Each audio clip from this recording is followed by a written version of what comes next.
So what's going on?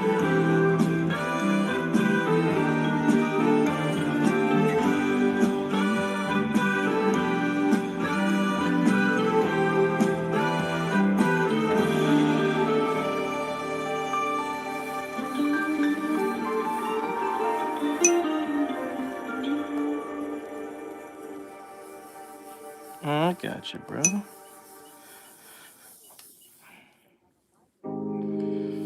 No. No migraines. I'm so sorry, my bro. I am so sorry.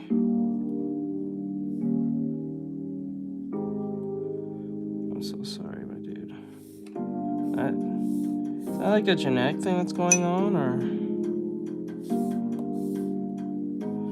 like is a genetic thing going on? Is like something you're predisposed to, like something you inherited from?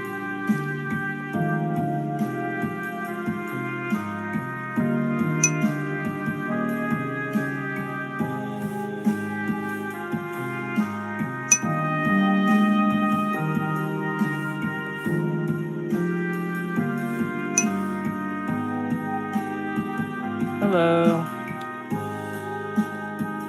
Special care. Okay, I got you.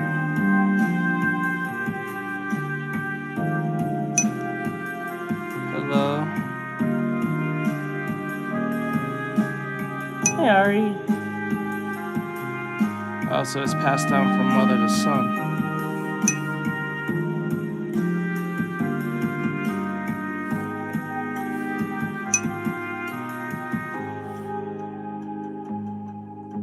Oh, when was the last time you was?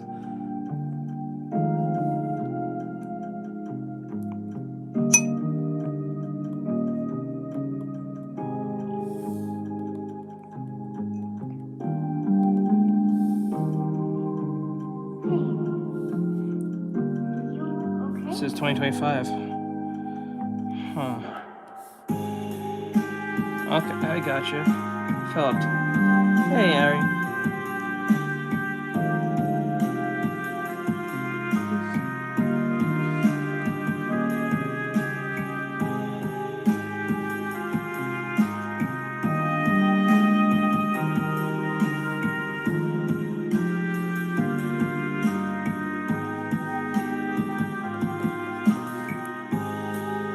You might be sick.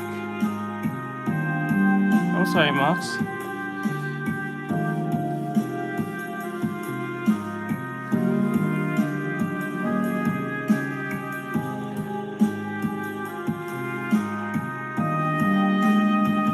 Yeah, that medical bill will be like a whole mortgage. Much higher.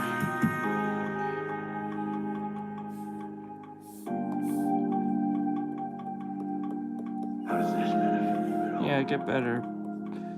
Get better, bud.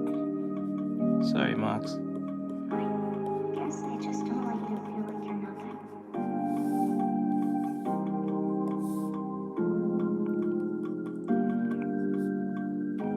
That's why they're hostels.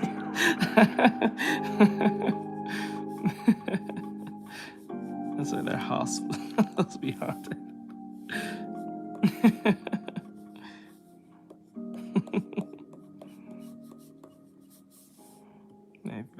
The hospitals be haunted. Like this, put the ear above. Okay.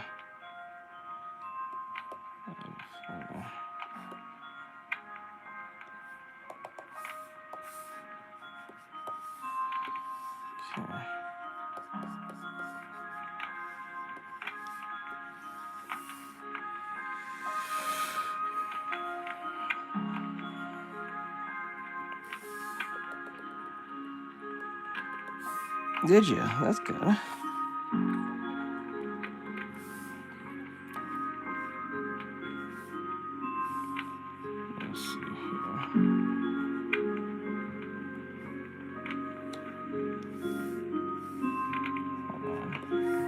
go.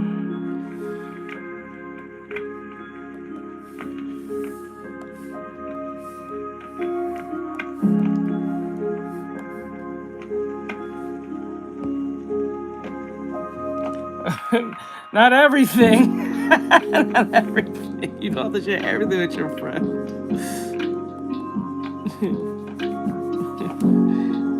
Like basic friendly things, yes, but I don't think sickness should be whoa.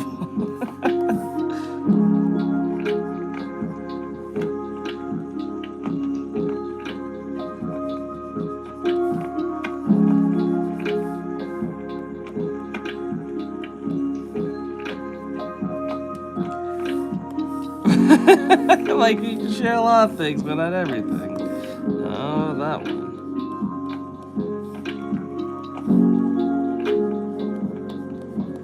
I don't know about that one.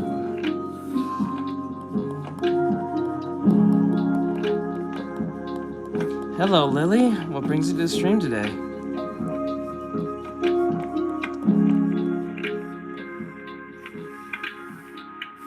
The weirdest thing? It has to be like does it have to be a parent, or it could be just any adult? Or it has to be a parent. Weirdest thing my parent ever asked me.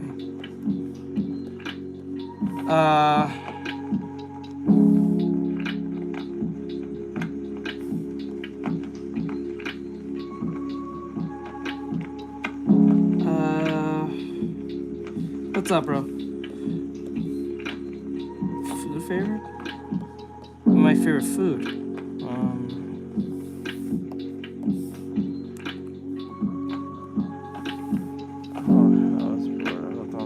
Okay, that's fine. Hope you can learn something. Thank you. Alright, now we're doing this animatic. So my favorite food, to answer the question, is to wait a minute. Yeah.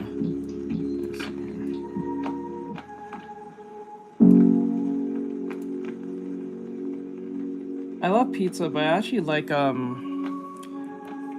is it Chinese chicken? Chinese or glazed chicken?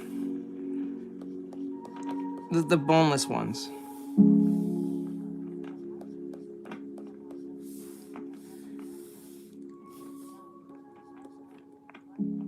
Work that pepperoni. Says here, please draw Drake. Nope, you gotta pay for that. In orders in cases to refuse to because they don't want to pay them all. Okay, I remember seeing all that. Says that looks good. It says, what is your?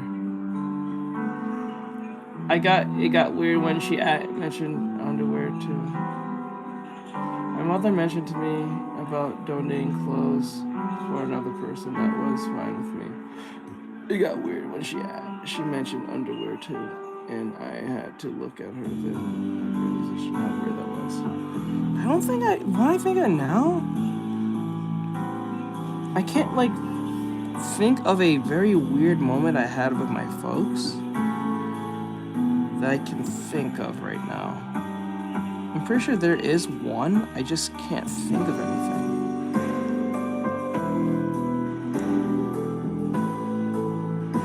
Like that one's a simple one, like they're maxing donate close to the Salvation Army or to somebody.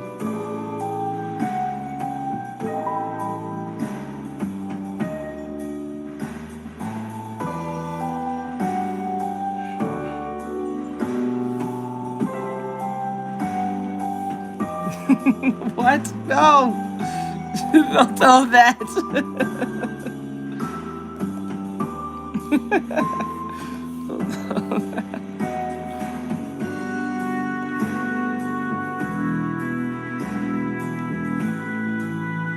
Spread your gift. And shake your dreads. Shake your dreads! Alright, almost there.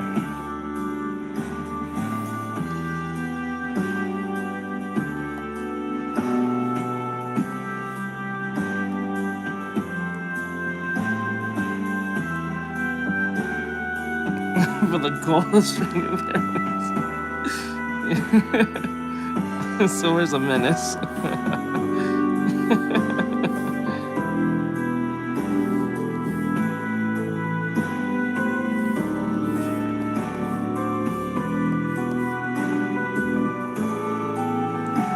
the neck.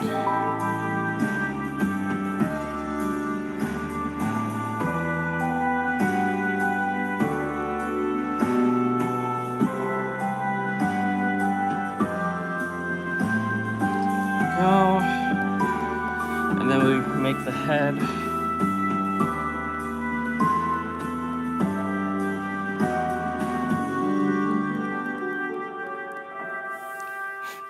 I think what I should do is a breakneck thing, just draw a big titty bitch on the screen.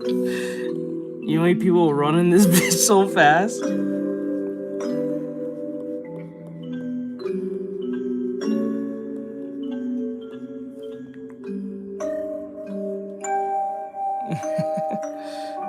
Oh, I was saying, I can't think of like a very weird moment I had with my folks that I can think of right now. I'm pretty sure there is one or two, but I can't think of anything because, like, I don't know, I never really had those real awkward moments with my folks. They've always been extremely straightforward with me with everything.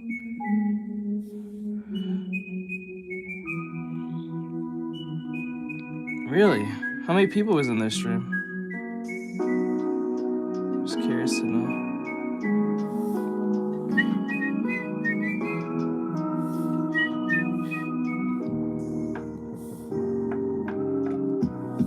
I can't think of anything. Hey, what's up, bro? Oh, it's just you? And they had a giant titty bitch on the screen? Are you serious? That's crazy. This usually just pulls in mostly everyone in my stream. Just even drawing a girl. Wow, that's actually quite impressive, huh? Huh. Unless he has a very aggressive, like, bot. Aisha. That name sounds familiar. Don't know what. I forget what show. Is it from Damachi? That name sounds familiar, but I can't put a face or a character's face. The name's familiar. Aisha.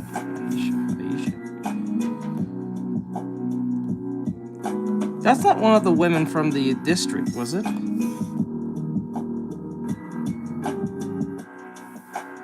From that one arc. Amazon district. Yep, I knew it. Yeah, there we go.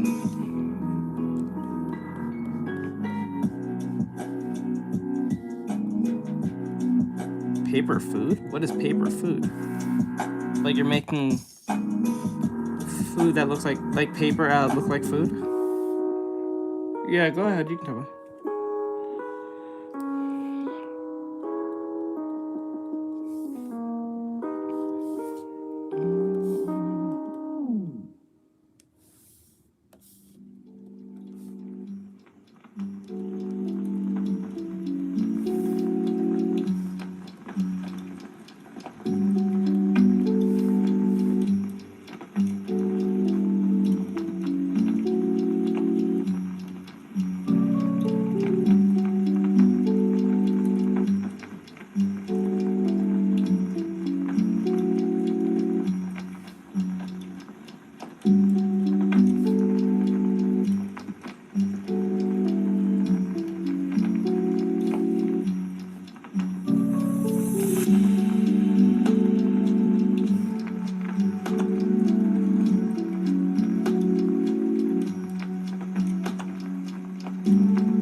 What is their names?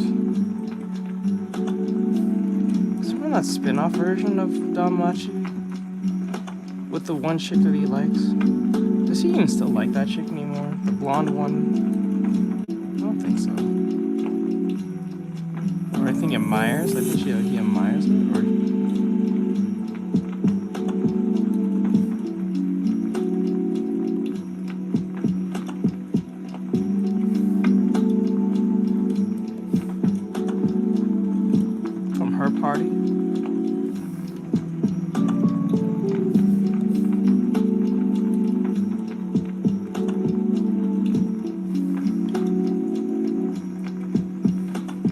I'm drawing at XPPen.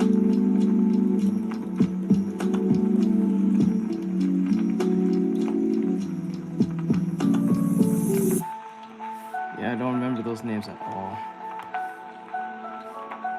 I feel like that's from the spin-off version, right? With the one chick. I think the spin-off version. From her party.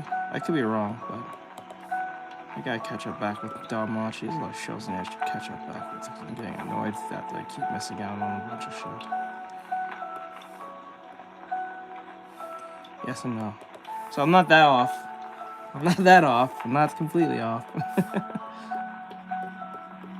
Not completely.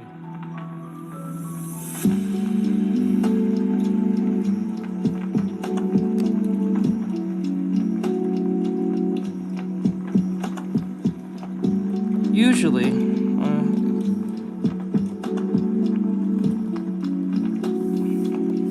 there's no difference. It's just a tablet. I don't see any significant difference between iPads or tablets, unless it's literally obvious in the sense of like it's not working. But I don't think there's a difference. They're all pretty much the same, based on settings too.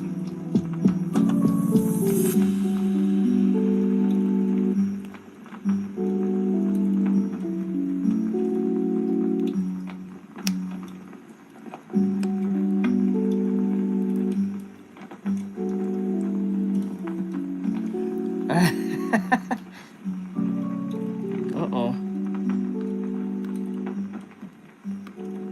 Is that something you have to drink, or something you can just literally pour on someone's skin and they will act crazy? Are those really real, or are those just placebos? I always feel they're placebos.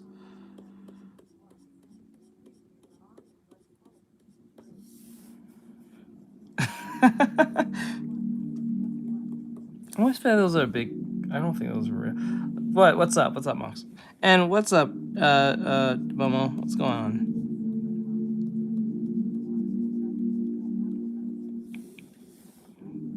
Yeah. I always feel like those are like placebos. I always feel like placebos to me. I always feel like it's not like legitimately like real. I feel like it's just like how people pretend to be drunk. You repair this special kit.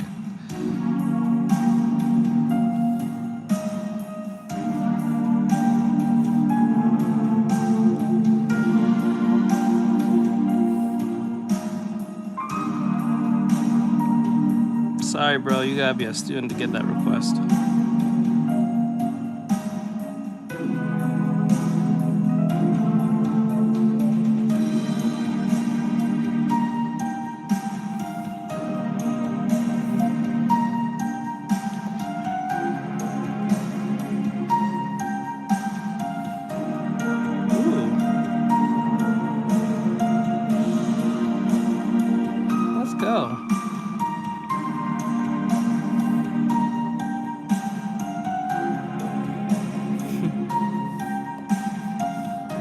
Animatic, but not animation. Working on the animatic part now. I didn't know there was a thing. That was a thing. I didn't know CapCut does this like thing. I thought CapCut was in 10 with TikTok. They have their own like content creation.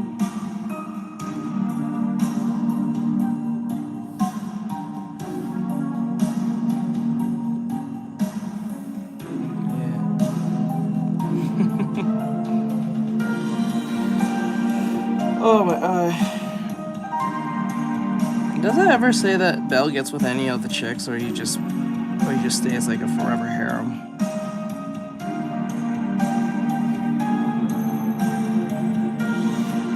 And is he allowed to get with his goddess at all? I don't think so. Wouldn't that be against like some type of rule?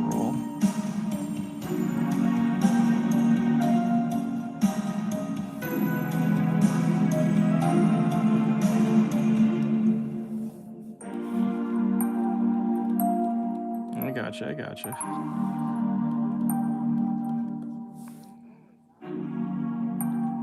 His eyes? Okay. That's the night chick he likes from the season 1, correct? Forgot her name.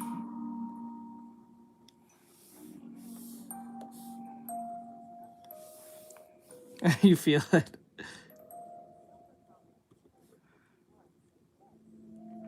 I don't know. I don't find her all that like interesting per se.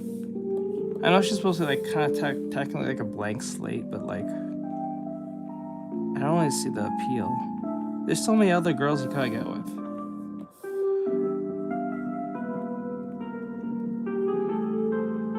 True. Yeah, that can make sense. I can see she doing some shit like that.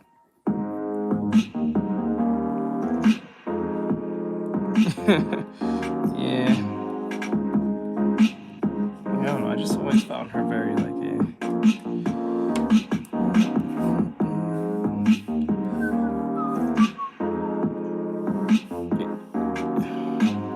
yeah, I mean literally. Oh. So in the manga, she's a lot different.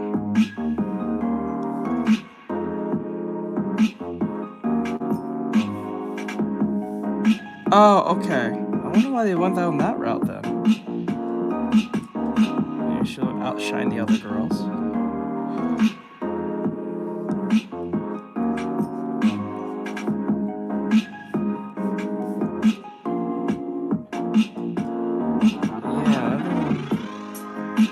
Did they ever give a reason why, or? I don't think so.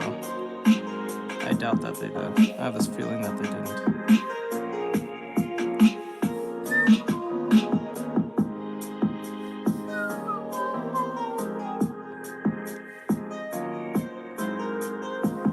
Oh, that's annoying. So, there must be a legitimate reason for that.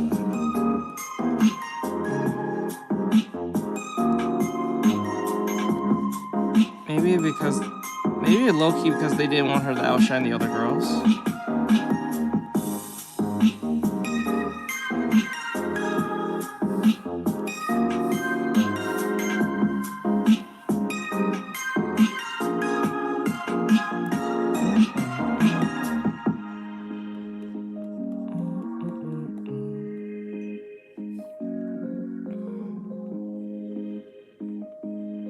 Or if that's probably now it makes me think, if she's being literally emotionally nerfed, does that mean that they cut most of her scenes out too? Or are her scenes all the same?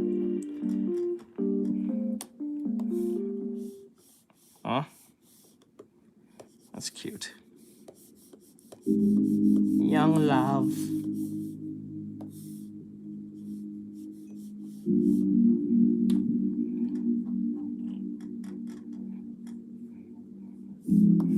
Huh. I don't know how I feel about that now. There must be some form of explanation for this. Memories can do a lot. Oh, so she has an interest in him. I didn't think she did. That she just kind of saw him as like a pitiful warrior. Or not even pitiful, but just like a warrior, and that's it. Nothing more, nothing higher. You never know when they'll be gone. But maybe that was on purpose.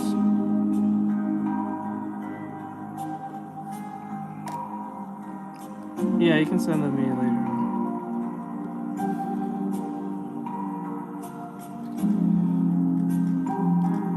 Yep.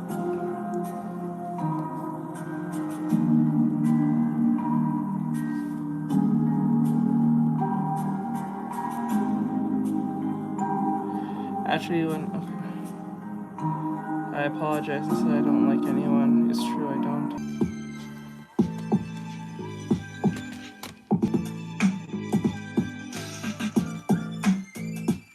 Is it working?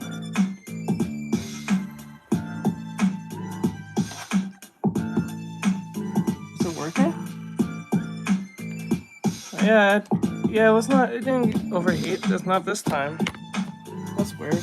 I think that was just an internet problem. Oh, that was weird.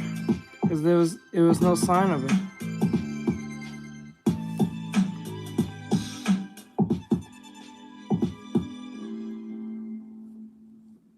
Let me know if it happens again, because like I didn't see no temperature thing on the screen.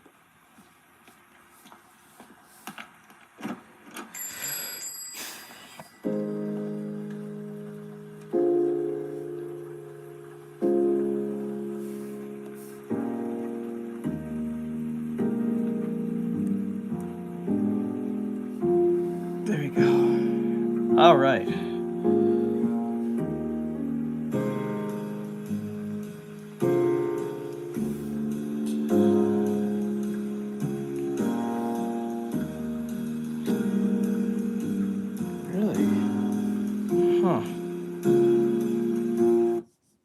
I guess that's not shown in the spin-off version, is it?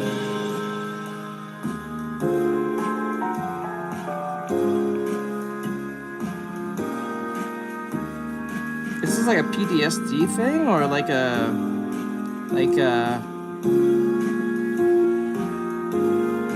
is this a PTSD thing or this is more like something like you've seen in like the abyss, Into the Abyss?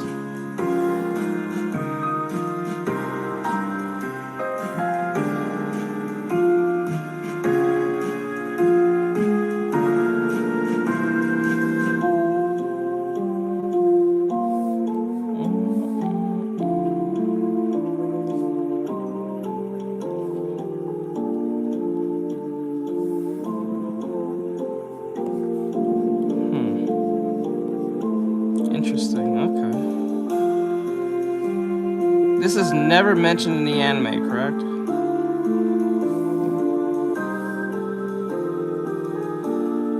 But only in the manga.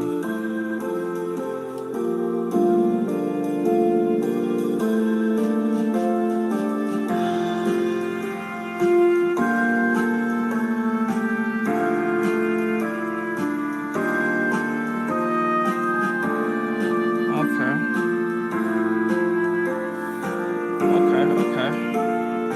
Huh, this is interesting.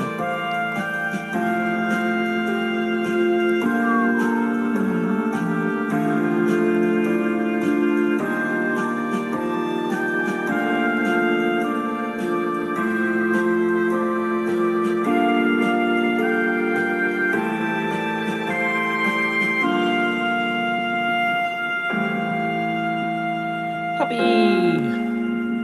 Upper stuff. Upper stuff.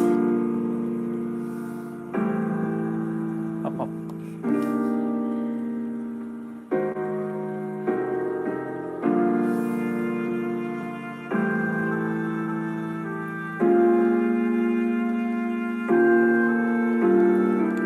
Okay, let's do this again. Clean up whatever issues I was taking this.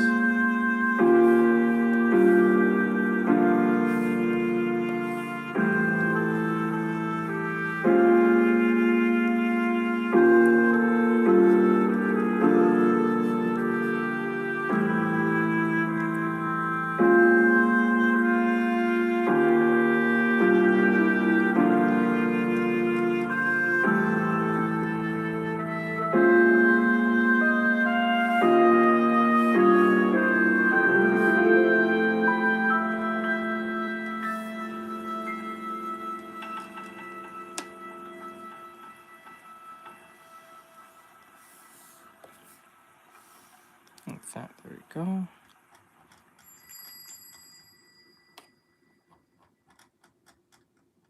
I still don't understand about the adventures.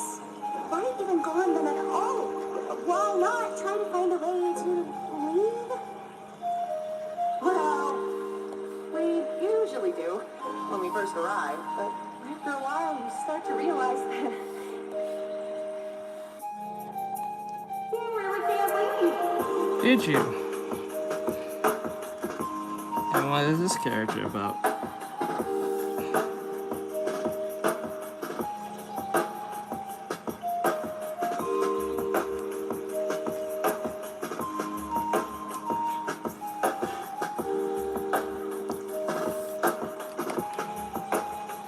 Can I tell you something? Mark Ruffalo is a fucking clown. That man's a clown. Thank goodness this is all a dream, right, Tommy?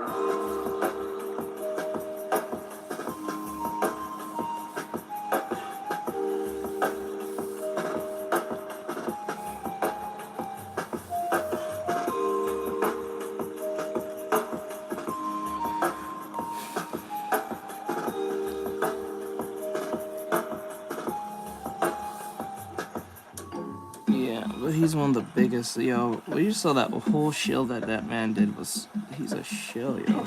You really can't leave and constantly chasing an unattainable goal with such I don't know how he's still Hulk.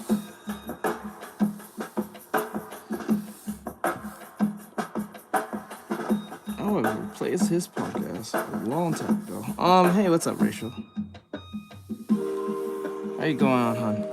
How's life?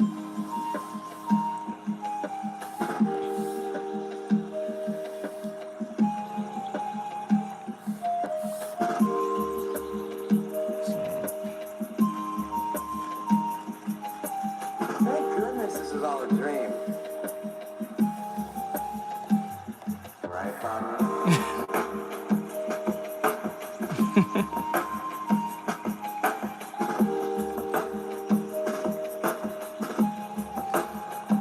What's annoying is that not only because of the whole him shilling and being extremely woke, it's just he should have got fired off rip when he gave the spoiler of Endgame.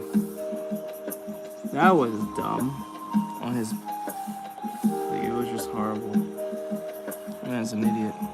And Don Cheadle just looked at him like, "You are a fucking, you're a."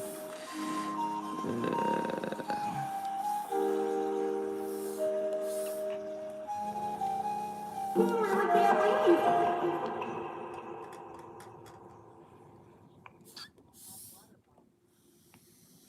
You know, I never really understand. I never really understood this logic.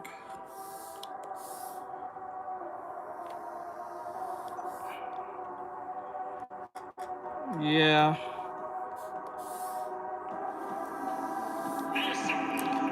I never really understood, like, say for instance you're a fan.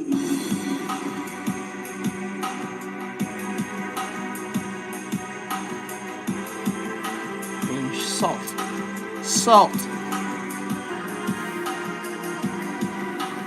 One thing I never really understood about, if you're a fan of, like, say, Marvel, any of the Marvel movies, and there's a Marvel movie coming out, why would you ask questions, ask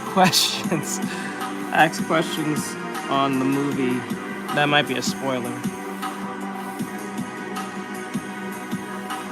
The salty one. The salty one. Salty.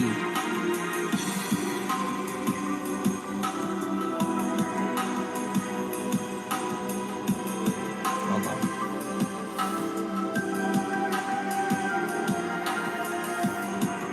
Still not good enough.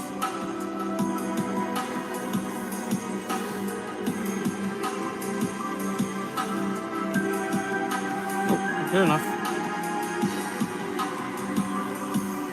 Not good enough.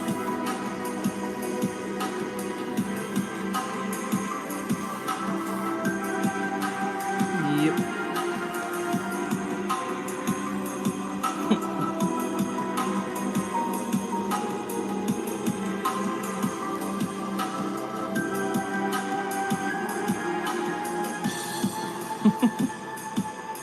Salty one.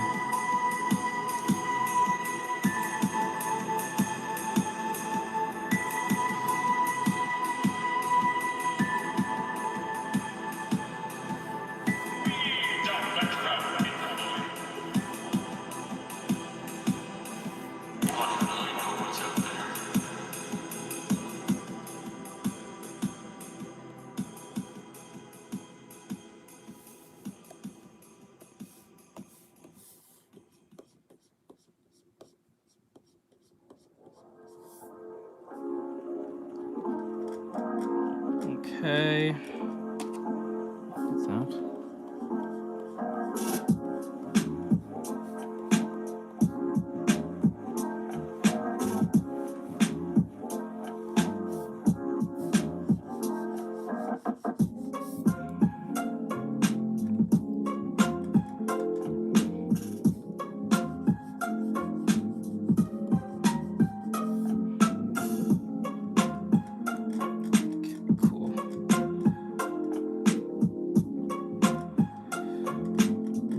Okay, let's get the eyes.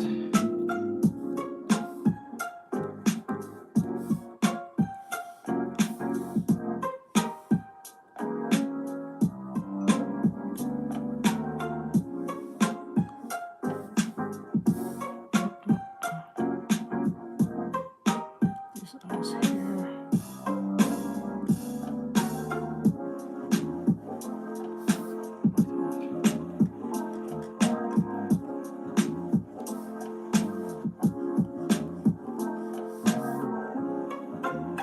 Hello, hon. We're doing a animatic right now. Trying to get this out of the way as fast as possible.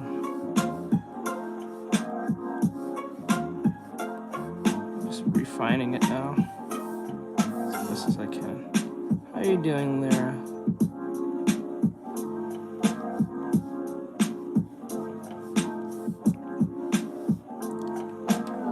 Is there like a literal ending to this show? It keeps like it just keeps going. You got pirated.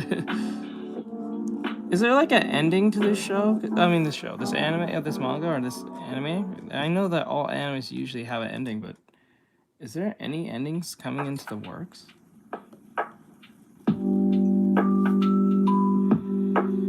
This series is long, yeah. Kind of notice that. It just seems like it just keeps going. It doesn't feel like it has any true end in sight.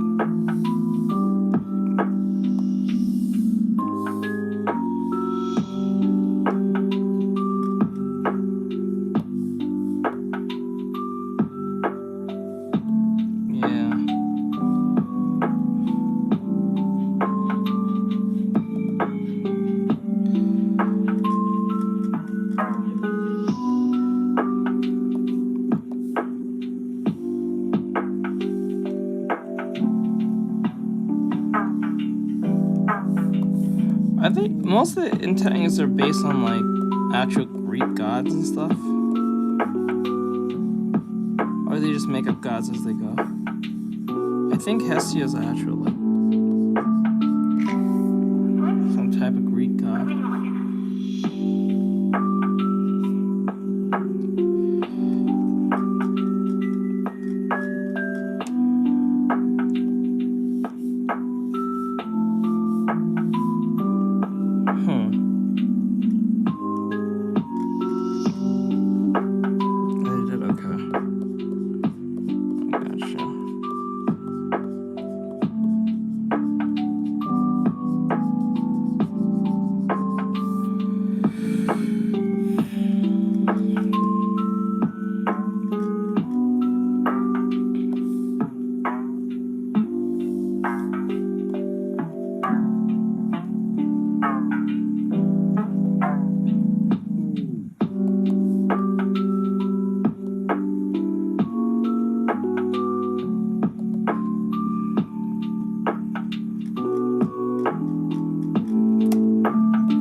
How small we're talking about? Like, is those changes going to make a difference in the... Okay.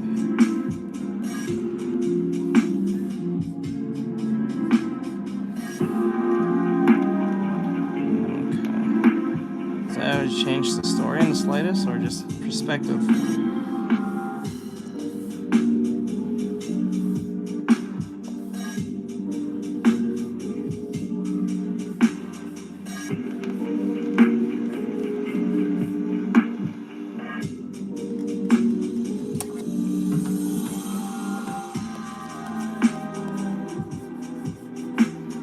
think the changes comes because of it was for overseas, or you think the changes came because they think that was the best in general? So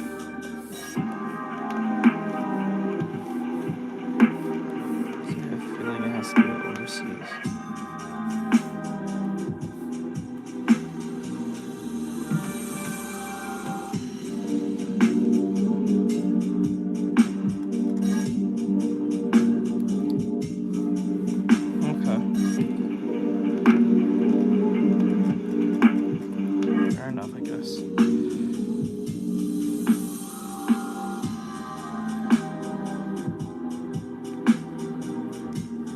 Are you kidding me, Instagram? You a bitch, yo.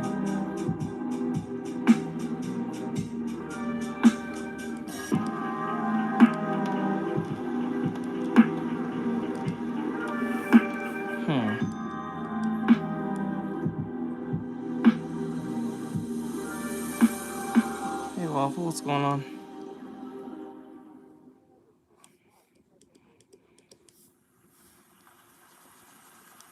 Shit.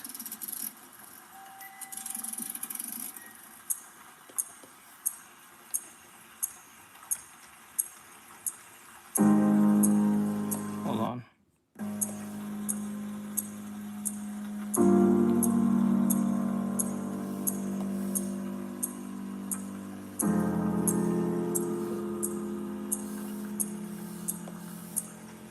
Oh, what they do? Oh, Instagram told me that if I stop playing music, it's gonna stop my live. I'm like, God, Instagram, I see why no one uses y'all. That's the problem, y'all. Why do you have to stop the stream because I'm playing copyrighted music? Just don't give me money. Give it to the fucking... Just like on YouTube. At least on YouTube, when you play copyrighted music, they won't stop your stream. They just won't give you the money for that stream because they'll give it to the person who's using copyright to... You choose to, like, use the AI to take it out in their features.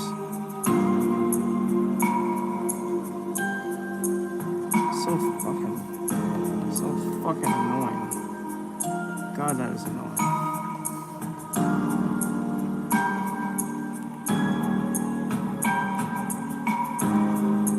So I have to mute myself on stream.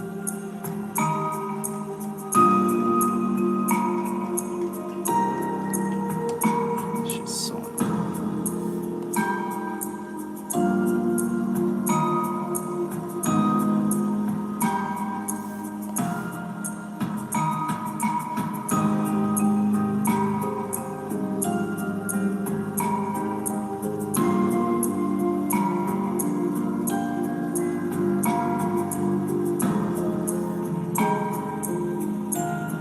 what it is, but that character from the teacher from Made in Abyss, I always found him like the voice actor himself. I always found the voice actor felt like he was just reading his lines.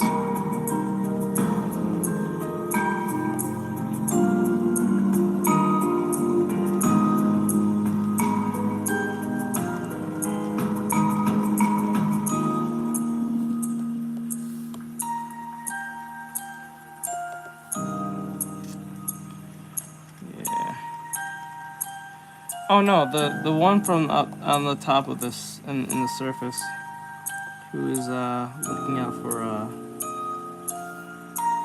Ringo, I think her name is. Episode 1, yeah. I felt like he was just reading his lines as a voice actor. It just felt like it was kind of forced. Like everything he said was like, yeah. I always thought every time he spoke, it just felt... I felt that way about, that one, romance anime called, Something Flowers. I forgot what it was called. It was pretty popular just recently. Something Flowers. About a dude who's really tall and people find him scary.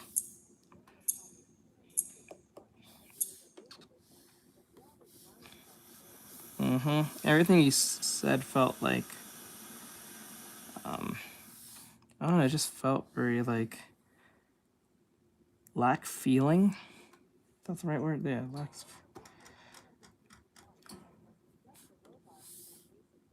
Yeah.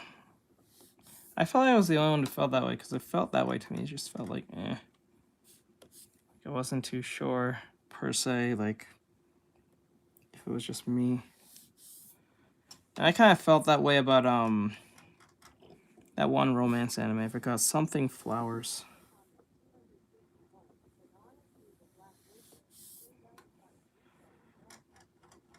Yes, they did.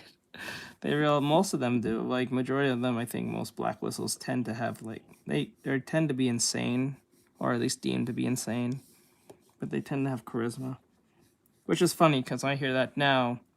It's like, in the files when you watch, if you read the files in, like, what do you call it? Outlast, they deem insanity as charisma. So, like, when they said this person has charisma, they're talking about how insane they truly are. Because the more insane you are, the more charisma you probably have. Like a personality type thing. That's what they would deem it as. Yeah. It's kind of weird to be insane and not have some form of charisma or something going for you. I think nearly anyone who's deemed, like, insane, like, in a sense of not even, like, insanity, but, like, someone who's, like, a genius or someone who's, like, insane, they tend to have some form of charisma, even if they're, like, a bookworm who doesn't really interact with others. Kind of like if you think, like, L from Death Note, if you get what I'm saying.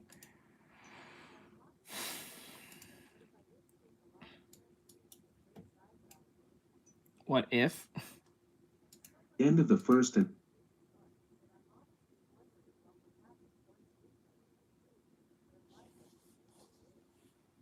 We'll see. Hold on. Do I have it?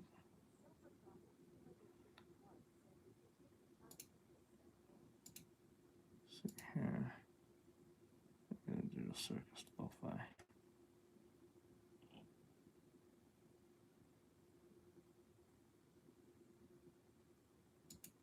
You ever notice how every time the gaming industry gets caught doing something objectively indefensible, they immediately then reframe the entire argument? Not did this happen, not this is bad, but who's really trying to censor who? Today I want to talk about Tim Sweeney. He's the CEO of Epic Games. You know Fortnite? Yeah, his company owns that. And his company also owns Unreal Engine, which has been used for Clair Obscur, Arc Raiders, The Witcher 4, and many, many other games. This story is kind of important because if one side ends up being true, a lot of this falls apart in a big storm of problems. And somehow, again, this conversation is also being dragged away from actual harm and into culture war nonsense noise because of the context behind all of it. I should state ahead of time, I don't fall into either camp here per se. I am just presenting what's happening, and then I'll maybe pick a side, we'll see. But as you'll see from what I present, this entire thing is leading to a potential scenario where boycotts could happen based on what is being said here. So I'll try my best here to make this digestible, cause this is an utter mess, and that's putting it lightly. And it doesn't help that Tim Sweeney is also blocking creators left and right for speaking out against his comments here, which are leading to posts like this with thousands of likes that will only paint him even worse. Like I said, this is how boycotts start. So you're likely aware how Grok, the Twitter AI companion, has been getting used by users all over to take the photos of people and then place them in, say, bikinis or borderline. Whoa, what?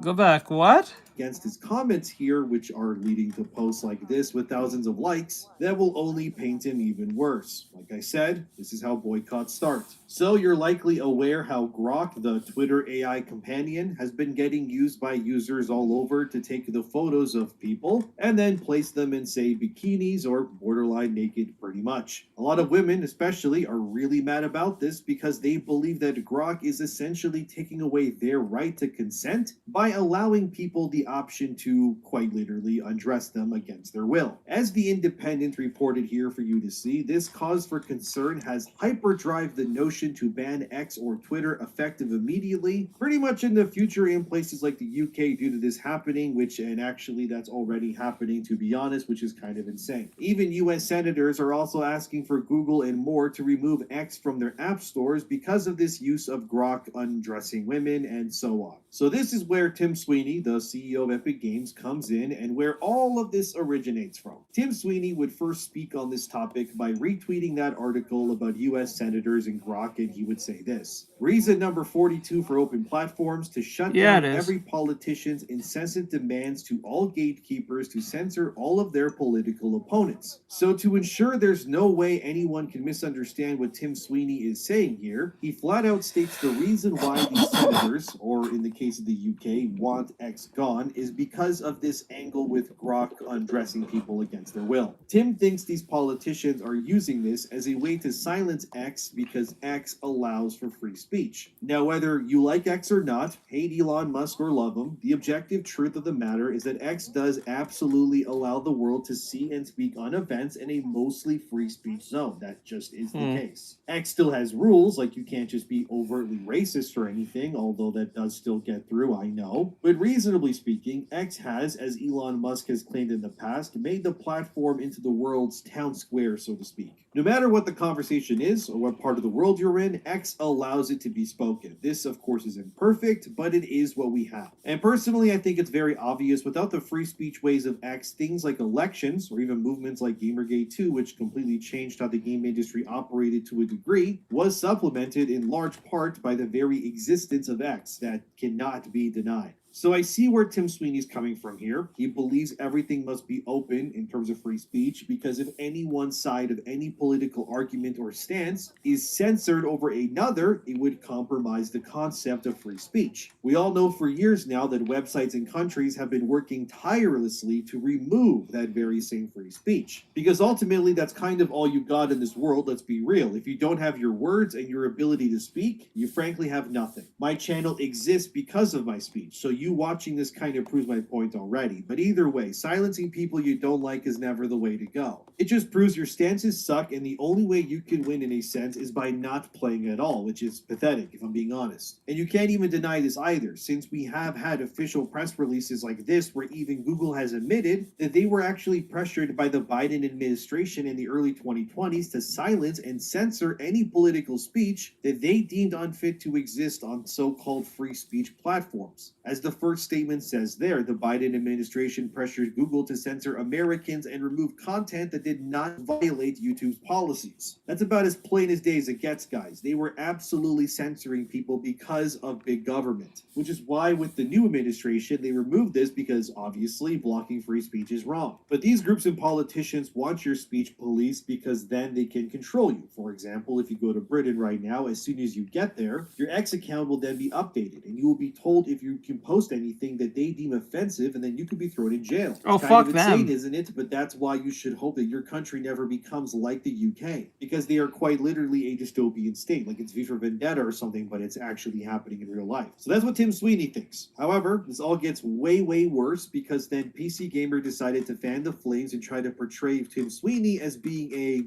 how do I put this? Someone who wants to see kids and such be, shown in images that aren't exactly legal via AI. This is the exact title for PC Gamer's article. Epic Games CEO Tim Sweeney argues banning Twitter over its ability to AI generate lewd images of minors is just gatekeepers attempting to censor all of their political opponents. Tim Sweeney's second statement on this topic would then be used as an example to convey that he was in favor of child images, which says this: all major AIs have documented instances of going off the rails. All major AI companies make their best efforts to combat this. None are perfect. Politicians demanding gatekeepers selectively crush the one that's their political opponent's company is basic crony capitalism. So the users in the comments of Tim Sweeney's post on this, they were, all over the place. Some believed this meant that Tim was in favor of children being exploited via AI tools. Others saw it as Tim saying you have to take the good with the bad. None of it was really constructive, however, and as I said earlier in this video, I'm kind of just showing you what's happening and allowing you to come to your own conclusion here before I come to a conclusion myself. The point is that how Tim Sweeney portrayed his words have not exactly gone over well for really anybody. Because now the CEO of stuff like Fortnite, which is, well, you know, played by millions of children,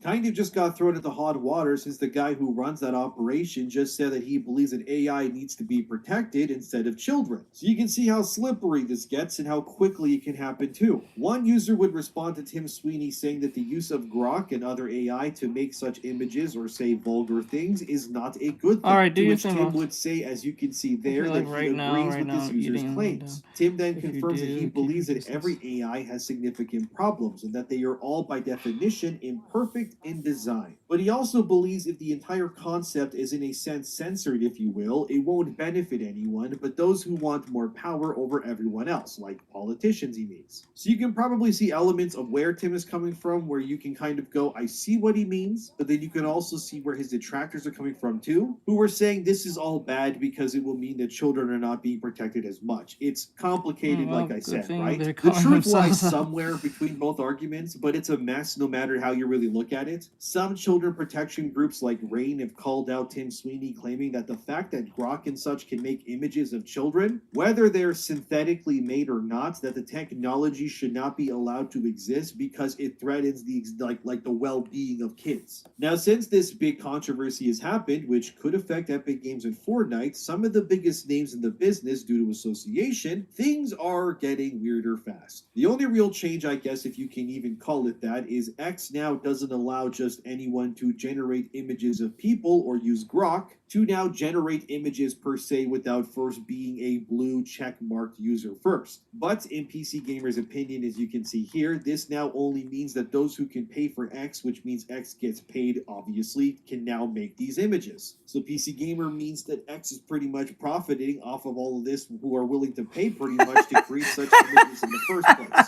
Which is, you know, very obviously another serious problem here, because it's now pulling more weight behind the idea that things need to be censored more and not less. You see what I mean when I said slippery slopes? You can't even take a step here without falling down. Like, it's a mess. Again, what do you think about this so far, too? Let me know in the comments, Bro, of course, because the biggest mistake they ever made was just make that feature in general. But we all know why they made that feature, just to make a bitch moan and make their statement say, see, this is harming kids. We put that there. It's not like some evil syndicate came out of nowhere. You know what I'm saying? I can understand that, right? But, bro, you can literally turn it off. It's not like you can't turn it off. Actually, quite frank, just the fact that you made it knowing that literally giving a monkey a gun proves that your stance is ass. Yes, that just proves that your whole argument is ass. You have to make... This is that episode of what do you call it? Powerpuff Girls with that dude who was a superhero. Every issue that came out of nowhere, he started and he became the solution almost instantly. They don't need the Powerpuff Girls. We got this guy. He knows he's always there right before. But it's funny that he's always there. He's always there right before the Powerpuff Girls, just at the right nick of time. Switch and turn it off, and that's it. We solved the problem. We made a mistake. You guys could just say, "Oh, we made a mistake. That was not on purpose." But the fact that it's still sitting there, or you're trying to profit off it, tells me how evil you people truly are. Satanist ass motherfuckers. Like, that shit's crazy. You want to protect the children, but you put the weapon, you put the very thing that solidifies your so-called argument, seem absolutely out the window at that point.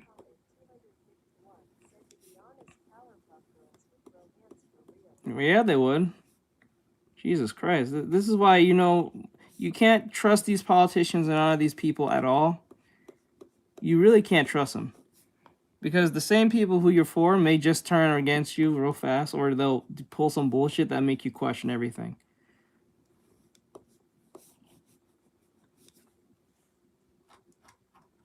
But this is why it's good to always call out bad actors.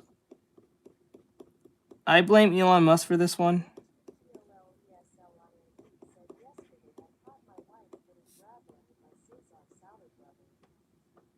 Okay. Why are you telling me this? This is something you should go after your wife.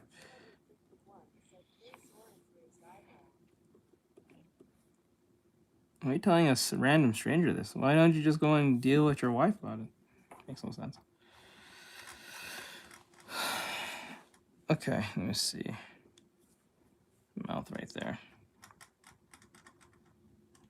All right, now I can put in the character in. I made the.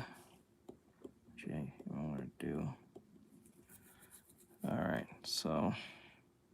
This is kind of wild, I gotta be honest. Do you think that Tim Sweeney could get forced to resign from Epic Games and be left disgraced if he continues to defend this position further? Are people just missing the point? Let me know, but let's keep going on here because there's way more to cover. So Tim Sweeney would then reply to PC Gamer's article claiming that he is in favor of allowing children to be exploited. Uh-oh, I know, but here's what Tim said to it. This is a vile lie by PC Gamer. I criticized a government official for pressuring Apple and Google to block a speech app owned by their political opponent, deplatforming 500 million users on the pretense of stopping a small number of users from distributing disgusting content. So what we're going to see now is that PC Gamer is effectively trying to defame Tim Sweeney, as he would say, in order to, I would only assume, to cause him to get so much public blowback that he ends up being forced to resign or something. No, that don't matter to me. Which, if that were to happen, that don't matter to me. I don't know why. That's okay. I don't. Okay, I'm gonna give you a warning. I won't kick you out, but I'll give you a warning. Please don't say shit like that, because like YouTube looks at the shit and look at me and be like, "What the fuck is this?" Yeah, because like I understand if it was doing a bit or some shit, I get that, but like that just came out literally nowhere. I'm like, bro, like what? We're not even talking about anything close to that. Like I understand you're probably making you're just joshing. I get it, but like it's like, no. Like that's probably that's not no.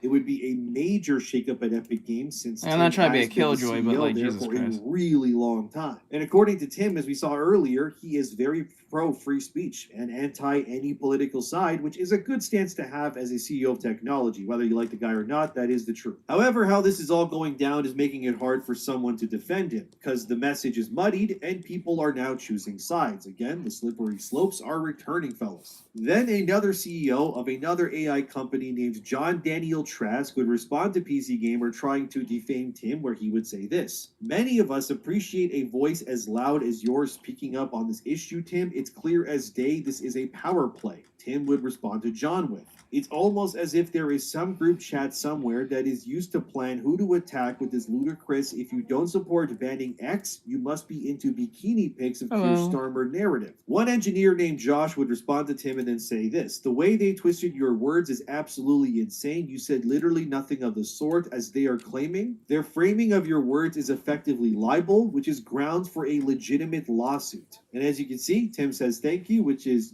not exactly a good position for PC Gamer either here, because Josh is technically somewhat right. What PC Gamer said about Tim Sweeney could technically be grounds for a lawsuit because they are taking what the CEO said and then framing it in such a way that he wants more children, what images to come out, basically. But I think for anyone with like a sound brain in their skull listening to this video, it's becoming very clear that Tim's position isn't exactly what PC Gamer is saying per se. He doesn't want anyone to have power over everyone, himself included, because if they do, it will just lead to mass online censorship. However, let me extend where I think I stand in all of this too. In my opinion, I think allowing Grok to generate images of people in general, whether it's bikini pics or kids, to be something I don't really think it should be allowed to do. Now, I'm not saying that AI chatbots can't exist. No, I'm not saying that. But maybe the implementation of such technology is advancing to a point I'm not gonna lie, too quickly happening. I don't really have an issue with AI, but given the fact that this shit is causing so much rampant cost issues for us as a society, I would not want it. RAM is like $400, like $4,000. Yeah, like RAM is $4,000 or some shit. It's getting like higher in price. That shit's crying fucking crazy. Hey, what's up, Goblin? but it's clearly causing more issues than it is solutions. Yes, we can keep Grok and ChatGPT and so on, but maybe we don't allow these AI platforms the ability to generate ludicrous amounts of Pretty AI good. What about images. you? That makes sense. Not until something can be figured out here where it can make sense and protect people, because in its current state, let's be honest, the use of such AI here is only going to be a problem more than anything else, specifically from a visual standpoint, I mean, or really information too. We don't need to ban AI in, for example, No, we don't need to ban AI. I think it was just dumb for every billionaire, millionaire thought it was a good idea to give literal AI to the, like, what? Better like Kitsune? I don't know. Like, I don't understand this. Like, it doesn't make any sense to me. Why did the billionaires and millionaires thought it was a good idea to give the regular average person a literal ultimate gun to just do whatever they want, generate whatever they want? Stupid. Yeah, it was gonna get abused regardless, but like to mitigate that, they just gave it to everyone. They didn't like mitigate that. They gave it to everyone. Everyone can use some. You can use some form of AI any which way, whether you're paying for it or it's free. That's where the problem comes in. That's where the issue came in. asking Grok, hey, I need a list of, I don't know, the top 10 best-selling games on revenue alone in this year. Or maybe being able to post something to ChatGPT and say, in your opinion, who is in the right here, or something else like that, you know? But I don't I'm think not we gonna can- lie, if you ban AI right now, like if you ban AI right now, all that talk about protecting the children goes out the window almost instantly. Like instantly. Like as soon if you were to ban AI right now, completely all forms of AI, no matter what, whether it's text to speech to what do you call it? It will go out the window instantly. All that talk about protecting the children, blah blah blah, censorship, digital IDs, gone. Gone. Literally gone.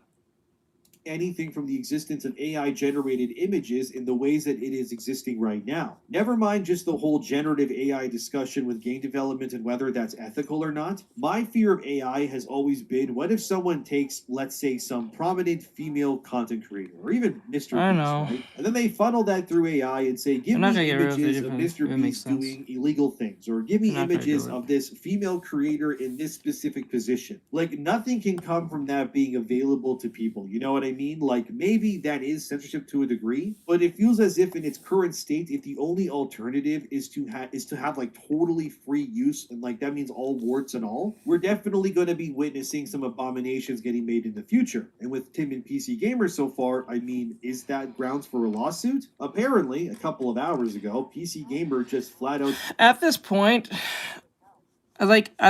right now, I honestly believe if you're an adult, a child, an old person, stop posting pictures of yourself on the internet. Whether it's a selfie or don't do it. I think at this point, you should delete virtually every picture of yourself at this point because it's not going to just stop with X. Eventually, Meta will do the same thing. If X just came out doing it like that, they're all going to follow. So I would just literally delete every photo that you ever have when you was a teenager to now and just get rid of it now before some weirdo that you don't know might start taking your pictures and doing weird shit with it. It never really didn't. It really didn't. It really did not. deleted this article from existence, which would entail that Tim did actually have grounds to sue them if he wanted to do that. But the article has since then been reinstated, so maybe PC Gamer altered their words on purpose to protect themselves in a legal sense. I find it weird when people usually just take pictures of their baby and just put on the internet all day. That should be weird. I'm like, why are you putting your kid on the internet? I know you just became a parent, but don't put no fucking pictures of your kid on the internet. Just don't. Like, it's not that serious. And you can't tell that to single moms. Oh, fuck, you can't tell that to a single mom. That's an attack on their whole person. They have to make sure they have their kids in the picture, themselves in the picture. It's wild. You'd be surprised how much that'll piss the fuck off, like, single moms specifically, mostly. Hey, what's up, Vixen? Although, if Tim was smart, he would probably have already archived the original version of the article, and he could then, in theory, close PC Gamer's doors for a lawsuit of defamation no matter what. However, I will say that while I understand Tim, the reality is that AI does need to be regulated to some degree to protect their users. Because once you honestly, if I think the only time you should put pictures of your kids or anyone or yourself is till they regulate this whole, like, most likely they're gonna regulate it one way or another with this whole AI thing eventually. But like, I would not post anything with your kids or yourself or your family till they get that shit out of the way, which eventually will come somewhere probably this year or maybe next year. But like, you don't have to post photos or selfies of yourselves at this moment. It's not that serious. If anything, if you're an adult and you have children, you should be focusing on making some money, not trying to post or let people know what the fuck you're doing. Yeah, they definitely like letting people know where their location is. That shit is weird. I'm like, why are you letting people know? And then you run into someone who's gonna fuck with you. Oh, definitely.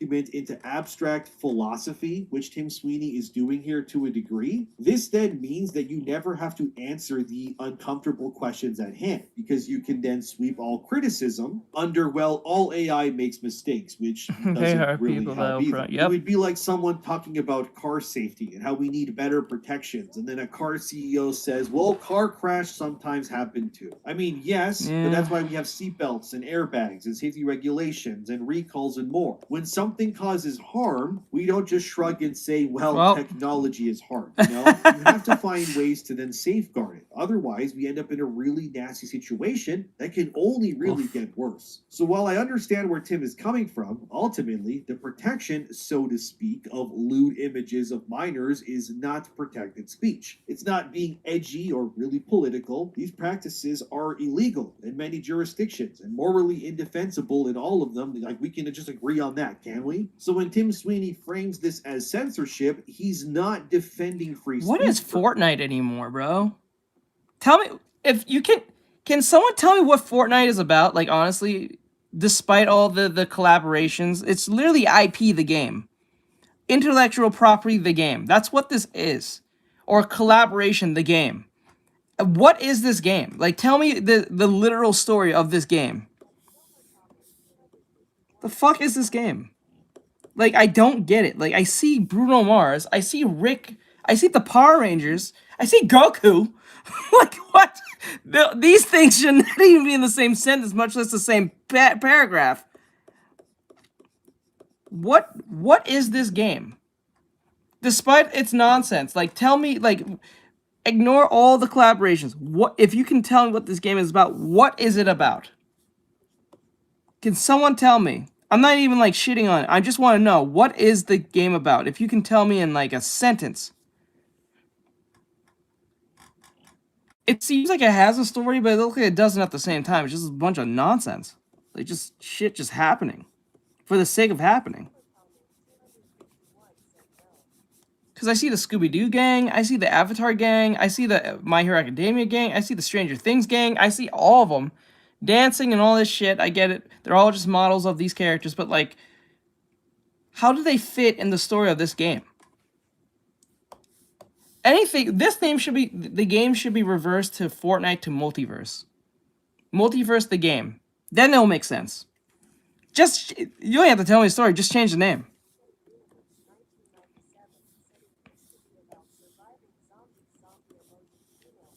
Yeah, I know that. Like, when it first came out, it was a zombie horde video game. It was a zombie horde, like your run-of-the-mill zombie horde video game, kind of like a Left 4 Dead or some shit. Then it copied PUBG pretty much, or Minecraft if you think of it. But like PUBG, and then it just took off from that point.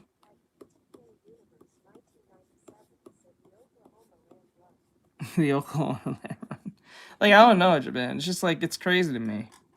Like, what is they should just rename it called Multiverse the game. That will just pretty much sum up everything from that point. I didn't have to tell me the story at that point. Just change the Multiverse or IP the game or something. Intellectual property the game, collaboration the game, multiverse the game. That pretty much just kind of fix it all. To say he's instead changing the subject. No one is saying ban AI completely. Well, some are. You see what I'm saying? What they're really What is saying is this? if your platform demonstrably allows the creation and spreading of such content, you need accountability. It's not exactly authoritarianism, that's just responsibility. And we've seen this before too. They said that loot boxes weren't gambling until they were. Crunch What's wasn't up, bro? really abuse until it was. Microtransactions, those aren't predatory until the players revolted against it. And then always online DRM, that's not anti-consumer until the server shut down, that is. So every time an industry leader insists, oh, you're just overreacting, you don't understand, this is the future. And every time the players are the ones that end up being right. Look, Tim Sweeney is a brilliant businessman. No one can deny that. The guy helped make Fortnite an Unreal Engine, which has made his company billions of dollars. But like a lot of industry executives, he's too close to the technology and the politics to see the human impact. I'm sorry, if your company makes billions of dollars, you should not ask for like a battle pass. I honestly do not think you should get a battle pass. You should not ask for no fucking battle pass when you made $1 billion. I know they made $1 billion. Come on, bro. Like, think of it to yourself. Like, fucking GTA made $1 billion in this first week when GTA 5 came out. Like, think of it that way. When GTA 5 came out, it made $1 billion in 1 week. Never heard anything of a battle pass coming. Everything was technically free. You can buy money, but that was it. Everything else was free. The everything was free. I think once your company hits $1 billion, past $1 billion, you should not ask for no fucking battle pass. Borderlands? No, I don't think so. I don't think so. I think there's a threshold. When your company hits a certain amount of money, you should not ask for that.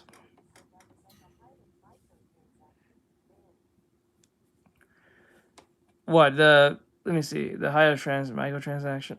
Yeah, but I'm talking about buying the game. I'm not talking about, like, overtime. When the game first came out, it made $1 billion in its first week. It was record-breaking. This is before Fortnite. I think once you hit $1 billion, company-wise in sales, you should fucking not ask for no battle pass. Everything should be free from that point. Honestly. Like, updates should be free. This isn't really about Republicans or Democrats. It's not about Elon Musk. It's not even really about Twitter. Because, it's like, if we can look at how much profit, you should see how much profit Genshin Impact alone makes in a month, and you think to yourself, yeah, I don't think I should be paying for this every fucking month, to be honest with you, for a battle pass. Like, really think about it. Like, if you see how much they make a month just off that game, like MiHoYo off just Genshin alone, and then the other games next to that, yeah, I don't think we should be paying for that from that point. I'm a big Destiny fan, and I remember whenever you had to buy everything. Now as the game is free, you have to buy. Yeah. When Destiny came out, you have to be literally rich to play that. It was an MMO with extra steps. Like, you had to be literally rich to play Destiny when it came out. When it first came out, you didn't really think of it. As time went by, it got expensive for, like, instantly no reason over time. And then what's wild is, if you didn't buy any of the updates in the sense of, like, the battle passes and the maps and shit, you couldn't play that fucker. You couldn't play with your friends. You had to actually get the shit. If you don't get the shit, you literally can't do much of anything. You can probably do some story mode shit, but it's like, it's very limited, and you was fucked. Like, you had to get the expansions. For you to get expansions, that's how you could be able to actually play game. You was super limited. Like, it was insane. And that was the point where I said, nah, I'm not fucking with this. I used to play Destiny a lot. I'm like, nah. When I came to that realization, I was like, cross. If that sound like broke bitch, I'm broke bitch then. That's kind of the point. Because just because you can cross, I'm not gonna line pay doesn't this mean company you that should much do it. anymore. You get what I'm Fuck saying? that. It's not necessarily like a free speech debate. It's more so a debate on just general safety. The reality is you're going to be hard pressed to convince people that it's morally justifiable that Grok should be allowed to make these child images or the bikini pics even. Because in any discussion where you somehow believe that to be the just reason, you come out the other end looking like a, well, you know what. What it ends up feeling like is when the industry leaders defend these platforms instead of their people, like Tim Sweeney is doing now, it instead reinforces the feeling that players don't matter anymore, or I guess just users in general, in terms of the conversation that's happening at hand. Like, when did protecting users become gatekeeping? When did accountability suddenly just become, it's all censorship? This is the same mindset that tells you also that always online is good for you, that subscription models are always inevitable, that the ownership of games is outdated, that preservation of even older games, that doesn't matter. And now that same sort of mindset, so to speak, is now bleeding itself into the conversation of the ethical use of AI. And again, I don't hate AI. I don't care if you use it. I don't think AI should be banned across everything forever, should be shot into space, never to be seen again. No, that's not the point that I'm making here. But it's like looking at nuclear energy, right? We can agree that nuclear energy is a good thing for the world. But we can also agree that having access to such energy needs safeguards, because not just anyone should be able to just waltz up to a nuclear reactor and like do whatever they want with it because Imagine. you're suppressing me otherwise. Because 9 times out of 10, things will probably go very wrong there, and it'll like explode. Now we all look like the ghouls from Fallout or something. The point is that it's not AI itself Okay, that is Star Wars necessarily Battlefront evil. was Like, worse. no tool I is would have to necessarily say, evil, right? no, you're not wrong. You're not wrong. The whole Battlefront problem with the what did EA call it? Some stupid term they referred to it to. Yeah, I understand. Yeah, no raids, so no gear, no light, level increase. Taken King was my game back in the day. A lot of things will go wrong. Yeah, a lot of things will go wrong. It says here, a big Destiny fan. Okay, I read that. Okay, I read that part already. People, or like the implications of what it can do for, like, that's what I'm trying to say. It's much like nuclear energy. They are dependent on what is accessible to the ordinary person. So it doesn't mean we need to censor AI, but we do need safeguards. I'm not talking about censorship because, again, I don't think Grok not being able to make an image out of a kid is necessarily censorship. It's just more so common sense. You know what I mean? Like, that's weird. It is weird. Can we agree that's weird? I also don't think the use of AI to create images or videos so easily is really a good positive for the world either. Mostly because it could lead to defaming content made to make people say or look like things they haven't done or are doing, you know? The fact that the normal person have to even a normal person like Edemian, myself, Silver, and everyone can literally see that hindsight from far away without billions of dollars to know this tells me how evil these people truly are. That proves to me how truly evil and stupid most of you, those billionaires and millionaires are. You guys are fucking Satanist, horrible people. Because there's no way in hell that you guys have simulation under simulation under simulation, technology beyond anything that we have right now that is not out, that you guys have access to before all of us within 5 to 10 years time, didn't see that normal person or a normal idiot person might get their hands on this technology and use it for very horrible purposes. You guys have therapists, lawyers, scientists, analytical people who sees this like years. You guys have everything under the sun to know what can go wrong, what's the potential of something going wrong. You have military simulations how something will go, and nothing went through your head and saying, technology that can generate virtually anything, picture-wise, text-wise, photo-wise, won't go wrong in the general public of most insane people, whether they're politically insane, whether they're just insane in general, or just, not right. You never thought in your head that that may not go in a right direction with the mass population who is pretty stupid, can't read, or don't take the time to research or anything. You honestly believe that they're going to use this thing responsibly? You honestly believe 85% of most people are going to use that responsibly? Like, come on. Are you stupid? I wish I had Superman's powers for 2 years. I don't know what to do. Exactly, right? Let's fix the world, motherfucker. Let's fix the world. Like, come on. You people are evil. You never really thought that was not gonna, like, come on, man. Come on, man. Like, are we really having this conversation? Like, that shit's crazy to me. How no one thought this was gonna be a bad idea to give the average citizen monkey a fucking gun and hope that they don't do anything malicious with it, and hopes that they use the technology responsibly, because people do that out of normal. Most people can't be responsible drinking, much less being on the internet. Why would the fuck? Like, are you dumb? Like, no, like, Jesus Christ. And you know what's even worse? Elon Musk has children. You didn't think no one's gonna fuck with your kids in the slightest? You have children that you actually posted up on the internet. People know what they look like, and they don't like you, sir. You don't think that their friends or people at school who hate you is gonna fuck with your kids on the constant, showing pictures of you in bikinis and shit just to fuck with your kids, or just them in general? You don't think that's gonna happen? Evil incarnate. Yeah, it's stupid. Like, this is dumb. Holy shit, that is stupid. You didn't think that was not gonna happen? Your kids are not gonna get fucked with by other kids who are on Twitter all goddamn day and don't like you and want to just make them feel miserable because they hate you? Come on, man. Yeah, this is a little cult in the making. Yeah, this is so out of context for me. I see Fortnite, but I hear so I can play with people holding guns.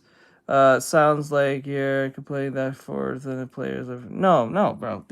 No, just listen to what I'm saying. The shit. No, we're talking about the whole Elon Musk, the what do you call it, the Twitter thing, the Twitter problem. Like, if your wife or husband or boyfriend, girlfriend had like a video of you cheating and you never did that, like, that's defaming. You know what I mean? Like that. And that these shouldn't bitches will exist. some of these bitches are so evil. They'll make some bitches will do this shit where they'll lie directly in your face, make an AI say you fuck some bitch, you record it, knowing that you didn't do that, and they'll run with that just to get rid of you, cause you pissed them off that one day. Some bitches are like that, and men will do that shit. They'll make a whole generated AI thing and then try to say you did something, you cheating, you lying, X, Y, and Z. I have evidence. No, bitch, you made that. You made that. There's no way in hell. They'll do that. Be right back, GTA. Okay, let me see. The hoes are not worthy of me. Yep. You'd be surprised. That should be crazy. Like, fuck ass crazy. On that. Again, I know it's a complicated issue, but PC. Then again, I'm just gonna make this very clear. I don't hate Elon Musk. I don't really have no real reason to hate the man other than just this particular situation, because I can compartmentalize situations. So I'm not gonna make this one thing make me hate this man forever. I don't like this decision he made, because this is a dumbass decision, very dumbass decision on his part. But I don't hate the man. I don't think that makes a lot of sense. Just because he made a stupid mistake doesn't mean he should be forever thing. I think that's stupid. But then again, he should have saw that hindsight-wise. That was not a good play to make that a thing. Stupid as shit. I don't know why that was a good idea. Like, who sanctioned that? I'm pretty sure it was him, because there's no way. There's no way they just sanctioned that without his permission. There's no way. Hey, sad boy. Let me see. There's the thing. Cesspool of disease. I have no reason to hate. Don't know where he is gonna go when he goes womp womp. Womp womp. Hasn't really helped their case much here, because they kind of misquoted Tim Sweeney either way. To, I guess, defame him in hopes that he will step down or something. It's a hit piece, no matter how you look at it, it is. So let's just answer the question directly. Is Tim Sweeney right? Partially, in theory. Yes, selective enforcement can be dangerous. Yes, politicians can abuse the regulations, but none of that excuses ignoring the real harm at stake here. And PC Gamer, they're closer to reality here, because they're saying stop abstracting. Deal with with the problem at hand. Ultimately, you don't defend your way out of something like this, because no matter what you do, it will still lead to further problems. What you should do instead is face it headlong, and then you fix it before it gets worse. The story's not really about Tim Sweeney, okay? It's about an industry that keeps choosing ideology and like tech worship and politics. To fix this problem, all you have to do is one, take the feature away. Take the feature away. If you're gonna bring the feature back, it knows keywords and slang of what naked means, or bikini, or lingerie, or underwear, panty, tidy whities, whatever case may be, diaper, booty shorts. You know what I'm saying? Like, it knows keywords. It's not fucking dumb. It's like an AI. It knows what it's doing. You know what I'm saying? Like, all you need to do is put the best keywords in that bitch, and they'll know what to do. What did I come into? Let me see. That's like, explains takes too long. I keep thinking of Cindy Sweeney. Yeah, I keep thinking Cindy Sweeney too whenever I hear Jen Sweeney. Whenever I hear his name, I think Cindy Sweeney too. It's just fucking stupid. Just over basic responsibility. And players see it. They always do. The gaming industry doesn't need more arguments. It needs more humility, because every time it forgets who it serves in the first place, that trust breaks a little more every single time. And once that's... Yeah, but that's typical here in the West. This is why I don't take movements like Black Lives Matter, the Pride flag seriously. I don't take any of that shit seriously, because they're just meant for a reason, but their reason never really stands long or at all. It's just a vehicle to push something much more sinister than what it was. People said that Black Lives Matter was about Black lives and what do you call it? Police brutality. That was not really the case. That was initially the case, but it never became that case. It was just became a scam for a bunch of race grifters to use that just to get what they want. And then when they found out that these people were embezzling money and doing a lot of shit they shouldn't be doing, you don't hear about Black Lives Matter anymore. You wonder why. And most of those people are in hiding still, because the federal government's coming after their punk ass, and they're hiding, and they're still looking for them and shit like that. Which we all know they're not really looking for them. They're in cahoots. Same, really. Let me see. Honestly, do they get anything good to do?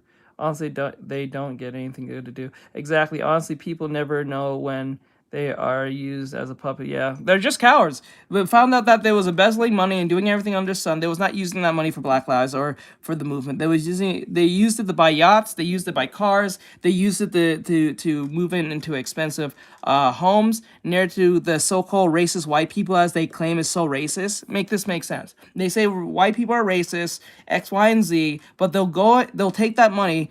The people who started it will take that money to live in gated community homes where there's a lot of white people present and police, because most of those places will be pretty heavily guarded with police, and they'll move in those areas. And then when people will point out their spending habits, they call them racist. Like that was the wildest shit. That shit was crazy. You call white people racist, but you turn and try to live next to the same racist white people all damn day in those gated communities. Very weird. Very fucking weird. And then when you point it out, call it out, they'll say, you're a little racist. You're a little tap dancer. You're a little pick-me. You're everything under the sun. But was the money for you to be living in those areas? Fuck no. It was supposed to be for your so-called shit cause. Fucking liar. And then found out most of these people was buying yachts and Mercedes-Benz and everything under the sun. It didn't even go to the thing that they was talking about. And then that's where a lot of people realized this was a fucking scam. Even fucking, what's his name? Little Yachty said it was a fucking scam. Whole shit was a scam. Said it 3 times on stream, and he didn't have no problem saying it. The bitch who was like interviewing him was dumbfounded. He said 3 times in our face, like, it's a scam. It's a scam, bro. It was a scam. It was a fucking scam. It's a scam.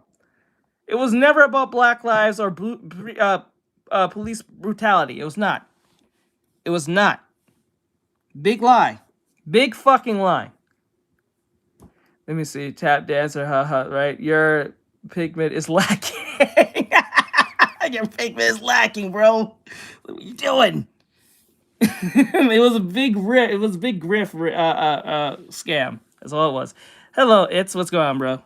gone, no amount of I PR love will you. then bring it back, and that's what we're seeing. And this tweet, which has 77,000 likes, as this video kind of proves my point, which also says this: "Hello, Fortnite. Seeing your CEO Let me defend see. I graphic think they images of even minors bought makes me feel apartments and incredibly yes, unsafe they to have bought before." everything. They bought luxury items. They did the rapper thing. They bought a bunch of shit that was not important, that was not for their cause, that didn't help. They just did it to splurge and live in expensive homes and apartments and shit. And then they didn't do it. They didn't do it for the so-called Black Lives. They just did it because they had the money. That's it. It was a whole. It's just like Sweet Baby Inc. They're all grift. They're all just scammers telling you you're racist if you don't, support our cause. And remember, X was overtaken at this time by these same people, so that's why they was able to do the bullshit they was doing. When Elon Musk came through, that's when everything fell apart at that point. But at that point, fucking Black Lives Matter was long gone at that point. So like, I just exploited it more from that point. It was insane. All that spending and shit, all that government help went out the window. Let me see. I'm back. What's up? Sorry, I've been lacking a lot. Okay. What is the obsession with clubs and halls? I don't know. So it is a big scam. BLM was a giant fucking scam. It was meant for Black Lives Matter. It was meant for Black Lives and police brutality, but that was not the case. Most of those people are hiding from the federal government now because they was using the money to buy a bunch of stuff that had nothing to do with the cause in the slightest. That's why you don't hear about it anymore, because they realized, and this is how fucked up this was. The people who was preaching about race all day was caught doing the bullshit they was doing, and because they was doing the bullshit they was doing, you don't hear about them anymore. No one talks about it. The last time you heard anything about Black Lives Matter was like, the last thing anything Black Lives Matter was any part of was probably Spider-Verse 2. When what do you call it? Miles Morales had the pin on his bag, and that was it. That was it. Oh, my uncle told me why him and his friend went there, and a lot of like high school said they ain't not much else to do. Wasn't me, but it was him. Okay, then of course the fake news about donating to Africa for years. Yeah, that was not true either. Well, silver it gives the feeling of having a crystal palace. They just wanted to steal money. Yeah, it was pretty much it was a grift. It was a hard grift. It was just writing on the whole like critical race theory / victimhood thing, and it worked. I'm not gonna pass. It worked. You gypped the government real hard on that one. A bunch of white liberals got swindled from that too, when they thought they was doing a good cause. Nah, you just kind of fucked that whole shit up. Let me see here. Hey, missus, what's going on? A palace of meat and disease. For children playing your game. I will not be buying any more battle passes or V-Bucks, and I will encourage other parents to keep their children away from your products. This is what I mean, right? Everyone is going to have an opinion on this no matter what. Some will say it's unethical, others will say it's the cost of progress. Either way, there is very clearly a conversation to be had here, and I wanted to ensure I made it very clear to everyone watching that I am not denouncing or attacking either side of this argument. They say that's the cost of progress, but is it worth the progress of the cause? That's the real question. Is it really worth that? No. Everyone is just at each other's throats 24/7 all the time. We need civil discussion. We do need free speech, but there has to be a better way when it comes to this use of AI. That's what I'm saying. Because if the be-all end-all answer here why is haven't nobody told me this? I was never going to be part of it, and mostly because I've seen it better groups. I haven't heard much of that good. Because like that's the thing. I've learned something in this America, or virtually anything, but mainly America specifically, because that's where I live. Anything that is a cause ends up being hijacked eventually. Anything that like, okay, let's use like Marvel. Let's use any like IP that people recognize. Any IP that people recognize now is hijacked because either the creator's long dead or the creators gave in to money. Look at Star Wars. Once George Lucas gave away Star Wars to Disney, you see what happened? They didn't, and what's wild is it's not like Disney just had free reign, and they have free reign, but fucking George Lucas gave him, if he was making a sequel, this is the sequel. Do you know what the what's his name? Bob, what's his name? He threw it in the trash. Pretty sure that motherfucker is regretting that. Dumbass. Let me see. I'm not gonna lie, I ain't even think the founder of BLM was even from the hood. No, there wasn't. I think it was a mix of things. It was I think if I remember, it was started by lesbian black women, specifically. And then you found out most of them was just trying to live next to white people all damn day. If I remember right. Let me just check, make sure. Some people was made by, it was funded by Jews, it was started by lesbian black women.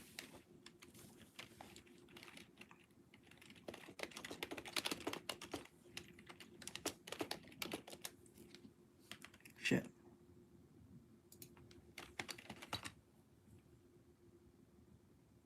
Yeah, it was 3 lesbian black women and fucking, it was funded by Jews, mostly. Okay, let me see. Not gonna lie, ain't gonna think for the thing. I say, considering people needed to keep their head in a swivel, it makes no sense to go to the place where you can make yourself easy target, right? SpongeBob, Ruby. Oh, SpongeBob, yeah, Ruby, Bob Iger, yes, it was him. George Lucas, the fucked up. Yeah, he fucked up real hard giving it to Bob Iger. That shit was stupid. And he had the fucking sequel in his hand and he threw it away. Why would you throw it away? Even if you thought it was dog shit, why didn't you just give it a try before you threw it away? If it didn't make any money, at least say it was dog shit. We lost some money. Fine. We'll do our own damn thing. But the fact that you took the thing from the man who started the thing that you bought, wouldn't you not want to use it? Make it make sense. The dude who made the $1 billion franchise is giving it to you. He said, in case you want to make a sequel, here is the fucking script. You looked at this and said, nah, are you stupid? That's how arrogant you are. That's how arrogant Bob Iger was. He was that arrogant. Arrogant idiot. Let me see. Because the creator of Ruby left a list after their death. Oh yes, I remember he did die. And how the story was going to go, but of course they threw it out the window. Then added their random trash. It was like having the Dragon Balls and chucking them off the cliff. Yep, chucking them off the cliff. Guess someone didn't want to summon a dragon, but the LGBT community is still going. But this shit is running it now into the ground. Yes. I read something about using minors, which I agree it's definitely not a good idea to use underage children. That can be federal if they abuse it too much. They're already abusing it. They just let it still sit.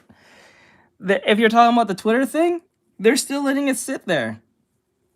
That's where the problem is. Like, okay, you see how when Twitch did that whole shtick when they said, "Oh, you can show naked shit on your stream now," and then within less than 24 hours, they no. And you notice that once they made the TOS different and they said you can do anything adult wise, you can put naked anything on your stream without getting in trouble. You saw how many VTubers started just pulling out their NSFW models, and then within less of probably 10 hours, bam, instantly changed it. Don't know why X can't do that. That shit was crazy. And Tom Clancy knew this. He knew this. Let me see. The real purpose of Star Wars Awaken was having Finn and as a Jedi. They scrapped that idea. Bro, that would have been a perfect moment for Finn to be a Jedi, the black guy. I know you're referring to, like, that was the weirdest part. And they just gave it to this random chick named Rey. I was like, bro, what the fuck is happening? What happened? Bro, what happened? Like, people was relating to the Finn. Now you can't relate. People was relating to Finn. And then all of a sudden, you just gave me this, not only this whole new character, but I don't relate to this bitch. She's a Mary Sue. She does everything perfect. What is the point of this? Like, this is stupid. Like, what the fuck? Lettuce, bacon, tomato community. Okay, hold on. I almost forgot. I had something great to share with you. Okay, a fan made animation of Team Silver. Oh, okay, Silver. I know. The lettuce, grease, bacon, and tomato. It was a coincidence when I first found it years ago. I didn't like them at all with their arrogant behinds. Yeah, you can send it to me. I'll check it out. You can send it to me. Oh my god. Bikinis, you know what I mean? Doesn't feel like a good hill to die on, if you ask me. Let me And see. this, of course, Like the bleeds into fact video that games they are aplenty, even since saying Tim we Sweeney's should show comments and our his news position are are quite literally integral and a part of Is so that a red many flag for video real? games Yep. out here right now. It would make me too long to list them all, pretty much. What uses Unreal Engine? Pretty much everyone. Okay, some studios still use their own engine. Actually, the fact that you just let everyone have like the ability to just AI generate anything of any photo of anything on X, just probably revamp the Me Too movement, the racist movement, everything on every typical movement you could probably think of is probably gonna get revamped from that alone, because people who are like race baiting will use that to make like images of characters who are not white into black or like some other race, just to fuck with people all damn day. Women are gonna say they got SA'd because someone took their pictures, and they got Me Too'd. It's gonna eventually just revamp 2016 all over again, bro. Like, what the fuck? Like, if you think of it, okay, their fight scenes are great. What's the video talking about? It's talking about Tim Sweeney defending the idea it's okay for minors to get stripped down. But I get what he was saying, but I don't think that was the right way he was saying it. I don't think he should have went down that route per se, but I get what he was saying. But once you understand what he's saying, it still kind of comes back to the fact that, yeah, but you're kind of asking for people to strip down minors on the internet. And it's kind of like, it's like a double-edged sword thing. Like, I get where you're coming from with the whole free speech thing, but this is probably not a hill you want to die on either. So it's kind of weird. Yeah, this is also include girl taking people's clothes off. Oh, y'all didn't know. Yeah, it's girl taking people's clothes off. You can take any picture on Grok, and then you can make them naked. No matter what it is. Could be an anime character, a person, a kid, a robot. It could be virtually anything. You can put bikinis on them. You can strip them down. You can make them naked. You can do them. You can virtually make them do anything almost. If you're smart enough on how to like trick the robot to get them naked, it's pretty easy. So like that's the insane part. This is why a lot of artists is jumping off Twitter, because you don't want to make a drawing. Oh, well, there's a new thing I noticed a lot of artists is doing. They'll take a picture and cut it in four pieces and then put it as a post. So there's pieces of the drawing. So they can't make the whole drawing into like one thing just to fuck with people, so they can't do the AI generation, because it'll be hard to explain to the robot how to make that make sense. Which is smart, but then again, it's just kind of a waste of time when you really think of it. Cutting in pieces and shit like that. I don't know how people are doing it, but I might try it out just for the trend. It sounds really fun and funny. Let me see who the fuck Chad, man. Let me see. When you talk about anything from Leak Gig from 2016 makes me feel sorry for Jennifer Lawrence and all the other celebrities you got hit. You got hit by hit. Yeah. Let me see. That's a. He is a lolly lover. That's it. He's a lolly lover. Put an ugly character as a test subject. Oh yeah, you can. Yeah, you can make you can make a character, like an ugly character, beautiful. You You can make probably something like Shrek handsome and funny as fuck. I wonder what the AI would majority do. are still using Unreal Engine. And if Tim continues down this path, It's like I said, it will it's seen just lead artists to a use further an AI boycott. on But what do you their think? Let me know in the own comments. art, Thanks and for it's watching. messed up a lot. Subscribe, and I'll Wait, see you guys next time. isn't And Jennifer hopefully I Lawrence the explained girl myself to properly do here. like? It's a mess of a She's the one conversation, who I know, played but let's just be Mystique adamant in about this, okay? Have a nice day. or the main character from Hunger Games, the first one. Okay, now I gotta clean up his hair.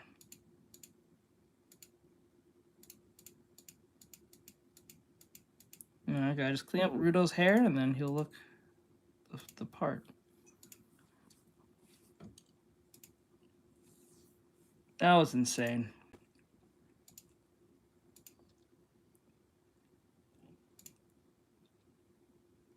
Okay, so Deadpool's officially out here.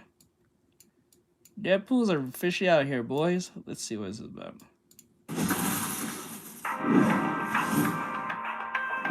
Deadpool's turn to shine. Even if he thinks that's a good idea, he wouldn't be arrested in enforcement. Well, right now, Heads up, losers.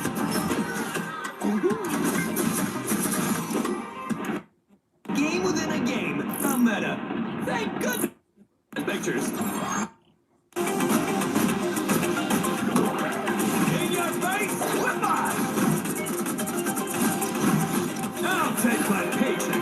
so his abilities are all like comic book focus. It's not even like, it's like comic book specifically. So it's like it comes off as a comic book.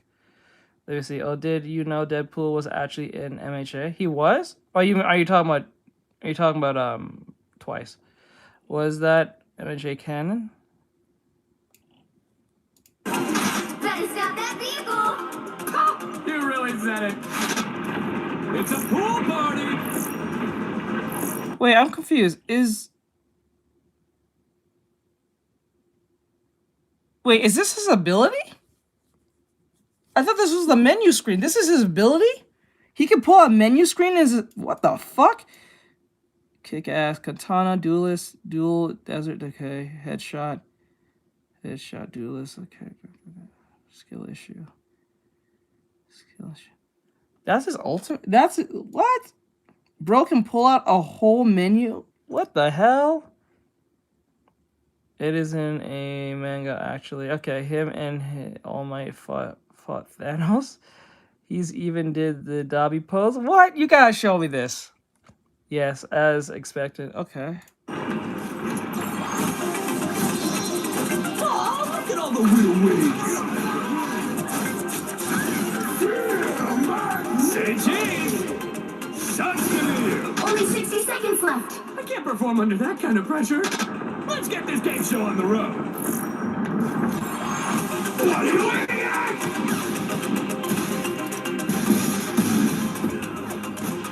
Well, are we taking this down or not?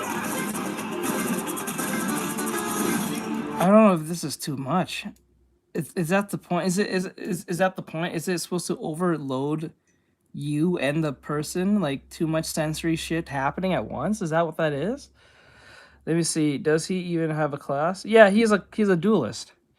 Let me see. I will. Okay, yeah, I've seen it. Why is this thing not reading in my ear? What the fuck? Hold on. Let me.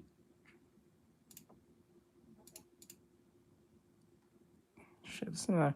Yeah, I've seen it. Thought it was made a fan made. It's not. It's even just physical copies.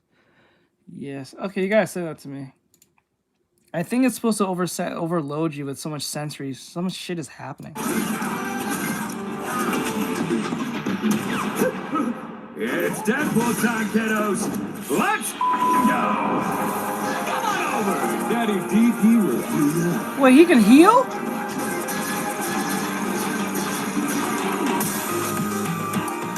You know what? I can't program my sword to heal. Now get this legend.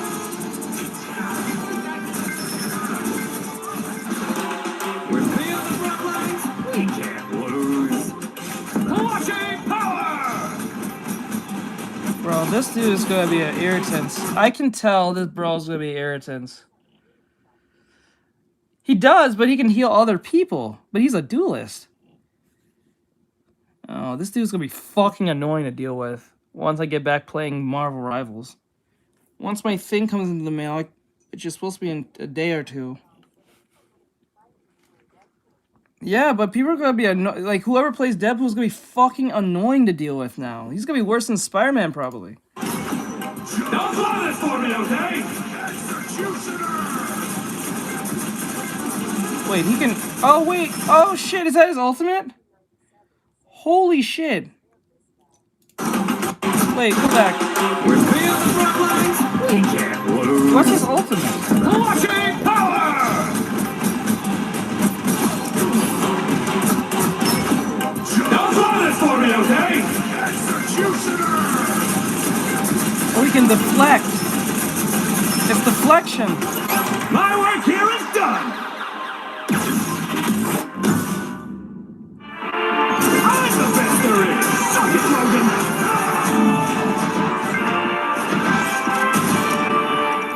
One for the scrapbook. This probably tells you that he's gonna be a great counter against Logan then. Because a lot of people are not gonna like a lot of people did not like playing Groot because they had when there was a Wolverine on team, everyone says turn to Groot. No one wanted to play Groot because they wanted to deal with the Wolverine. They wanted to play someone else or Captain America or some shit. If he's a counter to Logan, because Logan's like a half tank, half duelist. This dude's like a duelist, but like a duelist healer. Yeah, he has. Yeah, it's pretty much a Genji ability. That's pretty much what it is. Alright, at the museum. Huh.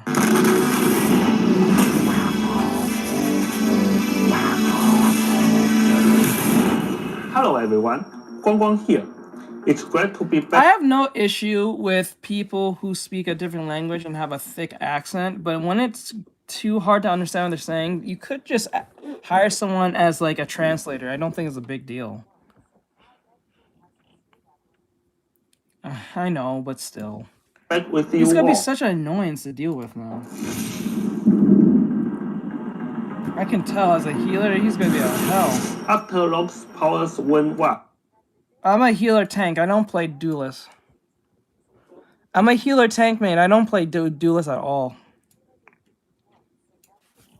The only time, like, if I play duelist, I'll play probably like. Where is this? Spike Heart. Oh my god. They should at least have a translator at least. Out and joined the Grand Garden. The Krakow portal they had just planted, which was the only way home for her and Gambit, wither away. And walk. Now, with the elders of the universe on their trail, Duelist fan card? Okay. Gambit has no choice but to take Locke to the one place he's familiar with in this strange realm. Who do you play as? The Collector's Museum. To catch Right? the returning thieves, the Collector has dispatched two of his top mercenaries, Deadpool and Elsa Blackstone.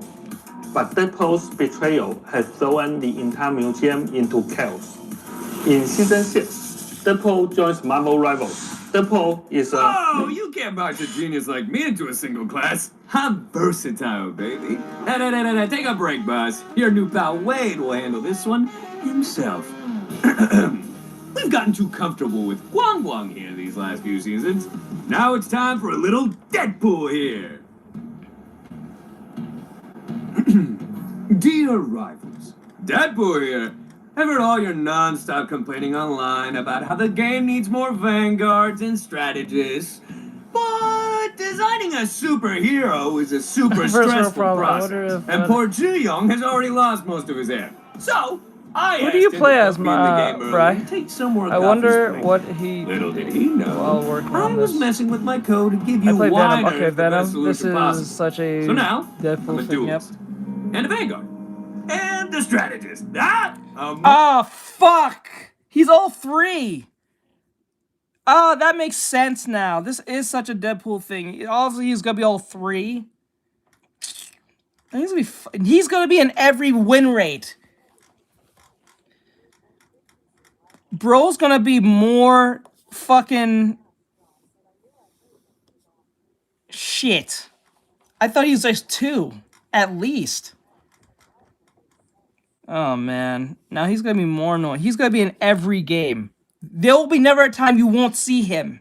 He'll be in every game. Yeah, he's gonna be the. He's a. Oh my god, oh my god, he's literally everything at once.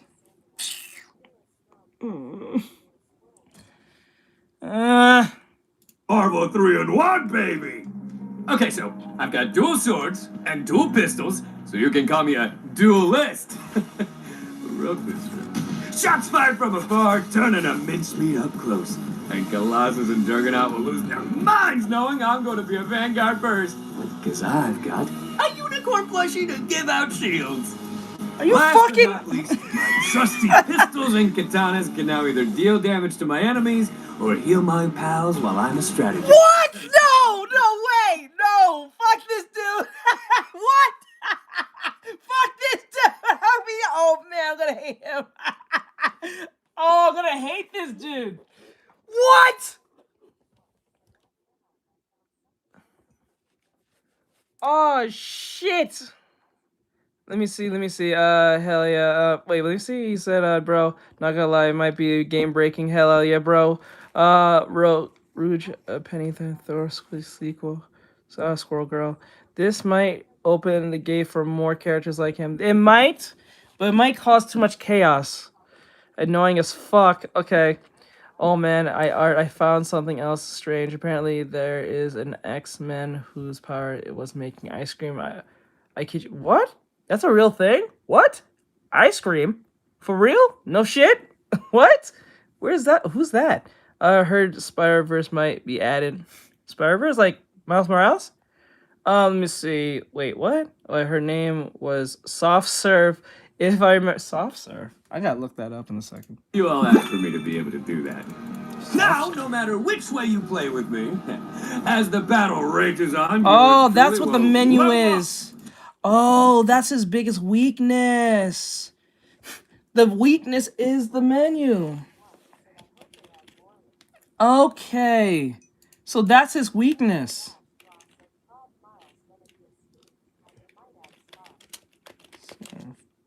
Excellent. Oh, you're right. There is a character named Soft Serve, and she does use ice cream. Why do I feel like this was made within 2016? Within the 2020 into the late 2010s. I have this weird feeling. Shit. Let me see. Miles gonna be skin, but I probably Miles might be a skin, but I might. No, I don't think he's gonna make him into a skin. I don't think they're gonna make Miles Morales into a skin. The reason why I don't think so is because if they have someone like Penny Parker, right, and they have Peter, they have Venom, adding one more, like, I don't think they're gonna make him into a skin. I don't think so. Let me see. Would you eat it if this question? You know, I can't do it. I would. It would be strange. Add silk. Yeah, they might add silk. I think what they'll add. I think fan favorites are gonna be added is like if they're gonna add more spider people, they're gonna add Miles Morales, Noir. Actually, no. I think Noir is a skin. I can see Noir being more of a skin. They might add Miles Morales, Silk, and I think I have one other character, but I can't think of anything. Maybe Spider-Ham. Maybe Spider-Ham because he can probably be a good... I think Spider-Ham might be a good character because they may use him to counter that of Deadpool, given that he's a cartoon. That would make sense, right? Like, think of it that way. Yeah. I think Spider-Ham might be a good choice. Because he could be a good counter to Deadpool. At least. It could have... That makes sense if you think of it that way. Miles should say the N-word more, to be honest. He'll say my ninja probably. That's a good question. But then again, I didn't think they was gonna make Deadpool. I thought they was gonna make him like a generic duelist. Harry Plopper. Just like those nerdy RPGs, gaining XP and upgrading abilities till I become a true server admin. Unlike other lamos, I charge up my ultimate ability faster depending on how fancy you fight. Then, all bets are off. Whoever receives my challenge, frenemies or even yourself, will be feeling Actually, you're not right. Yeah, I don't think Miles will not say the N-word. I don't think he would, because if he did, that just got, especially if he says it blatantly, they're gonna assume he's like a minority at that point, or a very racist white guy. But if he's gonna have favor with the people, he's gonna probably not say the N-word at all. So he can't say the N-word even if he wanted to. fresher than my colon after a dozen chimichangas. But depending on how they score on my ultimate test, I'll gain a big old buff according to the role I'm playing. How sweet is that? Duelist tank? It sounds like I'm gonna be one hell of a playmaker. Hell, I don't know why anyone would ever play as any of these other losers again. Well, except maybe Jeff. Good point. Maybe I should add Ziyong to increase all your cooldowns. Maybe I should. You know what? Forget what I said. I'm sure I'll blend right into your already impressive roster. Anyway, gotta go before I get nerfed. See you soon, kids! Yeah, he's gonna get nerfed. There's no That's way. right. There's no way bro is not gonna get nerfed. I'm telling you, he's gonna get nerfed off the wazoo. Like instantly. Deadpool will be a triple role hero in Marvel Rivals. Of course, in quick and competitive mode, only Ben one Reilly? Deadpool can appear on each side. A new convoy match. Maybe, yeah, maybe the Scarlet Spider might will launch with get the January 29th it. update. Or Spider Can Punk. Deadpool have log escape? What fate awaits the monsters lurking in the museum? Stay tuned.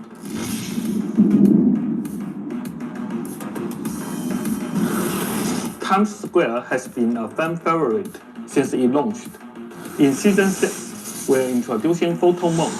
Adjust your camera angle, choose your favorite filters, and capture those epic moments. After the January... Wait a minute. I see what you guys did there. We're not stupid. I'm not stupid. 20... I see what you guys saw it too, right? Did you guys capture that shit? These people are slick. You guys are slick. Did anyone see what just happened? I hope you guys caught that. Maybe Ben Reilly, because Scarlet Spider, 100% all his stats will be nerfed. Yep. Enigma, Force, Spider-Man. Now, what's typing? Check. Okay, I'm gonna go back. I'm gonna show you what I mean. Okay, right here. They think they're slick. I caught you. Gotta go. Pearl Museum Okay, when they start doing the photo, with the January it's a little 29th too on the nose. Can Deadpool I have caught log you. escape? What fate awaits the monsters lurking in the museum? Stay tuned. Watch this. I wasn't paying attention. Times Square has been a fan favorite since it launched. In Season 6, we're introducing photo mode. Adjust your camera angle, choose your favorite filters, and capture those epic moments. We're not stupid. I caught you. You automatically put rogue of old people in the with her back turned alongside Emma Rock. I caught you, giggity. No, that's come on. Caught you. Hey, listen, I'm not mad at you. I just caught you. That's it. I too will be looking. You think I'm stupid? Oh my god. Damn, she's thick. God fucking. Oh my god, they went all out on this hoe. Holy shit. Where's the feet? Where's the feet? He wants the feet fix. Sadboy wants his feet fix. Bro. Bruh. God, this is my first time actually seeing her model, like actually like in the game. I know she had the trailer, but I didn't. That's all I saw. But Jesus Christ, bro, that's not. Come on, we know what you're doing. Yeah, you know what? This is why I'll never want Westerners to tell me or what game I should and shouldn't play. I'm telling you right now, don't let the West censor your games. You will be playing like, oh my God, it's Legos at that point. We'll be playing Legos. Don't let Westerners get a hold of your game. Let the East do what they do, because they know who pays for their game. That's crazy. They just happen to be turned around. Times Square will also get a new area, the Clobbering class. In this game, 20 game hours files, to some yours here. thick cake. And if you spend a small amount of units, your match will be broadcast live on the big screens in Times Square.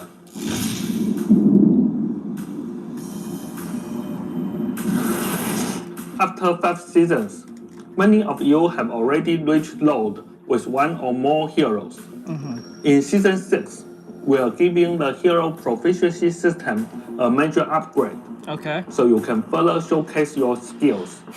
We are raising the cap for each hero and adding rewards like units, unstable molecules, nameplates, titles, nameplate frames, badges, dynamic avatars, and more.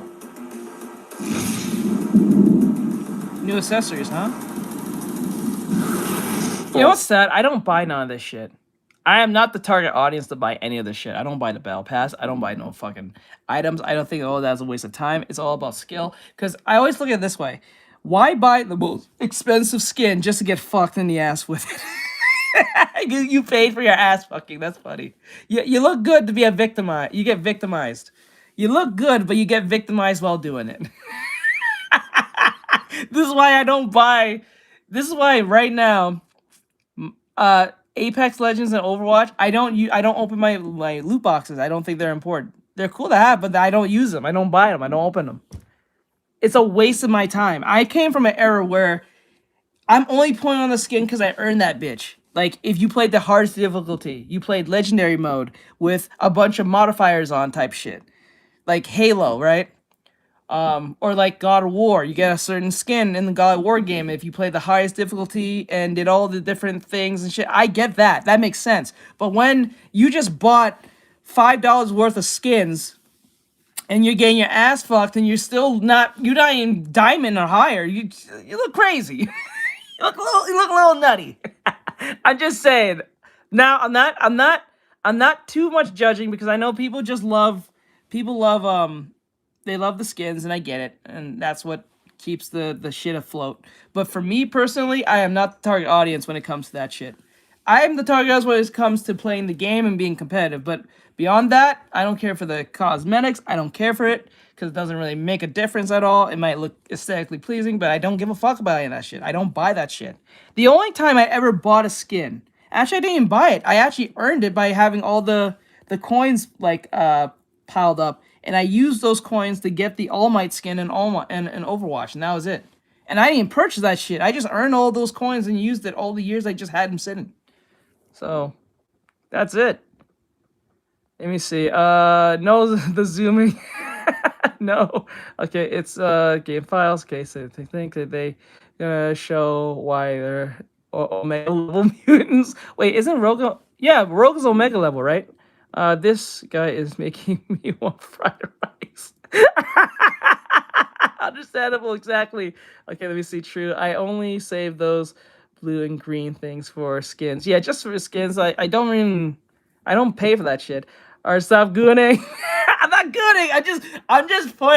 Look, game recognizes game, okay? It just game recognizes game. I'm just recognizing.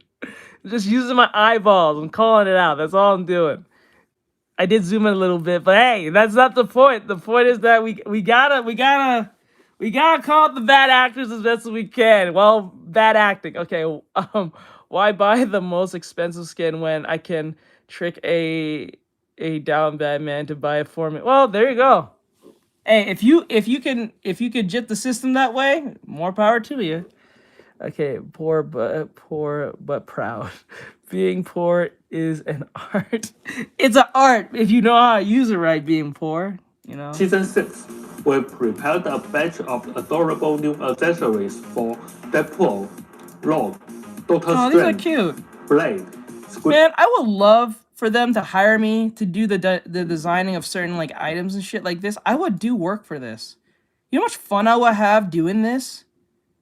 Like, you know how much keychain? I would love to see if I can be part of the keychain division. Like, make the designs for these. This will be fucking fun. I would love to make these for the game.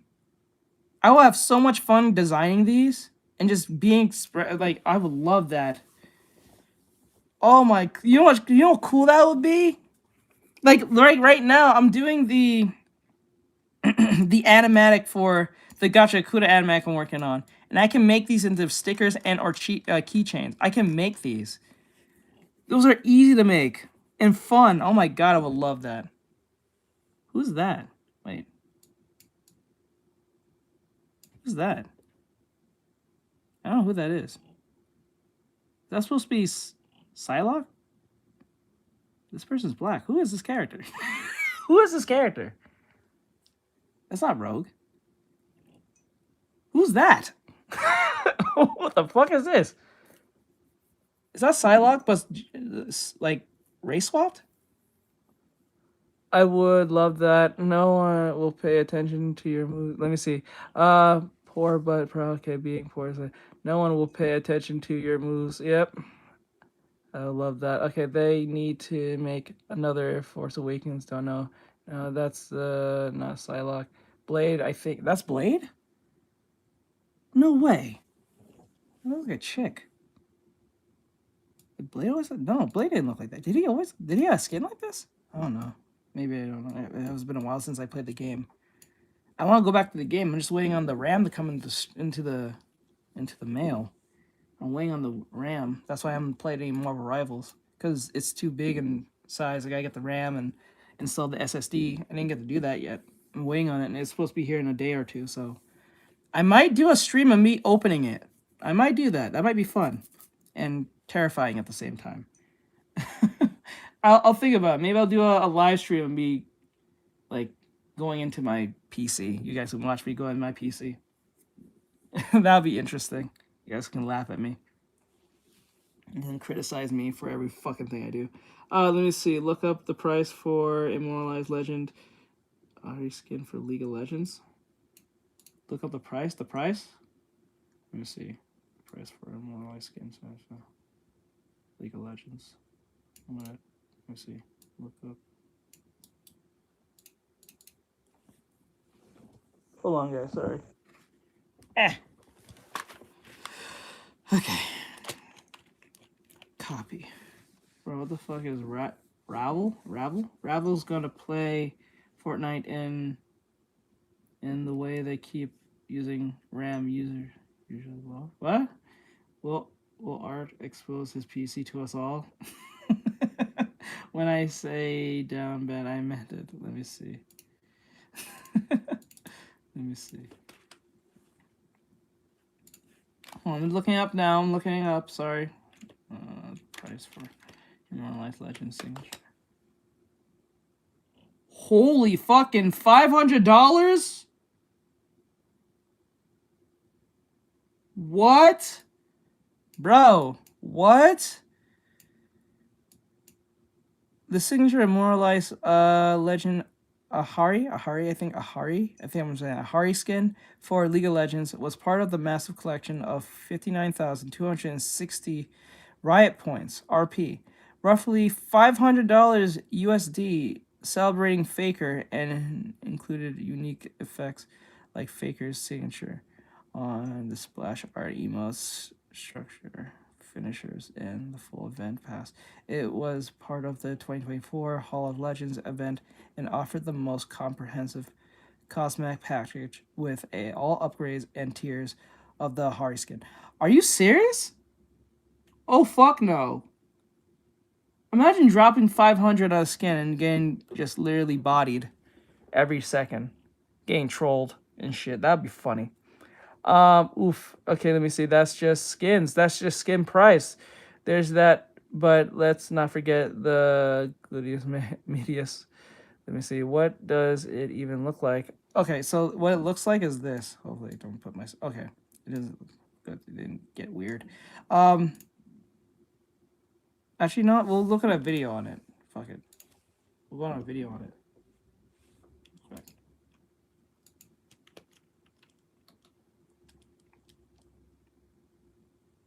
Woman takes her life and content creators blame the husband. That sucks. Even when the bitch kills herself, it's your fault. Somehow the bitch kills herself, it's your fault. That's crazy. We just got the prices for the faker skins, and oh boy. Let's just be clear. I don't play League of Legends, so I don't know about most of the characters. I only played the fighting game so far. That's the closest to a League of Legends game I ever played. I was thinking about jumping to League of Legends, not League of Legends, like playing the fighting game and that Team Tactics game. It looks kind of interesting, but I don't know if it's for me.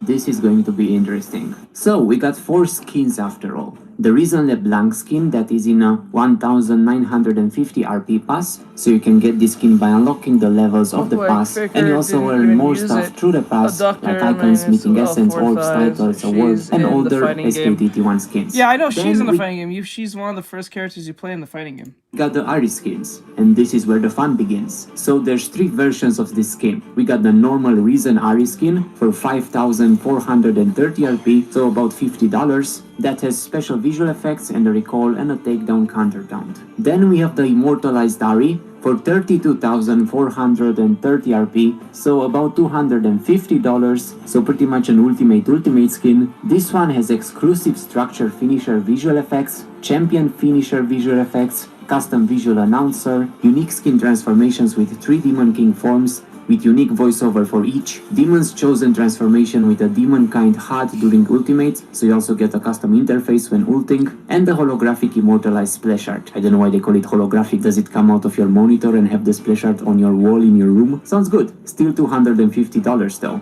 And the scummiest, I mean best of them all, is the immortalized signature Ari skin. For as little RP as 59,260 RP, so almost $500. And the only in-game difference from this skin and the previous regular Immortalized Ari skin is that this one has Faker's signature around it. You get it as a structure finisher, so you see this when destroying turrets, and also get his signature move as a Control 5 emote, and his signature on the splash art. And a couple more chromas, and you get all the 100 levels of the pass, so you directly unlock everything in there. So if you want to get all 3 Ari skins, it's going to be almost $800. Seems fine, and this will work as an annual pass. It will end in July, and it will come back every year, as a new pro player will be picked every year for this. So let me know what you think about the skins and their prices, and if you're going to sell a kidney to buy them, leave a like or I'll charge you $100 for... That's a waste of money. I'm sorry, that's a waste of money. It's a cool skin, don't get me wrong. It's a cool skin, but like it's not, no. Sheriff Kiernan, sighting target. Oh god. Oh god. Oh god, this is gonna be a fucking irritant too. And I thought Timo was annoying. This bitch is gonna be annoying as hell, I can tell. Consider this your warning shot. Take time.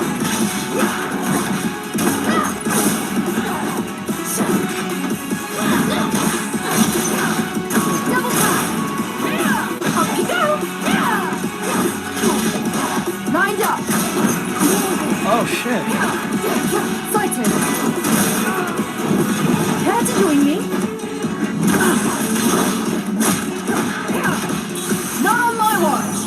Oh, I get it. She's gonna get rid of Timo. She's gonna be the nerf for Timo. 1 moment. Hold. We need cover. 1 clear shot. is all I need. Cheers! Case closed.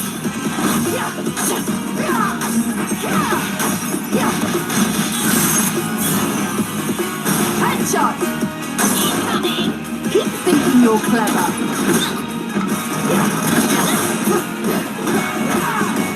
Nice try! Shall we? Like I said, I don't miss.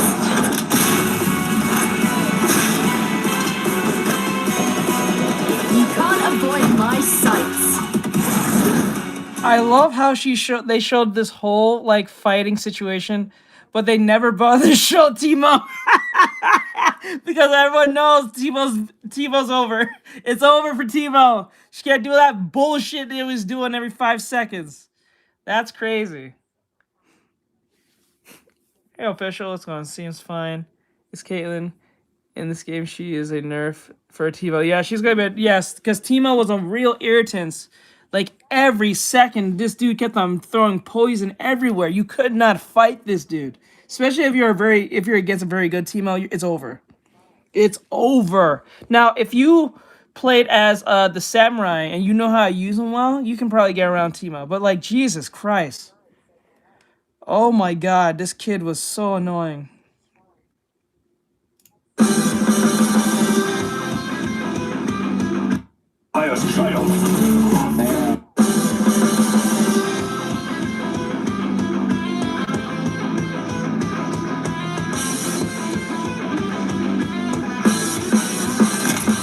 Okay.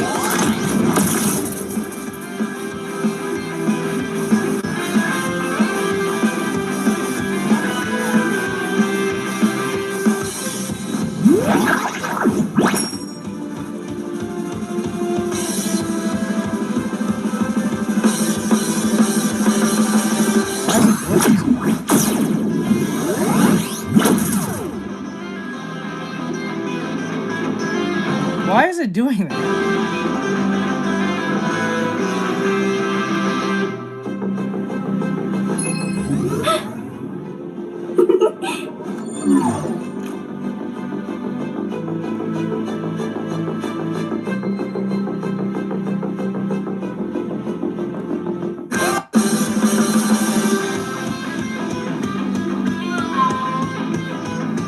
Bye-bye, Timo.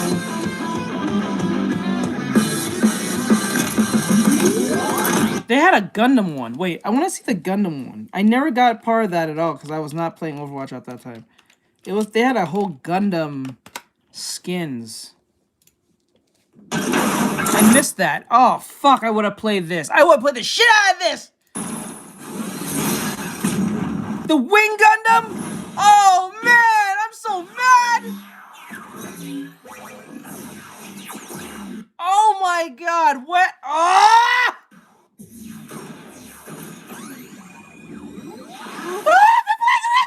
No! No! My favorite one! Oh my god! The Reaper Gundam! Oh my god, from Gundam Wing! Oh my god! Oh, I'm gonna cry, bro! Oh my god! Is that all of them? That's all of them? Is that all of them? Is that all of them? Is that all of them? Really? There's only 4. It was only 4? It was only 4? Oh shit. Sistema cero activado.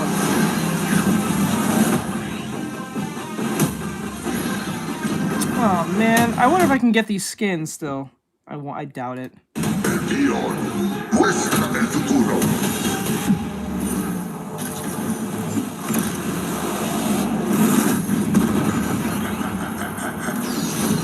Oh, come on, bro! On the fucking rip! I'm so mad right now! You guys, you know, this goes hard. Do you know how hard this goes? Oh, bro, no. Este traje móvil puede derrotar a cualquier enemigo. Yo soy la barca. Oh man. I wish they had the G Gundam. Fuck, that would went crazy. My four favorite Gundam is the Reaper Gundam, the G Gundam, the Gundam Wing Gundam, or I forgot what it's called, and then the Barbatos. Those are my four favorite ones. Shit.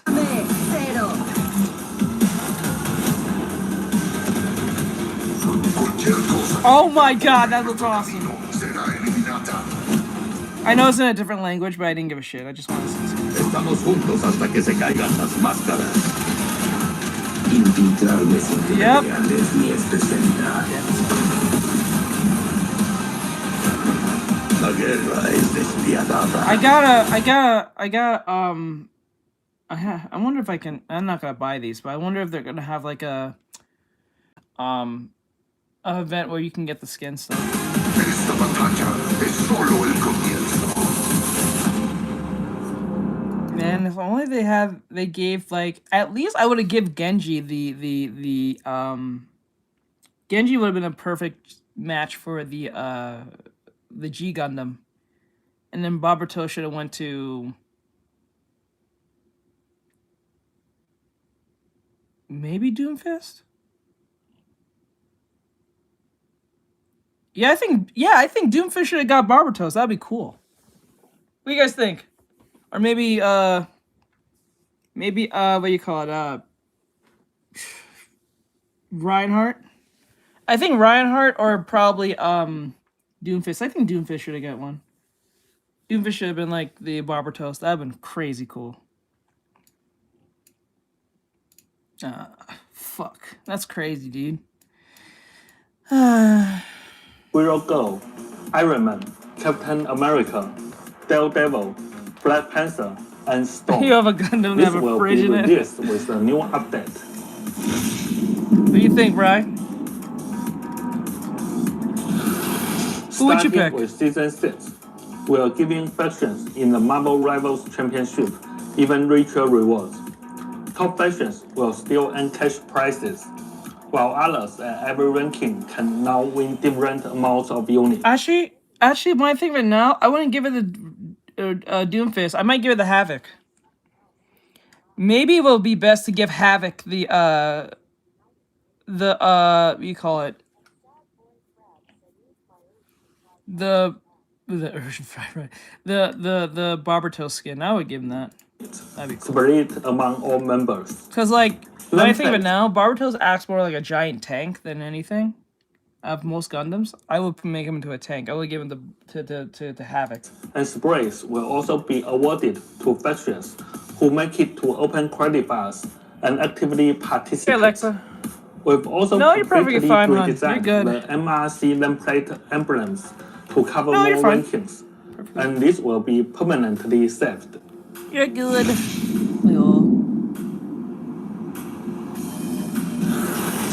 In Season 6, verified college students will get access to a new location of 10 costumes and MVPs. University students can verify with their education email to unlock these exclusive benefits. Now, Thank you, I I appreciate will it. hand it Very over much to so. Zhiyo, who Trying my will best share here. the latest Trying my on Season best. 6 team-up ability changes and balance updates. Hey Rebels, I'm Zhiyo. Season 5 is coming to a I don't wanna close, and it's been truly I'm not making fun of you, bro, but your head, dude. That head. But I'm pretty sure you're extremely smart. More smarter than I am, so I guess it pans out. Your head, though. You know, I like Hammerhead. I think it was Hammerhead from Duck Detective. It's art. unforgettable. We release lots of exciting new content and receive passionate feedback from all of you. Season 6 is almost here, and as Guang Guang mentioned earlier, we are committed to Again, bringing I don't even have more no thrilling issue of them showing off their game. Is that shape the whole thing? updates. Now, Let me walk you through all the team-up ability changes and balance adjustments coming your way.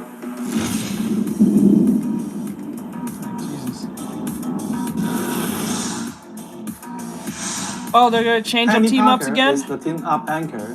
When this team-up is activated, Spider-Man receives a web bomb. Once the bomb is activated, it starts a countdown.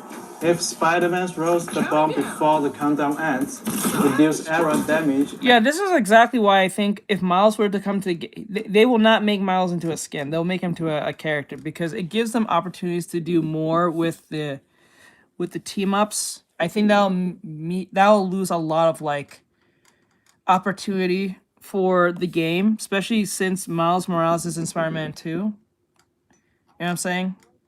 And Spider-Verse, can't speak today. So it wouldn't make sense. And then like if Peter powers up with Miles, he gets like an electric boost or something. He gets some type of electric power or some type of something from Miles. And Miles gets something from him as well, more shields or some shit like that. You know, for confidence because he's a kid. So whenever Peter's around, he feels more confident. So it gives him more shields or some shit like that. For Peter, he gets more like resistance to certain like attacks, especially electric attacks or some shit like that. It like from Thor. You know what I'm saying? That makes sense, right? Like that makes sense. And applies Spider Chaser to enemies in the radius. If he does not throw it, he instead gains a web cluster charge and a small amount of bonus hex.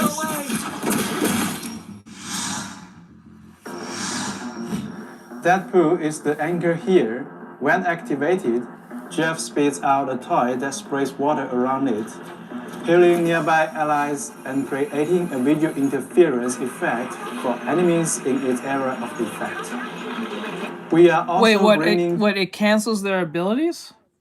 back a visual interference effect. No, not Peter. Miles gets the shield, so he gets more confident when Peter's around.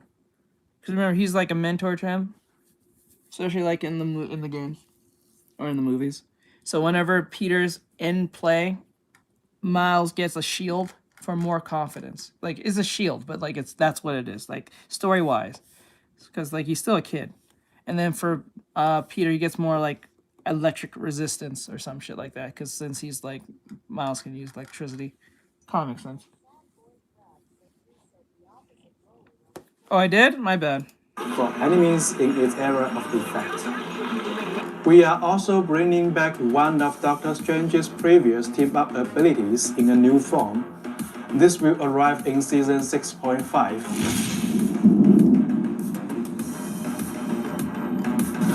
The ever-burning bond is being put out and will be removed completely. Penny Parker is disconnecting from the Rocket Network. Oh shit! So oh shit! So In Penny's Season 5, thing can't work anymore. Oh shit! Both changes to the overall game environments. I guess people were using that way too much with Rocket and Penny. So they'll just put down the thing and then Penny will have the thing around it and people will get fucked.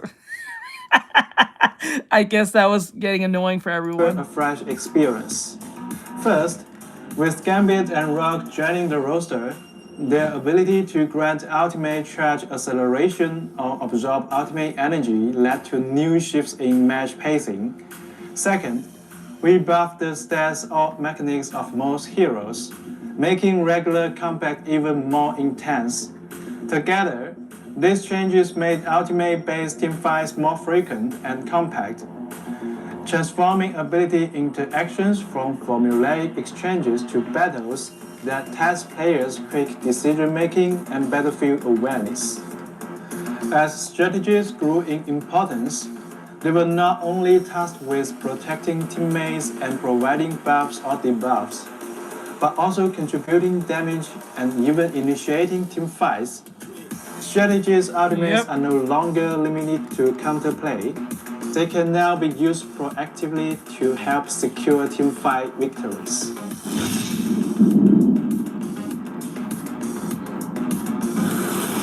Looking at the entire season, most heroes saw their team dynamics shift after their buffs.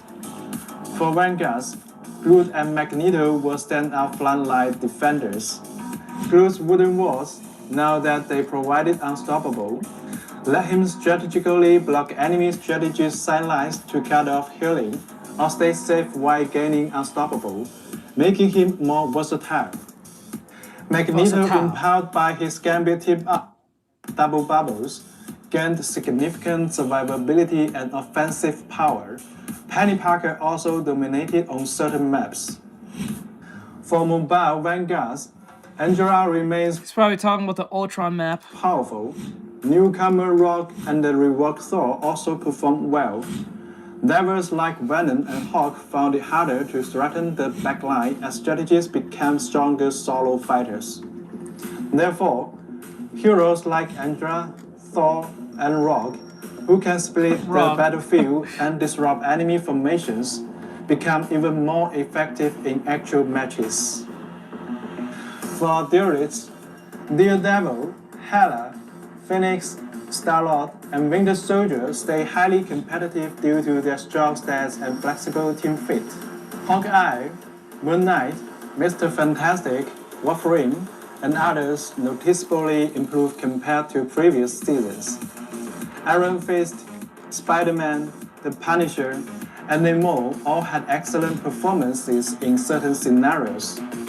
We also noticed that some assassin-type heroes struggle against strong strategies backlash due to the meta shift. Finally, strategists. Gambit was the top pick this entire season. His utility, solo ability, strong damage, and healing made him the most dominant strategist.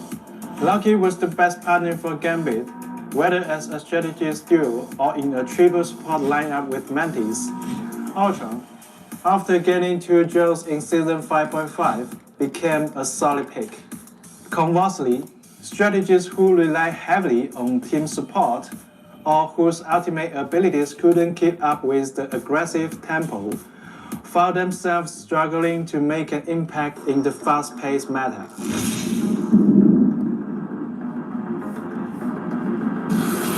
For Season 6, our goal is to further intensify regular combat by weakening the solo strengths of some strategists and boosting certain mobile heroes, so backline fights become more balanced. For vanguards, Hawk and Captain America will be buffed, so they can better fulfill team roles in the new environment. Doctor Strange will have improved mobility and damage, making him a greater threat to nearby enemies. Angela, who faces low risk thanks to her flight and shield, will be slightly nerfed to balance her matchup experience. For duelists, Daredevil will be appropriately nerfed. Iron Fist and Blade will be buffed, so death duelists are more balanced overall. Namor will become less reliant on his team-up ability. I guess Daredevil's been putting belt to ass to fucking both the Wakandan and the fucking ninja over there. Oh shit, that's funny. The devil's been putting some belt to ass for a good while on the. I can just imagine how that been going. Oh man, don't like it now, huh? Iron Fist, huh? Don't like getting your ass being kicked, huh? And that goes for that fucking cat too. Oh man, I hate him. Every time, dude be super fast and then knock me out within seconds when I'm just playing as what do you call it? Cloak and Dagger. Bro be in the backline just super killing me. Fuck him. Oh my god. Which will be turned down. Oh, thank you for that, Sad Boy MPT. Thank you for the gifts. I didn't see it earlier, guys. I'm sorry. Gambit's regular comeback power Thank you, guys. will be I reduced. appreciate it. While his ultimate will remain strong offensively, his healing output will be lowered. Invisible Woman's Guardian Shield and self-healing will also be appropriately nerfed. For Cloak and Dagger, World of Light Force and Terror Cake will now share charge counts, giving players more options based on the battlefield situation. This isn't everything. Please check our upcoming balance patch notes for full details. We will also be sharing Season 5.5 hero pick rates and win rates soon.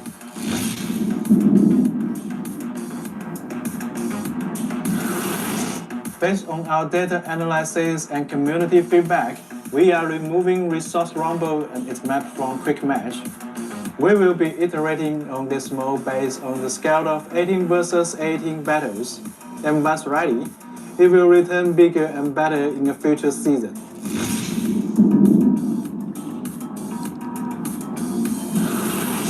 The zombie mode has had its issues, but you've shown it lots of love. So we extended its run twice. With the Season 6 update, Marvel Zombies will officially be dead and buried. But don't worry, I promise, with my hair as throttle, that we will bring you a brand new PvE mode in the first half of 2026. I hope you look forward to it. Ignite the battle.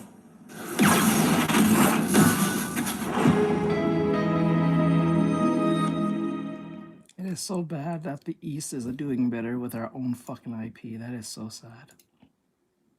Isn't that so fucking horrible?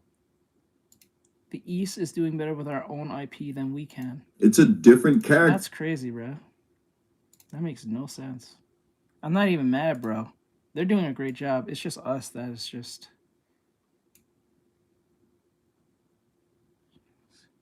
Okay, so this is from Monte Sensei. In the Japanese version compared to the English version. It's a different character in the Japanese version compared to the English version. Like, what? You know, I feel like that character in the movie that's been lied to his whole life and just now is discovering the truth. Like, Sword Art Online director believes Japanese anime has the potential to replace Hollywood, but focusing too much on global appeal could lead to failure. Katakawa CEO emphasizes He said something Japan about his hair. I wasn't too sure what that was about, but I just, yeah, whatever. Yeah.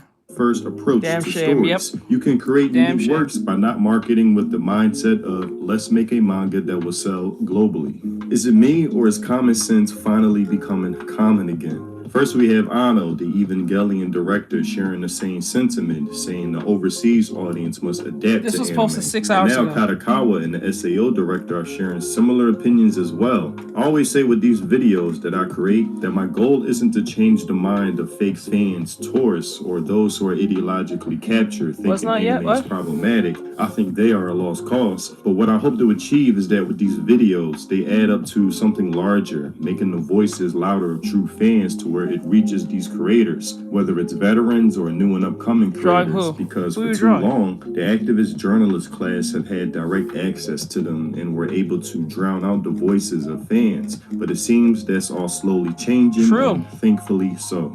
And here's a quote from Ito himself, the SAO director. I get the impression it was actually when Aniplex acquired Crunchyroll in 2020 that Japanese anime started exploding in popularity across the globe, taking into consideration the WGA strike from a few years ago, which was so stupid, but that's a topic for another video. Yeah, that was a stupid strike. COVID. It also seems like the influential power of Hollywood movies has been weakening, so I think Japanese anime have managed to become a good replacement for them. However, despite Japanese animated films being in a position to rise above the popularity of media giants like Hollywood, making anime with the global audience in mind could be a double-edged sword. There have actually been many cases where focusing too much on global appeal has led to failure. Bingo! Yahtzee! And this is something I state often in my live streams and videos, that the creators who will find themselves to be successful in the future are those who are paying attention to the current landscape of things. He sees that Hollywood is failing and that anime could completely replace it, but he understands why that is, and is careful not to gun-ho that now they can do anything without fear of failure, but the opposite of anything. I think Japanese people's idea of what could be well received worldwide is probably something people overseas don't enjoy. However, the emphasis on political correctness is strong in America, so they might think Japan is the only country that still produces works in which scantily clad girls battle, the kind of stuff that would be considered strange in North America. And when I read this comment, I immediately thought, yes, that's awesome! Yeah. Someone gets it. Let me find out these creators are finally learning. For my regular viewers, you already know I label these people by different titles, and the politically correct types is one of them. The fun police, hall monitors, easily offended, sticks up their asses, I'm allergic to anime titties, or the feminine physique in general, and want to rid anime of it completely. I would say anime is the last place where beautiful women are portrayed in mass at all. And it's funny, over this last Christmas break, I visited some family and spent some time with my nephew, who's growing up in a time when anime is now the default standard of entertainment versus my childhood when it was niche. And I remember him saying, all anime women are beautiful. And I thought, yeah, the Japanese still appreciate feminine beauty and aren't scared to celebrate it. While over here, you have the activist-minded types who will accuse anyone who dares put a beautiful woman in anything of catering to the male gaze, as if that's a mortal sin not to be committed. But I'm glad Ito, the SAO director, called out political correctness and inferred that it's incompatible with anime. That the second anime embraces political correctness, it stops being anime and will be a clone of what caused Hollywood's current decline. But while you had those in the industry like the Naruto studio president and Vinland Saga editor blatantly calling out political correctness abroad, you have others who still haven't gotten the memo. As Ito has stated, anime is known for its beautiful female characters dressed scantily, contributing to something the medium is well known for. Quick, journalists, cover your ears. But I won't say it for little baby ears over there. Fan service. In an attempt to appeal to the global audience, non-fans, there are some studios who are censoring or changing character adaptations to water it down. As of making this video, the first episode of Tune In to the Midnight Heart just dropped, and fans of the manga are complaining not just about the animation, but that the character designs or outfits have been changed or censored, and they are upset. Wait a minute.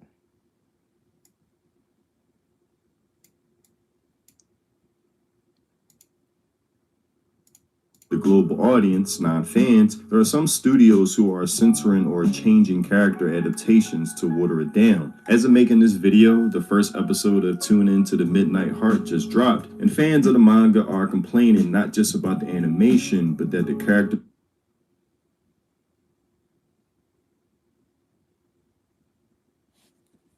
Oh, I see. Okay. the designs or outfits have been changed or censored, and they are upset, and rightfully so, in my opinion. With them censoring out midriff in the anime adaptation compared to the manga, because, God forbid, we're censoring tummies now, and because stomachs are just too much for the eyes to see, which they impressively outdone the booty short censorship dilemma for One Punch Man last season. Even giving some of the characters a breast reduction, at least from the first episode, it seems following what fans complained about in Bocchi the Rock adaptation as well, which had an activist feminist writer adapting that, so assume what you may. Seemingly this show so far scared to show damn near any skin, thighs and all, with many fans voicing their complaints. Why would I watch the anime adaptation for an inferior experience? Why the F bother adopting Tune Into the Midnight Heart just to censor it? This is really standard operating procedure now, huh? It's a bit sad. So now we're censoring everything? Guess kids are gonna get traumatized if they see tummies. Fucking retarded society. But while you have studios shooting themselves in the foot,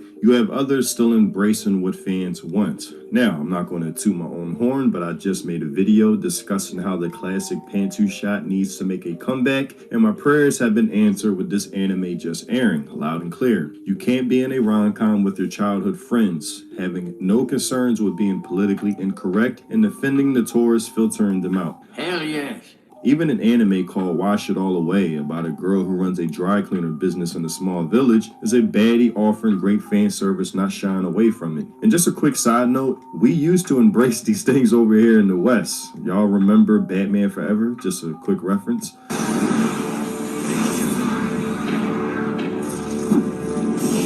But when you try to rid fan service or just attractively drawn female characters from anime, you get this type of non-fan stating, so does anyone else find the Gachiaka the Volume 6 cover art really weird, or is it just me? Oh, shut the fuck up, ho.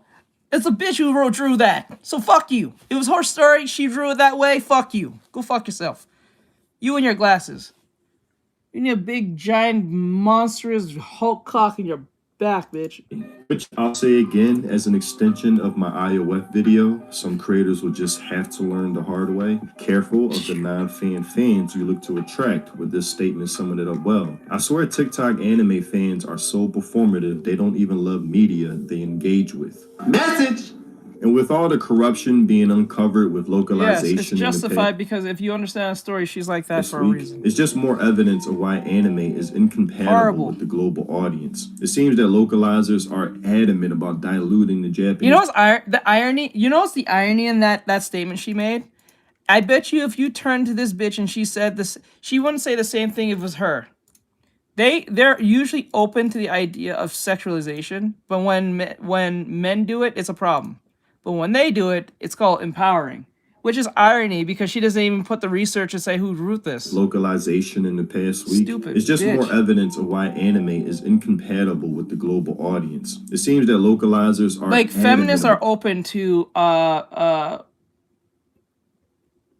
insane sexualization of women as well. about diluting It's just the when they Japanese do it, cultural it's called identity from empowerment. Japanese media overall. There's certain terminology or familiarity that just comes naturally over a period of time whenever watching anime. Even if you don't know the terms, you're just familiar with the tropes, character archetypes, etc., like the comedic face fall. 落ちる滑るまた浪人ですってば皆さんも水の事故には気をつけましょうねどうしました皆さん全然綺麗にまとまってないんだけどキャッツアイベ年貢の納め時だはいラーメン20個お待ちだどう What should I do now? Take this and join in. Tenchi Muyo. Hooray! Hooray! Ryoko! What's that? まどかじゃよまあおばあちゃまと同じ名前 Yep.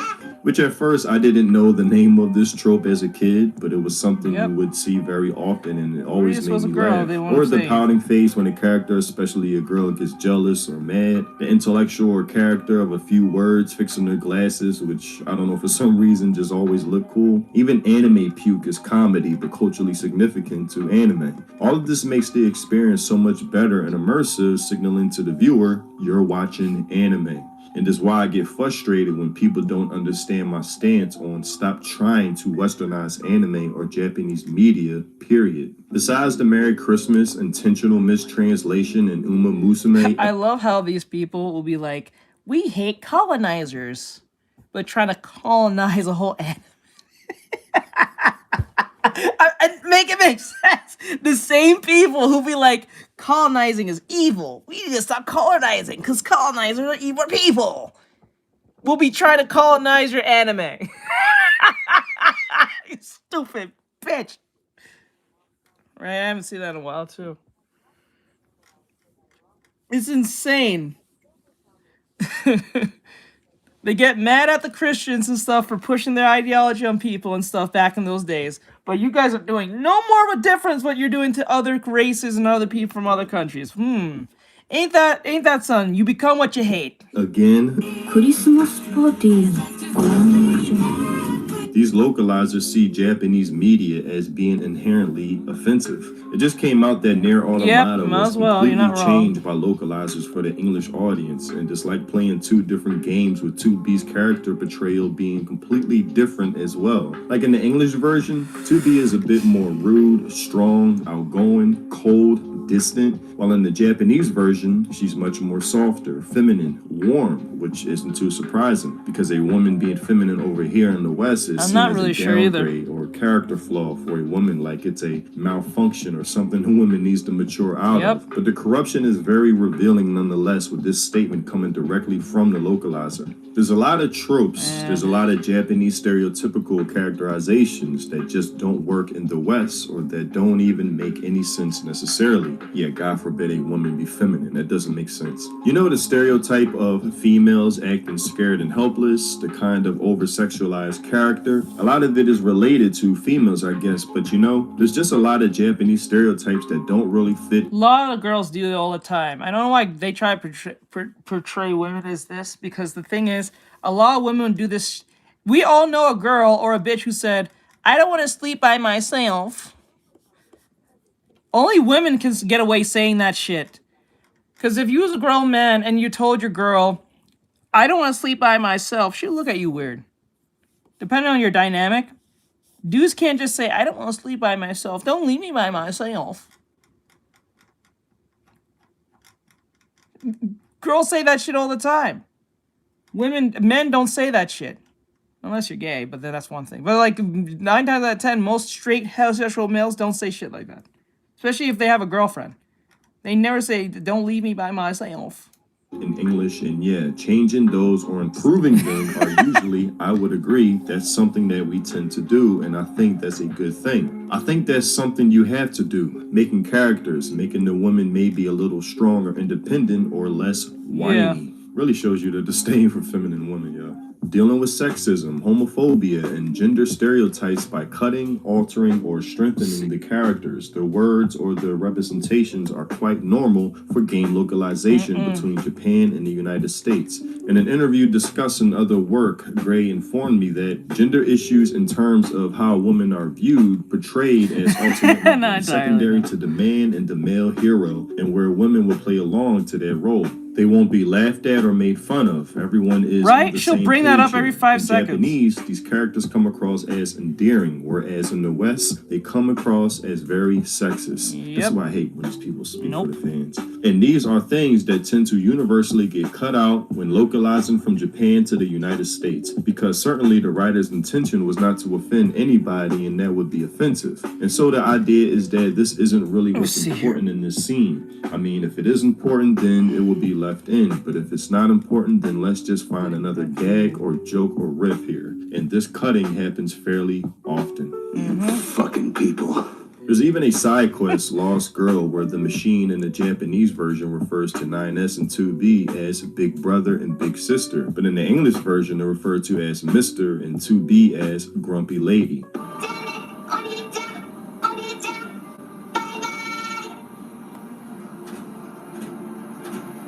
This displays a different relationship dynamic between these characters. One shows closeness and comfortability, while the other shows distance and annoyance. Many other instances where 9S and 2B have a more close relationship, where 2B is more engaging, compared to the English version where 2B ignores him and seems annoyed by him often. This is the problem I've always pointed out in localization with the intentional butchering of the media. The mistranslation can lead to change in framing of how a character is perceived. I would have loved to experience a soft-spoken, more feminine 2B. This makes me want to replay the game all over again in the Japanese version. And I've said it before and I'll say it again. I hate localizers. You're the worst kind of scum on the face of the earth. I hate how they convince Japanese creators that they speak for the Western fan, which if anything, the past 2 years have clearly shown that isn't the case at all.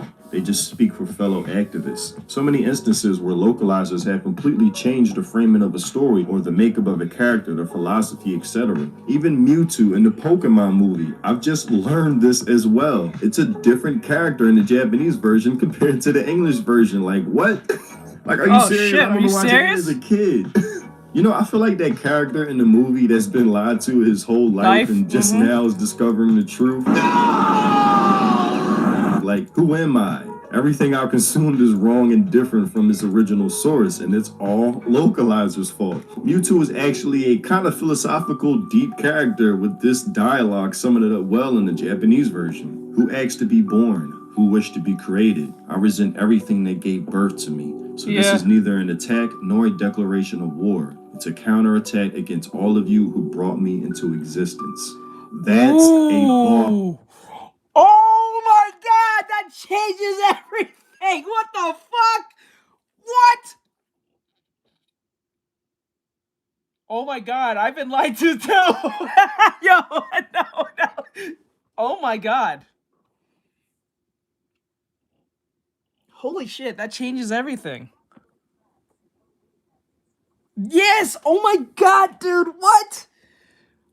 Play it again! To me. Philosophical, deep character with this dialogue summing it up well in the Japanese version. Who asked to be born? Who wished to be created? I resent everything that gave birth to me. So this is neither an attack nor a declaration of war. It's a counterattack against all of you who brought me into existence.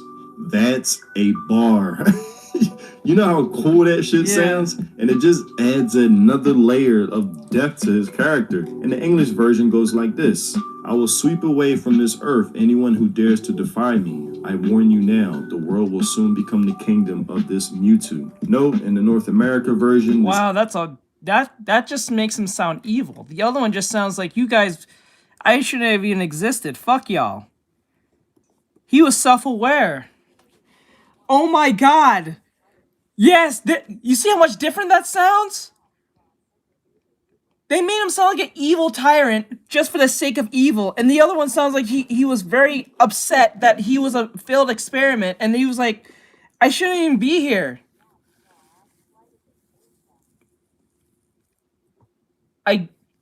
I guess it was too morbid in their head. Or nihilist.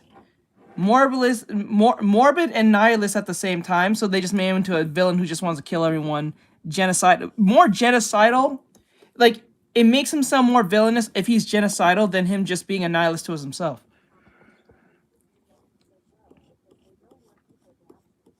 Yeah, or be self-aware. That's the moral. He was self-aware of his situation. Holy shit.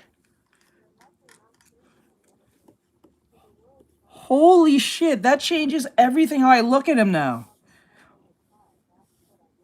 Oh my god, that's crazy, dude. Kind of feel bad now for bro.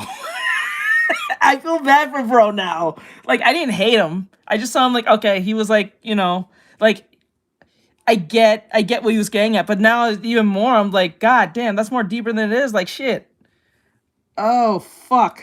The script was also completely rewritten, turning Mewtwo into an evil Pokemon plotting world domination with his supreme power. I mean, this just demonstrates how the Japanese writing and character depiction was far superior. I mean, it goes to show why this concept of anime or kid cartoons was mainly an American concept, because the Japanese dialogue is something I would expect to hear from an HBO show villain back in the day, top tier. While over here, localizers are translating itadakimasu as rub-a-dub-dub, thanks for the grub. What? Wait, what? I didn't hear that part. Well, go back. Show why this concept of anime or kid cartoons was mainly an American concept, because the Japanese dialogue is something I would expect to hear from an HBO show villain back in the day, top tier. While over here, localizers are translating itadakimasu as rub-a-dub-dub, thanks for the grub. What?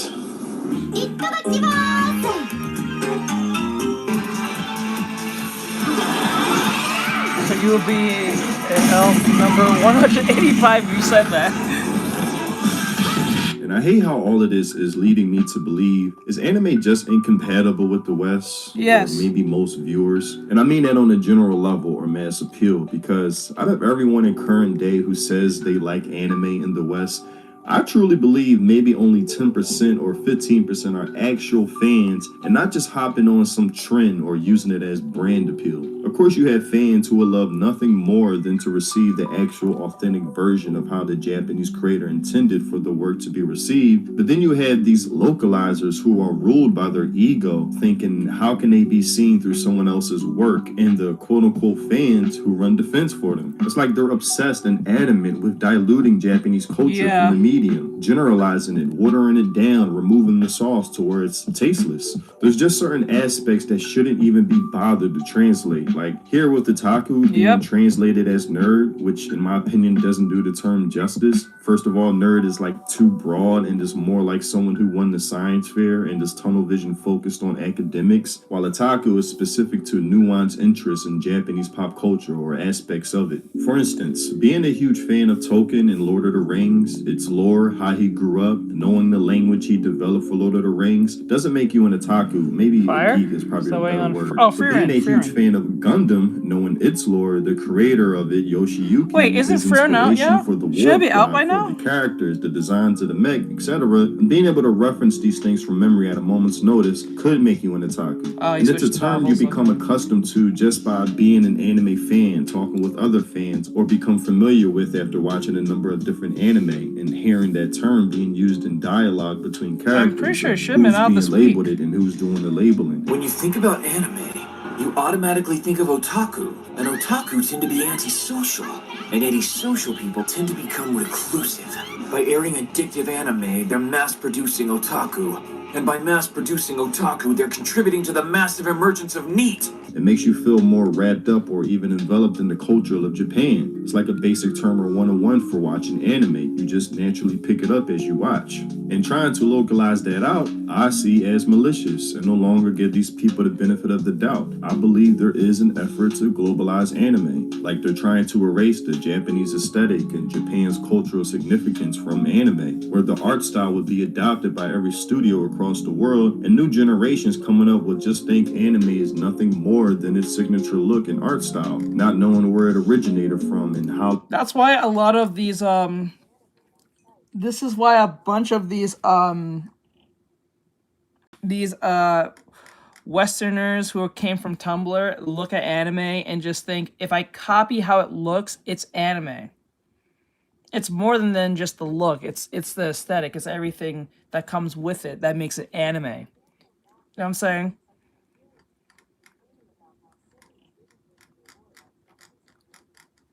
I think it was a pretty good movie. It was not a bad movie.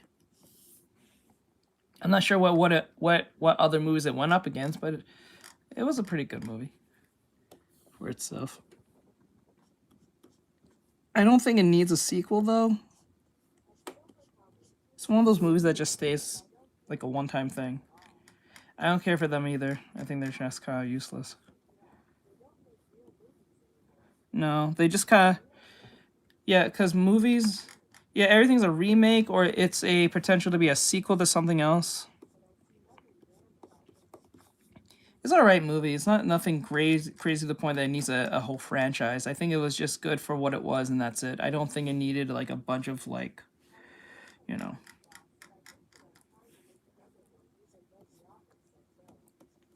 That's the problem with Hollywood. It doesn't know when to stop. It doesn't know when to just know how to calm down. I guess so. It just doesn't know when to stop. It's weird as hell. Hollywood and all these other cultural parasites across the world will no longer need Japan's involvement. Hello. Just ride the wave of its popularity and the Japanese sauce until these localizers makes Japan obsolete. Message! But that's all I had for this video. Tell me what you think in the comment section below. I've seen content creators get angry and triggered at the fact Japanese creators claim that anime must maintain its Japaneseness, which I totally agree. Like, these influencers feel entitled to anime, like how dare Japanese try to claim anime, saying things like anime and manga is just a word for Japanese cartoons and comics, disrespectfully reducing it to a simplification when to me it means much more. Its humor, its tropes are unique along with the other things I listed out earlier, but that deserves its own video to explain further. For instance, I remember learning that Madhouse made an anime for X-Men and could already tell the difference. Outside its art style, even something as simple as the way one of the girl characters were standing, I could tell straight up this was anime. Like, Japanese animators have drawn plenty of anime girls. You can tell this was anime off. No girl stands like this. In this feminine manner, stance, or posture. No Western woman stands like that. No way. It's very common when watching anime, and something I rarely see, if at all. Nothing comes to mind off the top while making this in Western girl animated characters. I want anime to remain Japanese first, and Japan should take pride in that, and not allow these localizers to guilt trip them out of that. Fuck them! Fuck them! Fuck them up against the wall! With hands on the phone and crazy through on lips! Also, if you haven't checked out my music, links in the description. If you love those Samurai Champloo lo-fi mellow boom bap vibes, then my music is definitely for you. And if you want to support me and the content I create, consider joining my channel, becoming a member. It's much appreciated. Okay. Thanks for watching, and I'll see you in the next video. In place. What do you think? Peace. Okay. We finished Rudo. What happened? I'm sorry, I was not paying attention. I am so sorry.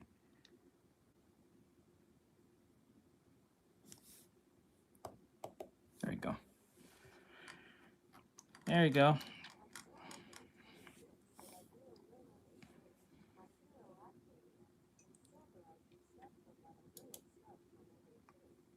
Oh.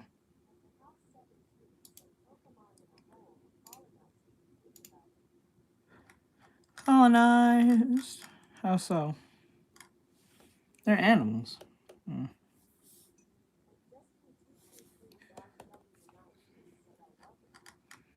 right. I have to put a bold around it so it'll be good for the coloring. I will have to actually color this one. I think I'm gonna color this one. I'm gonna color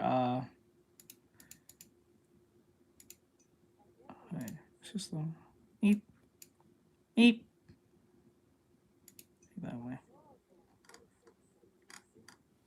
Okay, let me see. All right, what's next here? It says here. What's the next video here? I did this on. What is this one? So this kicks this out. Nothing. It's not this.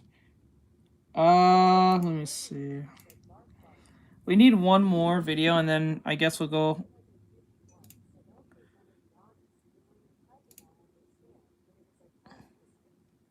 Tongue twist.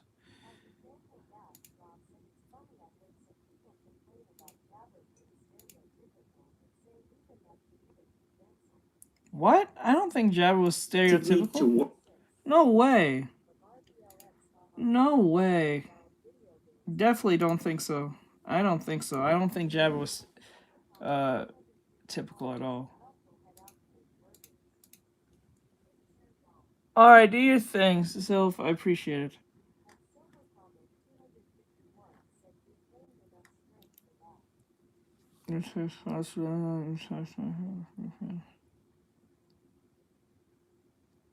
I don't care. At least 4 federal prosecutors resigned to Minnesota. Don't care. Scouts ruling may impact AZ transgender sports ban. Don't care. Let me see. Book talk. Don't care. Is it over? Don't care. TikTok prankster investigated for. Oh yeah, I remember him.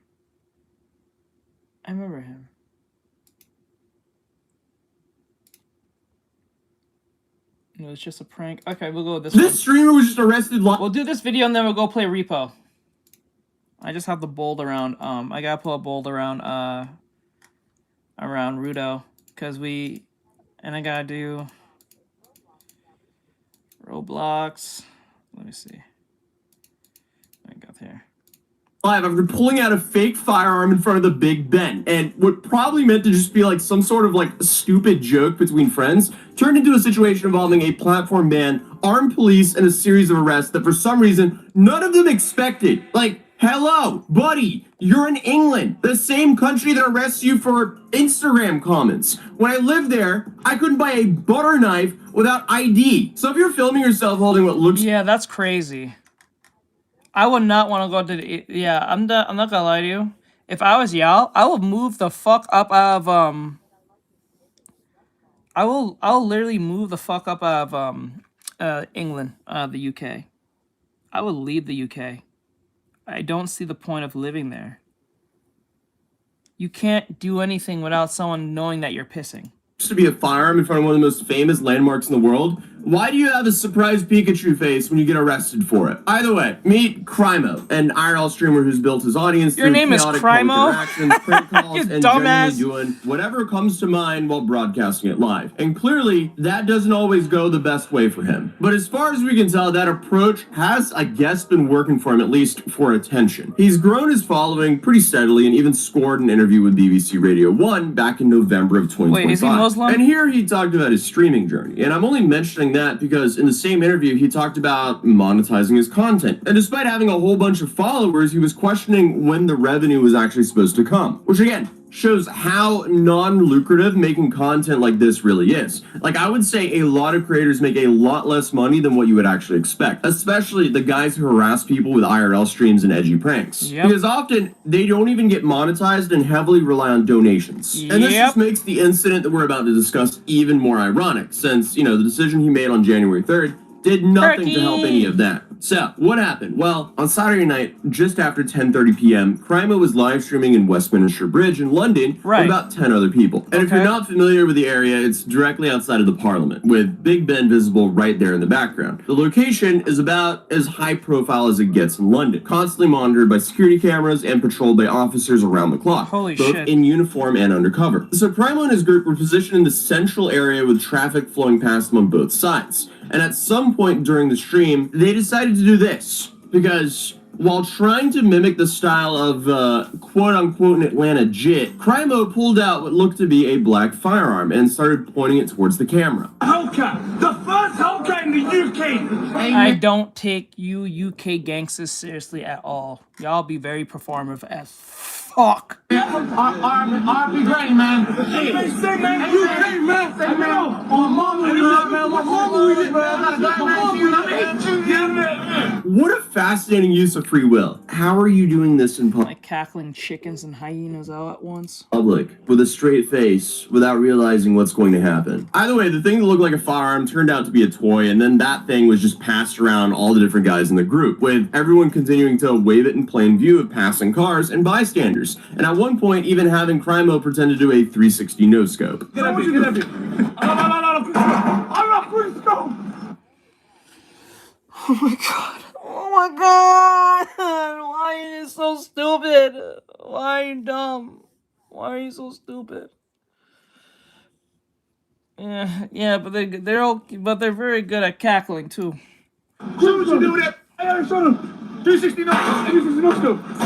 Ah, he's gone. He's gone. He's gone. Yeah, this might be the least self-aware group of guys ever. And that might have also been the least athletic jump I've seen in a while. It's like bro forgot to dial up his sensitivity because that was nowhere near 360. He cannot join phase with that, not like anyone could anyway right now. But obviously, many concerned citizens immediately called the police to report what they were seeing. And, you know, since it's outside of the parliament, within minutes of those calls coming in, several Metropolitan Police vehicles showed up to the scene. And the stream was obviously still running. So we got to watch in real time as officers surrounded the group and shut everything down.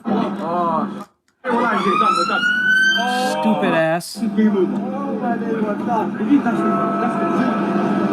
Like, honestly, how do you guys become gangsters there? Honestly, tell me how. How do you become a gangster when everything you do is monitored on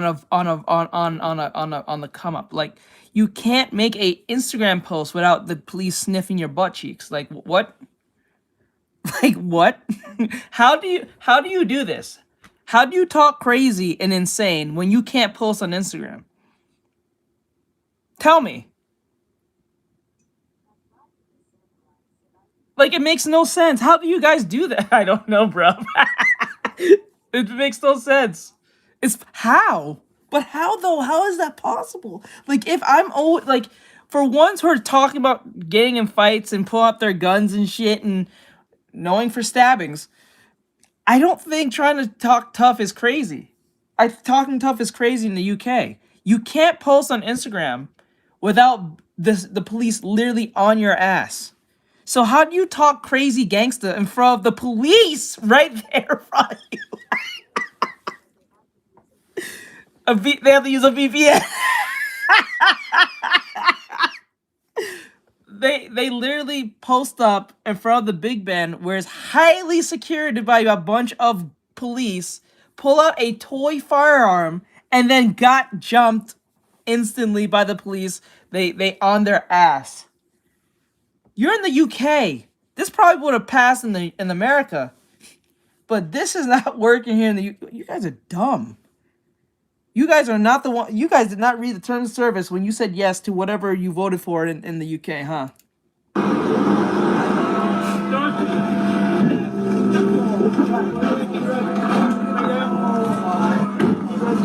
My bad. Shouldn't have shown a firearm in public in front of the parliament. Who would have thought that was a bad idea? But at one point during the arrest, an officer explained they'd been spotted on CCTV with what looked like to be a firearm. What's going on? And obviously, we can tell from the footage that everyone was pretty shocked at how quickly that situation escalated. Someone here got a gun. Has someone here got a gun? Look about. Steps being talked the best. But I mean, again, they should have seen this coming. And ironically, they didn't even need the CCTV. The live streamers already were there documenting themselves doing all this. But either way, the Metropolitan Police later released a Man, statement. when you're dense, I tell you something. We need stupid people. Because if you don't have stupid people, you can't test out how stupid can go. Without stupid people, we need laws for stupid people, right? They're the ones who breaks the law. So you need stupid people for laws to make sense. Because because this is wild. How could you... You live in the UK. That place is highly, like it's it's a communist at that point. It's communist as shit there, if you think about it, technology-wise. It's like China. Like North Korea, they're on your ass, bro. They know what you're doing. Your social, you guys better hope you don't have a social credit score, which probably is coming off to you first before it comes here. But god damn. Confirming what happened. They received reports at 10:30 p.m. about the streamers near Westminster Bridge.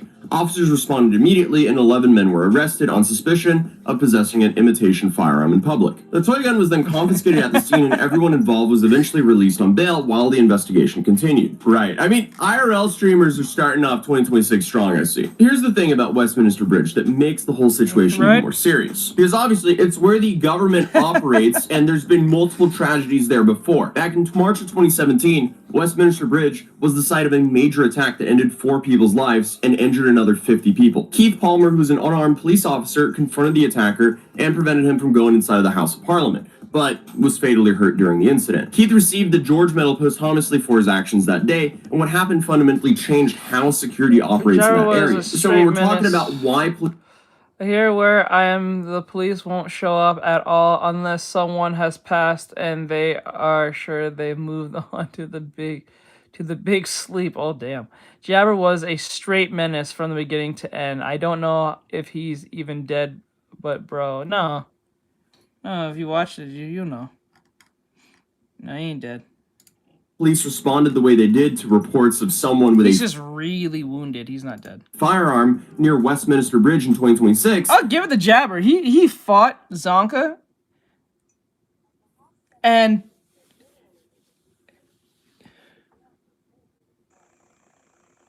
makes sense. Free crime. Like bro was literally like, what was it the right word? He was he got his rib broken, punched twice, and got shot up. Bro did not die.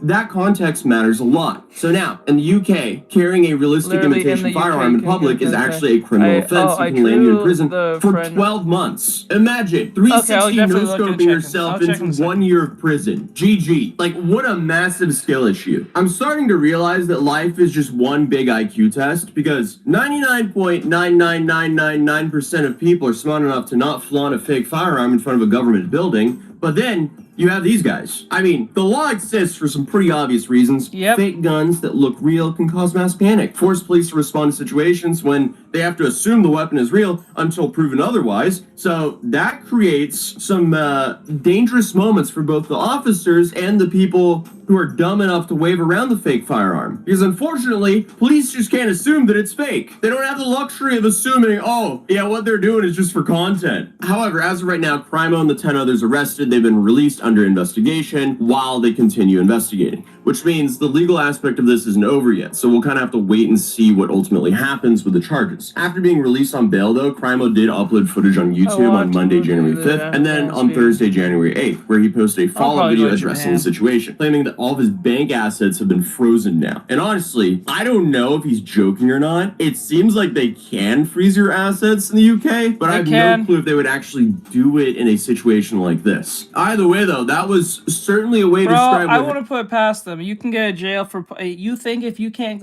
Think about this. If you can go to jail for posting a TikTok post, you don't think you can go to jail? They might freeze your access... your access to your shit? Yeah. Happened. The police have froze all my assets. My bank account is frozen. I'm getting done like Andrew Tate. I'm getting done like Fredo. This is not right. What they have done to me is not... No, that's what you voted for, bro. That's what you voted for. Whatever prime minister you vote for, or the people in charge, you vote for that. You stupid. But you're a dumbass anyway. So even if it has nothing, you're just an idiot. Like, forget who you voted for. You're a fucking moron. You obviously thought that was a good idea.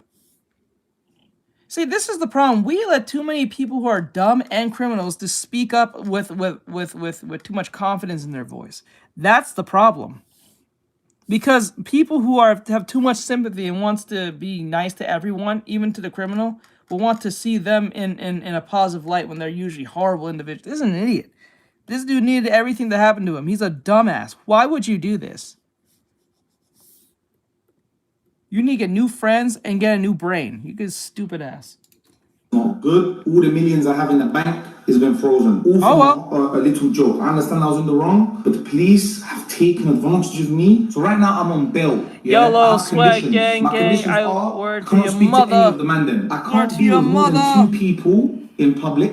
I cannot be in the city of Westminster. And I understand it's because of my actions. Chat, I apologize for my behavior. You know, this is not the West on how you think, bro. This is not America where you can just do that stupid shit and be like a Logan Paul and say you had major lapse in your judgment. You can't do that no more. That don't work here. Well, you can't do it there. It still works here, but not for long. But then again, you can't do that. That's long dead now, bro. All right, bro.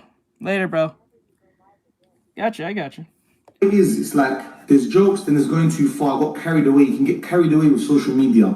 So listen, kids, I do not advise doing these things. Yeah, unfortunately for him, the legal situation isn't his only problem, because Twitch also decided to ban him for 30 days after the incident, which means he can't stream on the platform for a full month. And from what I can tell, that's his only source of income. But apparently he's traveled to Dubai pretty much right after being released on bail and dealing with the Twitch ban, which just really leads into the question, why do influencers always commit crimes in the UK and then immediately flee to Dubai? Like, in before he pulls an HS tiki-taki and just stays there for years. But either way, a new year has arrived and it seems like nothing has changed when it comes to IRL streamers doing stupid things around the world. So feel free to subscribe if you're new here, because clearly we have a lot of content coming this year. So drop a like if you enjoyed this video, and I'll see you guys in the next one. Peace.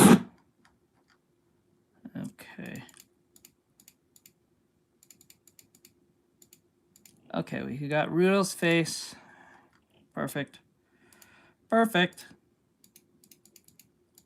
Okay, Rudo's pretty much done. Gotta grab bro.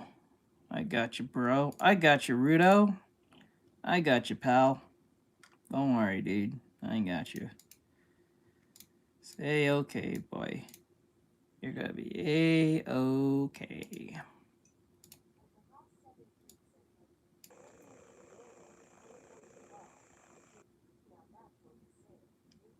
It's your truth, that's what they say. Let me see, take that away. All right, we got... Oh, fuck.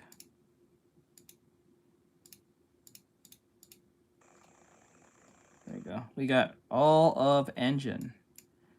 I don't think these are every engine I did so far. I need like 1, 2, 3. I think I need like 2 more engine faces.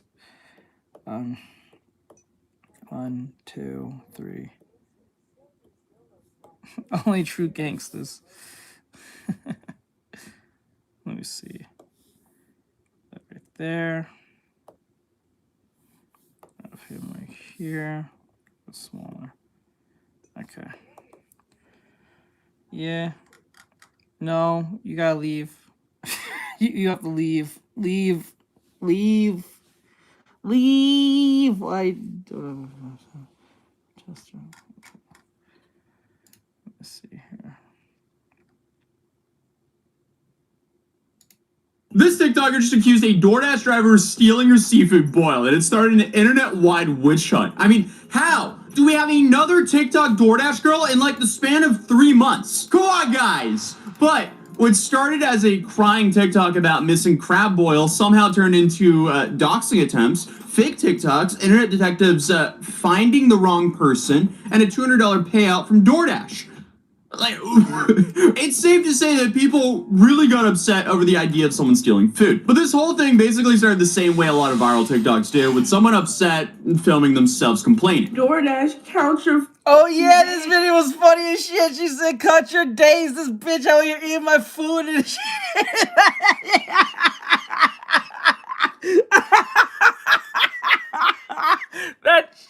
That shit was funny. That shit is funny.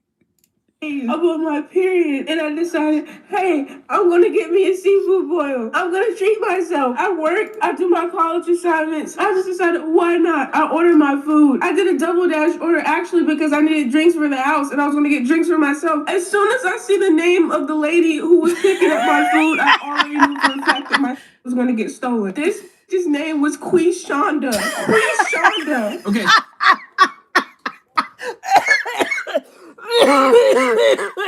Yeah, bro. So that seems to be a little bit of a jump, but according to this video, she did end up getting her food stolen. The creator, who goes by Nick's Secret account on TikTok, is a college student in Atlanta, and she says in the video that she wanted to treat herself, rants about how she works, she does her college assignments, and she wants a nice thing. So she then decided to order some seafood boil from the Juicy Crab. $30 just for the seafood, and another $12 for drinks, plus a tip. Not cheap, but also not insane either. So it's safe to say this is a fairly average DoorDash order. So she places a double dash, which is apparently where you order food from a restaurant. The bitch name is Quishanda. That's ghetto as fuck. I don't give a fuck. That sounds evil. That's ghetto as shit. Why would you name your kid that? Why would you name, like, honestly, think to yourself on this. Imagine you named your kid Quishanda, right? Your kid Quishanda gets in trouble in school. And they'd be like, okay, ma'am, sir, your kid, Quishanda, got in a fight with another kid. Oh, not my Quishanda. You're not talking Quishanda. Yes, we picked the one with the very unique name. This must be some type of a mistake. I didn't raise them like that. Really? Right? Why? Like, I'm dead serious. You named her Quishanda?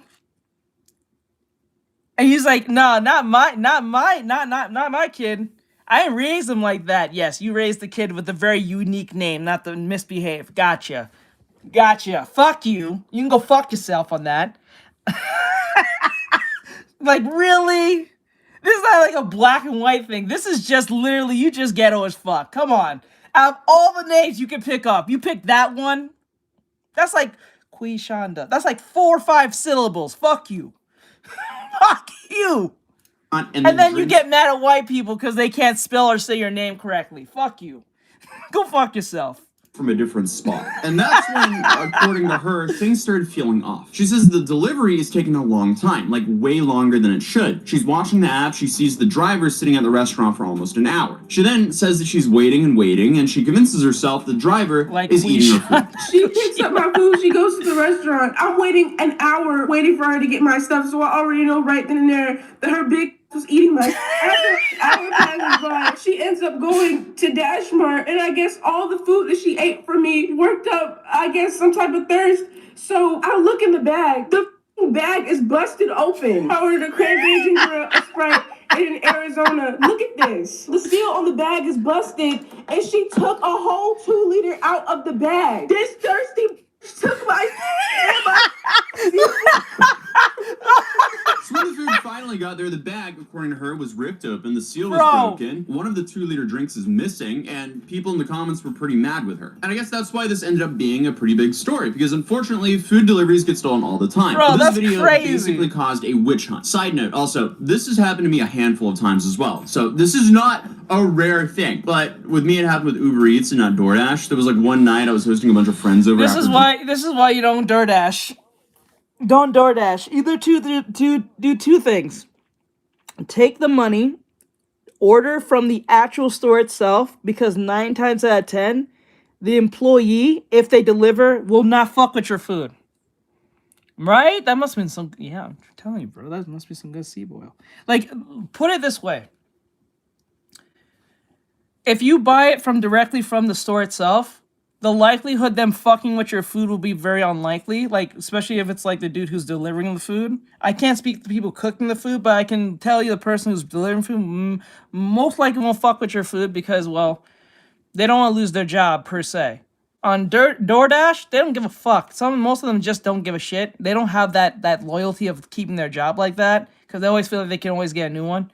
But, like, that employee is more likely not going to fuck with your food. Not saying the likelihood they won't, but the likelihood they won't, but it's not possible they can't. But I'm just saying to you. Or, second option, stop being a fat fuck, get the fuck up, get in your car, and go get your damn food. Simple. A little extra more steps. You gotta be a student if I'm gonna help you, I'm sorry.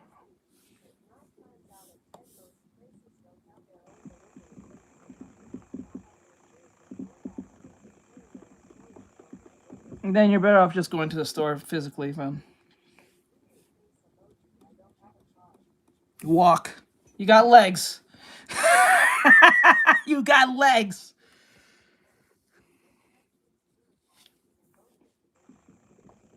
Cambodia. Drinking, and I think we ordered like $150 of food because we were a lot of people, and that order apparently got stolen twice before I got it, to the point where I called McDonald's asking why my third Uber delivery driver hadn't received the food, and I thought the food for some reason. Wait a minute.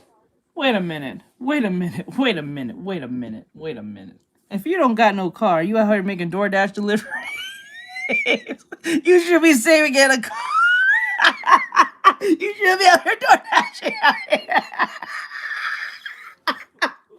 I just realized that. What the fuck? Okay. Too far, too dangerous. Nah. We gotta make sacrifice, Ari. We don't live in those times anymore. You gotta save that money. Little Dicky would say. Yeah, artists do help artists. You can go to my playlist to check out my YouTube video tutorials for free, but if you want direct help, you need to be a student. Listen, Linda. Did you know desperation algorithm? What does that mean? Let me see. If it's been broken into and a person is hungry, oh yeah, they'll get into the bag, especially if they are hungry. Okay. Well, I mean, it's effective. ESP if we're ordering from it's far away, but actual house. Then actually you should be door dashing. You should just be cooking at that point. Let me see. I'm hungry more often than I can. I'm gonna go finish. Yeah, go finish your go finish your soup. Don't be out here door dashing if you got soup now. Don't be door dashing. You got soup. You and your devil piss. That devil piss shit you eating. Fuck soup. Reason was taking so long that the Uber Eats drivers just kept canceling. But what was happening was they got the food, canceled, then Uber reconnected me with a new driver, and then that happened again and again. Then finally, I got an honest driver. But then I had to call McDonald's to convince them to actually give the order a third time to the driver. You see what I'm saying? You see what he just said? Bro had to go actually call McDonald's because the bro was doing stupid shit. Hush your mouth. Goodbye, my child, Brian. Oh my god, that's funny. Let me wait. Go back. Apparently, cheaper than fuck. Okay. Pre-tip 25%, which is a lot, but I'm blessed. So the driver only got there. The bag, according to her, was ripped open. The seal was broken. One of the 2-liter drinks is missing, and people in the comments were pretty mad with her. And I guess that's why this ended up being a pretty big story, because unfortunately, food deliveries get stolen all the time. But this video basically caused a witch hunt. Side note, also, this has happened to me a handful. Oh, just to let you know, Ari, I don't know if I ever told you this, but I didn't want to tell you because it was just at the bad timing. I remember back when you used my treat stream thing so I can get food. The reason why the food didn't come to the store is not because of you or anything. The fucker hit my mail and dragged my whole mailbox down the street. The fucker he or she could not drive, and they hit my mail and they pulled the whole shit down the street. I did not know this till my folks came home and they said, the mail's down the street, someone hit the shits. And I came to realize what happened. The whole mail was scattered across the street. We had to go get the mail at dark. That was fucking stupid. Yep. Part of why I don't use the treat stream thing anymore. These fuckers can't drive. Fucking idiots. I don't even live in the city. I don't live in the city anymore. I live in a very quiet place. The fact that this bitch could not see my mailbox. You dumbass. Oh my god. Stupid idiot. Why on earth would they send a... I don't know. Hush you. She'll be drinking your soup. Drink your soup. Choke on your soup. Go and choke on your soup. Do not come back here. Me issue. That is not me issue. You know it. She just mad at me. Man. Mom is so mean to me. Okay, that driver needs to go back to... I should have... The only reason why I didn't go after them, because I didn't want to let them know, because I used the treat stream thing. It was just a... I just played stupid. I just kind of like, yeah. I was like, that's horrible. TikTok soup. You made soup from TikTok? No! No! You did not! Hold up. No way. Evil. Evil mod. Let me see. She really sent me...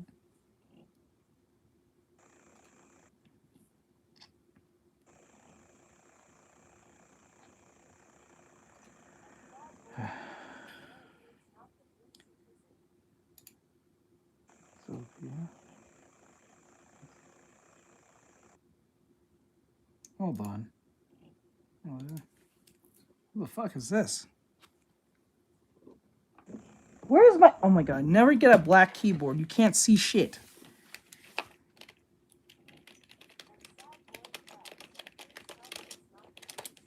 Let me see.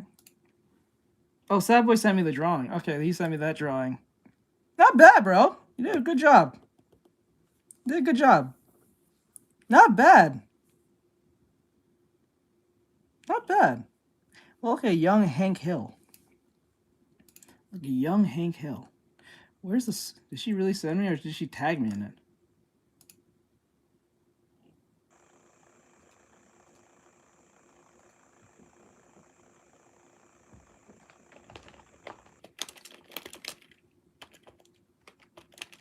Hold on.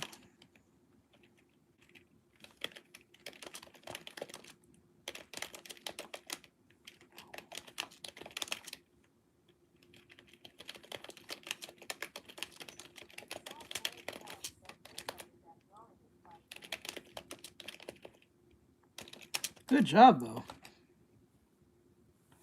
Okay, she didn't send me no message. She just... Oh, wait, she probably sent me on Instagram, not Discord. I'm thinking Discord, like dumbass.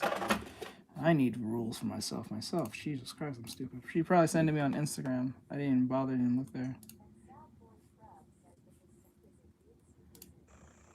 You're gonna be tonight late. I kind of gonna get a lot of stuff. Okay.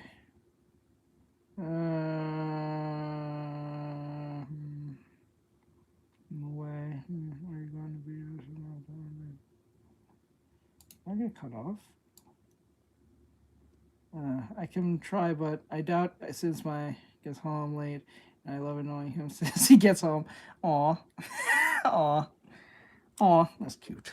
That's cute. Times as well. So this is not a rare thing, but with me it happened with Uber Eats and not DoorDash. There was like one night I was hosting a bunch of friends over after drinking, and I think we ordered like $150 of food because we were a lot of people, and that order apparently got stolen twice before I got it. To the point where I called McDonald's asking why my third Uber delivery driver hadn't received the food, and I thought the food for some reason was taking so long that the Uber Eats drivers just kept canceling, but what was happening was they got the food, canceled, then Uber reconnected me with a new driver, and then that happened again and again. Then finally, I got an honest driver. But then I had to call McDonald's to convince them to actually give the order a third time to the driver. Because in her words, the order had already been picked up twice. And it wasn't because I wasn't tipping either, because I always pre-tip 25%, which is a lot, but I'm blessed. And I don't order deliveries often at all. I did finally get my order though, and I only paid once. It was just very late. So, I mean, food deliveries, they're cool when they work, but also very not fun when they don't. So I see why people would be frustrated when they get And I'm not gonna lie to you, some of these people are very sadistic as shit. They are very Satanist as hell. I would honestly, these people spit in your food just for the fuck of it. Not that you didn't. You can tip them high. They'll put a good hot one in your food. People are disgusting like that. They're fucking like horrible. You can't even prove that they did or didn't do it. Right? Like, nah. Like, the more I think about it, these people are disgusting as shit. Like, you'd be surprised how disgusting. They'll put a hot one in your fucking burger, in your food. They'll put their pubes in your food. They'll piss in it and shit. It's some disgusting ass shit.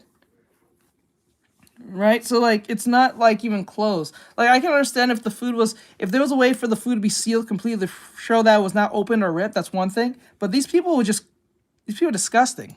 On these apps. So back to the story. Within hours, her video just completely explodes. Millions of views, people flooding her comments that are mad on her behalf. And I think so many people were mad on her behalf because this is such a fairly common occurrence that it's relatable. And that's why the narrative kind of shifted into how this happens so much on DoorDash. A lot of the response were about how DoorDash drivers steal food constantly, which makes me wonder, what are the penalties for stealing food as a driver? Like, could they just like report that they dropped the food or damaged it or something and then eat it and then continue dashing like normal? I'm assuming there's some sort of like strike system or The maybe Slim an Shady algorithm special, that flags right? users who regularly Right? Yeah, the Slim Shady special. Just please stand up. If you see what I'm talking about, you know what I'm talking about. He gives a good Slim Shady in your food. damage orders. I don't know, but this was about the point where the internet decided it was time to find the driver. So people started searching for the name that she said. And I'm talking variations of it, spellings, nicknames, handles. Screenshots began circling of a woman allegedly eating seafood on TikTok, which I'm not gonna lie to you. I think if I was to DoorDash again, I will DoorDash only when the robots start taking all y'all jobs at that point. I know that sounds fucking evil on my behalf, but really when you think about it, y'all be saying the same thing. What would you rather? A human who you hope doesn't fuck, eat, or take your food, or a robot who don't need to do any of that shit? Drop it off and call it a day. Like, first, the food is made by the robots and it's delivered from a robot. I don't trust y'all like that. People are disgusting. And it's worse when you're famous. If people know you're famous and you made some hot takes that people don't really like, they will definitely fuck with your food. Completely. Oh, you will get the Slim Shady Supreme. Oh my God. This is why if I was a political talking individual, I will not DoorDash at all. I will wait till the robots take y'all jobs at that point. At that point, you don't even need a driver. You're gonna have like a drone, a very complex drone that will take the food and just fly off and just drop the food and come right back. That's what's gonna happen. And then you know 100% that the food is clean because it's made by the robot and it's sent by the robot. Robot ain't doing shit to your food. Robot don't got time for that. Imagine thinking someone stole a seafood boil and then finding a recording of the alleged person eating it online. I mean, come on, that is just a next level internet moment. That is diabolical. That is such a new age problem. Imagine someone steals your food and then you see a TikTok of the alleged thief having a mukbang. I remember seeing that. I saw that in the movie. Some dude said, it was in a movie, I forgot what movie it was. And some dude ordered salad. And he wanted extra cheese, and the dude was having, I forgot who was the one of the characters in it was a comedy movie, and the dude got mad and he said, you want some extra cheese? He turned his head down and started scratching all the dandruff into his food. Oh God, Jesus Christ, no. It's so crazy. So suddenly the phrase DoorDash seafood boil bandit started flying around. And before we watch this, I should also say there is no verified person who did this. This is just the internet doing what the internet does and speculating a whole lot. Okay, shout out to the blessed one for finding Quishonda. Okay, so it's not that hard to find a Quishonda. Like, that kind of narrows down race-wise and woman and gender-wise pretty fast. Well, they ain't getting gender these days. But then again, like it kind of narrows down pretty fast on who that particular archetype is. There's another Quishonda in the same city who claims to steal DoorDash orders, who also just uploaded a video of her eating a seafood boil. There are a few coincidences there. Also, is Quishonda a normal name in Atlanta? Like, where's the yellow pages book when we need it? Like, if only I could flip that to movie. the letter I saw that in the Q movie. and see how many Quishondas are in Atlanta, so we can kind of dial in our odds here for how likely it is that she is actually the person. If I have to guess how many Quishondas in Atlanta, I will probably make a good 200. Actually, no, that's a very unique name. I'll say a good 50. 50. 50. And they're all spelled differently. So, like, I'm pretty sure they're not all spelled the same either. They're probably, most of them are spelled wrong. Who stole her DoorDash food. But from what I can tell, it seems like this girl is kind of leaning into the idea that she's the driver who did this. POV, this is the way to my heart.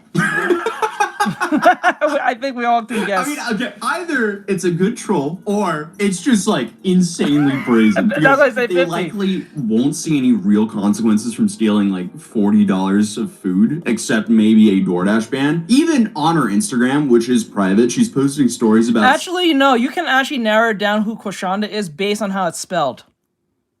Not even how it sounds, based on how it's spelled. How they spelled it will tell you who it is. Because most of them spelled their name differently all the time. They're never spelled exactly the same. They just sound the same. You know, think of it that way. If you look at it in that sense, look at the... That needs to go back in the driver's ed for real, yeah. Like, look back at the, Look at the spelling. I'm pretty sure if you put the word Kwashonda, you can find, like, different women with different spelling of that same name. That narrows it down. Oh, yeah, it definitely is. Stealing people's food. So, I don't know, it might seem like evidence, but to me, I'm kind of leaning towards she's trolling. I am biased to the good in humanity. I know we cover a lot of the bad, but I think and hope that she's trolling at least currently. I mean, she has the same name as the viral story, so I feel like there's a solid chance that she's just posting these stories as a joke because it is funny if she wasn't the person who actually took the food. Who knows? She might have just taken this as an opportunity to go viral. Or she stole the food. It's so hard to tell. But also another aspect that makes this entire situation kind of hard is it's not even confirmed that the original girl's story is even true. Like, she just has screenshots of her messaging DoorDash and kind of crying video. So, like, there's not a lot of proof about it. And I say, like, kind of crying because there's no tears or anything. It's just her being frustrated about an alleged stolen order. So it's hard to know if any of this even happened. But at least one completely innocent woman got dragged into this. An artist by name of Shing. She falsely got accused because she posted a video eating an Alaskan king crab, which is crazy because This bitch, she's a weird. artist by name of I'm sorry. Shing. She falsely got accused because she posted a video eating an Alaskan. What is this face? What is this face? Tell me, what is this face? Oh, TikTok's about to jump out. So, oh my god. Oh, what a way to end the Instagram video is about to end. Oh my god. What is this face, bro? Is she doing that herself? She kind of looks like Sid. Is she doing that herself? King crab, which is It almost looks like AI generated. She probably is.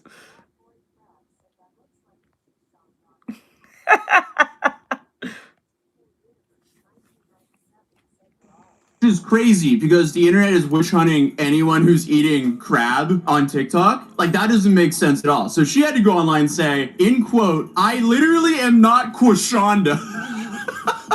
Oh my god. And she also lives in New Jersey. And the crab that she's eating, king crab, costs hundreds of dollars. So, I think we're just witch hunting to witch hunt here, guys. And not to mention, her video was also posted weeks earlier. Just because she posted a mukbang of her eating king crab in New Jersey doesn't mean that she decided to How does that make You guys are stupid! and steal My this God. woman's food. It just doesn't make sense, guys. But eventually, the original woman posts an update. So, to give y'all a quick update, DoorDash ended up texting me and apologizing for the situation. Not only did they give me two $75 like gift cards, they gave me an additional $50 on top of actually refunding me my money. I actually did reach out to customer support before even posting the video, and customer support told me that I had reached the compensation limit for receiving an order or whatever the case may have been. And my mom is not going for that. She cussed them out so bad, even tried getting our legal team involved, because you're not about to play with me and think that you're going to get away with it. Okay, hold up. Whoa. Getting a legal... Oh my god. Fucking... You're a dumb bitch. Team involved over a $30 seafood boil. That's something else. That is the Yeah, you're a dumb bitch. I'm sorry, I felt bad for you. Now you're just you and your mom is dumbasses. Dumb bitch. You really made that stank because someone fuck. Just bro, they gave you $200, I think.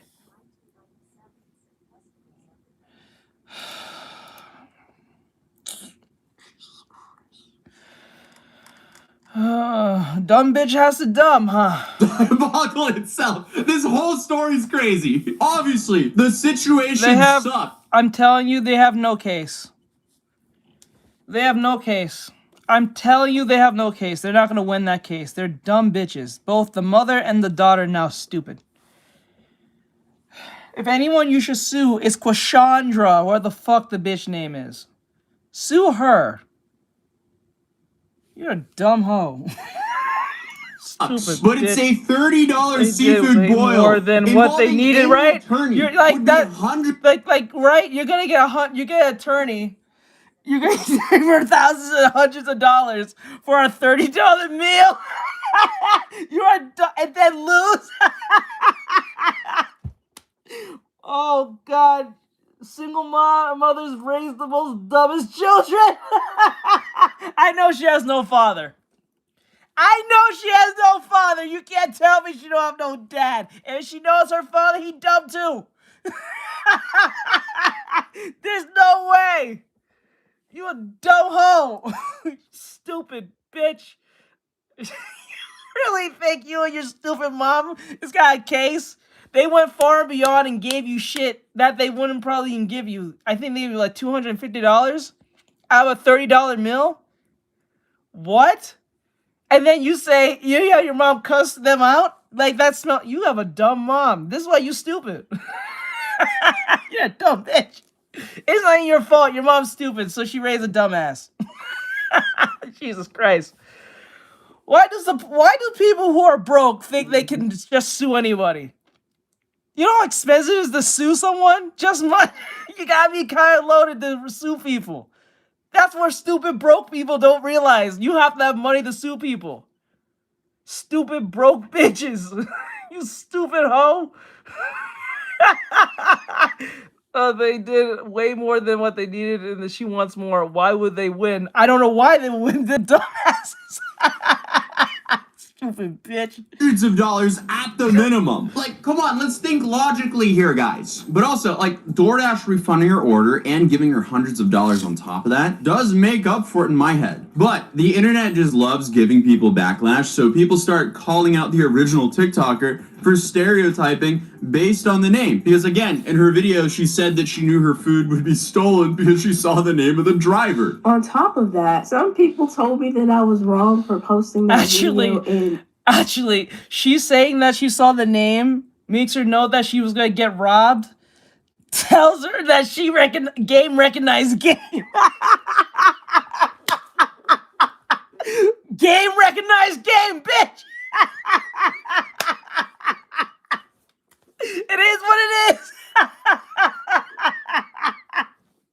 Oh man, I genetically knew what was gonna happen. Man, you know. But the white person is racist to assume. The Asian is racist for assuming too. Okay. If I saw the name Ahmed on my receipt, who's there, I'm gonna think not a white guy. Let's just put it that way. Oh my god. Oh my god, really expensive. The only way they can win is by playing the public, by telling people about their lawsuit plan. Yeah, they're not that smart. They're not that smart. I don't think they're that smart. No way. Yeah, I would cancel almost instantly too. As soon as she saw that, she should have canceled then. It's quite familiar. Stereotyping her, being racist towards her name because I said by the looks of her name that like I already knew my food was going to get stolen, which I do admit was low-key kind of like stereotypical, and I apologize for that, like for real. No, bitch. You know, no, don't do that. Don't apologize for something that makes you use context clues. Don't. This is the problem. That's the problem. You got a black person to say sorry about something that they're pretty familiar with. Yo, what is happening? Yo, I tell you something. This internet has made us worse. A black person saying sorry for something that she's kind of familiar with in her own community.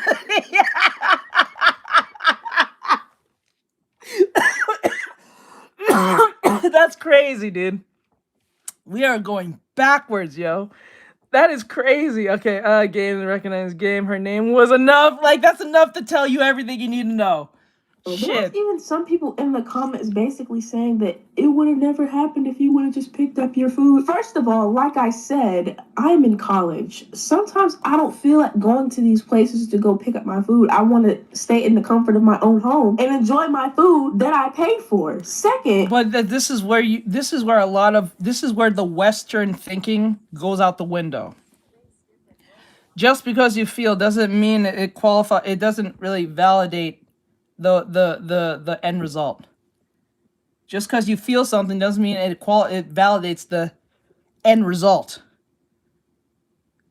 Yes, you're a college kid in school. I get that. But then again, what would you rather? Get your food or get that's why you pay for convenience, bro. That's just is. It's not guaranteed, but that's why you pay for convenience. But you know what's more guaranteed than convenience? Just gain your goddamn self. That's what I would do. I don't trust these fuckers with my food. I don't even trust the people making the food, much less getting it from some idiot who don't care about my food. Yeah, bro, you're an idiot. Art, you have to remember, we are non-feminist artists. We see race different. I know. That's why I have to pull back sometimes. Because when if I wanted to say what I really want to say, I have to literally filter. Like most cases, you guys think I'm not filtering. I am filtering. TikTok has trained me well. But like, I'm telling you now, if I wanted to say what I really wanted to say on this platform, wow, no repercussions, I would say what I really want to say, but I can't. Stop them. Straight up. about the whole whoever said, I don't know, it was some white lady. She basically was like, it's not that serious. And I basically went off saying that, like, this is the reason why people feel like they can get away with like this, because of people like you. How would you feel if you spent $40 on your food and didn't get your food? Okay, so she admitted that she made a mistake, but can we stop defending thieves? Like, in the most recent numbers, between 61 and 67% liberals love doing that. I don't know why. Liberals love the idea of defending criminals or shit behavior. For some odd reason. I don't know what's up with that shit. But whenever there's like even if it's like they only condemn it when it's something that affects them directly, or it's like something so heinous they can't really you can't deny it, right? But when it's something like stealing someone's food, they don't see it as a problem. They see it as you're just overthinking it. You're being too much. You're maybe the person needed it more than you did type shit. That's liberal thinking. They don't put that context in the chat. They just think, oh, it's not that big of a deal because no one died. So what they do is they put something so extreme compared to something not that extreme, and then compare the two and see like it's not that bad of a deal. So if you lost $200, $300, $400, even $1,000, but no one died, it's not that big of a deal, bro. But these same people will want the death of you if you tell who you voted for, or you agree with a specific type of argument. They want the death of you for something of your opinion. But when it comes to something that you physically made, something you physically bought, or something that you worked hard for and put money towards it, and it was taken from you in an unjustifiable way, oh, it's not that bad, bro. Go fuck yourself. That's liberal thinking. Like extreme, I'm not saying you're just on the left. I'm talking about extreme leftist thinking. Right, that's just crazy. Those are the ones you don't want to fuck with because they will sell you under the bus if it's convenient for them. They'll never be fair with you. They're only fair when it's convenient for them, especially if they can get one up on you. I don't trust them like that. America is paycheck to paycheck. Most people cannot afford to get stolen from. It's crazy. Even in 2026, we still have to say, hey, stealing is bad. We should not excuse or defend stealing. Like, you are what you put out into the world. If you are a scumbag and you steal from people, life will keep beating you up. It's not rocket science. But speaking of thieves, in the comments of her video, she's doubling down that the person who stole her food is the same account that keeps posting the alleged trolling clips. But at the end of the day, like, this specific TikTok situation is a massive he said, she said situation. It's impossible for the public to really know what happened. I don't even know if this girl's DoorDash was actually stolen, and I don't know who did it for sure if it was stolen. Nobody knows. But she did get $200 in compensation for a $30-something order that didn't show up. So at least DoorDash made it right. Either way, here's where we're kind of like. You have a frustrated customer who went viral. The internet played detective without evidence. At least one person got dragged into this who was completely innocent. Right? And if DoorDash actually did compensate her, was it because they confirmed theft, or was it because it was cheaper than letting the internet keep screaming? I don't know. Hard to say. It is absolutely possible that a driver stole her food, but it's also kind of insane that a missing seafood boil turned into a bunch of internet vigilantes looking for someone to drag all over some crab legs. To me, this is just another reminder of how fast the internet picks a villain and how slow it is to actually verify facts. You know what? I'm not gonna lie to you. I don't feel bad for this bitch in the slightest now when I think of it now. Because even if her food got taken, why the fuck would you go to the internet? Why don't you just go to DoorDash and do it normally like anyone else? Why did you go to the internet? I don't trust bitches who do this. Whenever some bullshit happens to you, whether you was raped or whatever the reason is, if you run to the internet then go to the actual police, I don't trust anything you say. Because you know the internet doesn't put real research towards anything. Everywhere we ever get it right towards the right person. Remember when what's her name? Something Roth, Roth, or some shit. The bitch with the red hair from Twitch. I think she does OnlyFans or some shit. I forgot her name. Starts with A. Something Roth. I forgot her name. And she was having issues with her husband or something. I think he was an Asian guy. And they was having an argument on stream or some stupid shit where he was getting abusive and like verbally abusive towards each other, not even just him. And then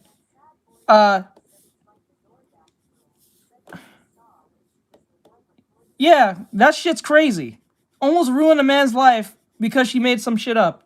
And then she told the internet something about him being abusive, and because they couldn't remember his name because I guess he didn't have like a Twitch profile, whatever case may be, they ran up on some Asian dude and started harassing him who looked similar to the dude. It was not even the right guy at all. That's how stupid. I don't take you serious when women do this. And that goes for men too. If you go to the internet as a form of way to get justice without going to the right authorities, I don't take you serious. I think you're crazy. I think you're mentally ill. I honestly believe you're mentally ill to actually believe going to the internet on Twitter is going to make a difference or make things better or give you justice, when that's going to cause more problems, confusion. You know where that will go. I don't take that shit seriously. Nope. I don't give a fuck if you had a whole grape train happen to you. Go to the authorities. If you are ballsy enough to go on the internet, go to the authorities. Like, what? You're stupid. Let me see. It's like a DoorDash girl. Okay, what? Okay, I may be developing a love-hate relationship with women. You look crazy in the... Yeah, you look insane. Go to the police. And especially if you're a woman of sexual assault, they're not going to take that lightly. They're going to take that seriously. Shit. That shit's crazy. But if there is proof of who this thief is, I'll let you guys know. And who knows, maybe next time your food gets stolen on DoorDash, if it does, just remember, you can apparently get almost like $200 back for it if you complain loud enough on TikTok, that is. But yeah, hey, if you're new here, feel free to subscribe, drop a like on this video, and I'll see you guys in the next one. Peace. That's stupid, dude. I would not encourage such stupidness. Do you guys want me to play Repo, or you want to keep doing reactions? It's up to y'all. I'll let you guys pick. No, I'll put it in the thing. I'll put it in the thing. Fuck it. I'm gonna put it in the thing. I'm not even gonna bother to ask that question. I'll just put it in the thing.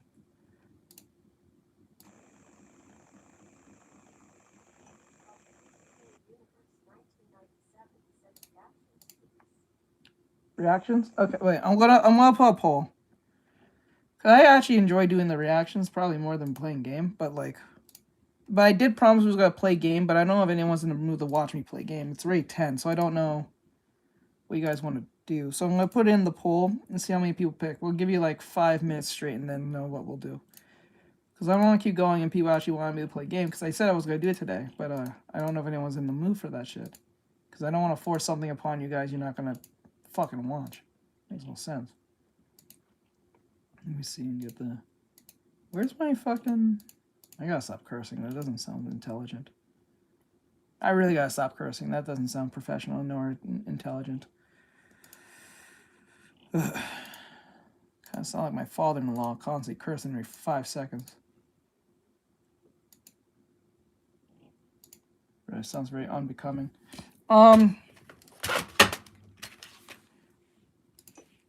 Repo. No, I do. It's just that I have to get everything in place and it's very late and I don't know anyone's going to watch. I should play more in the day. I think tomorrow what I should do is just play game. It is stressful because anything can go wrong. I've learned that with Repo. I curse, but it's not late. She's not wrong. You'd be surprised. I'm trying to avoid doing it more often. I gotta be more self-aware. I gotta avoid saying it half the time. I like nobody to do it once in a while, but maybe do it every 5 seconds. People don't take you serious. Sound like a child.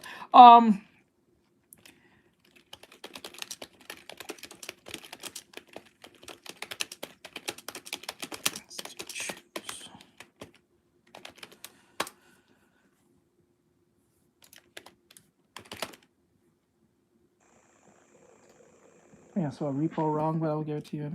There you guys go. You guys got 5 minutes. I'll give you to 10:17 to make a choice. 10:17.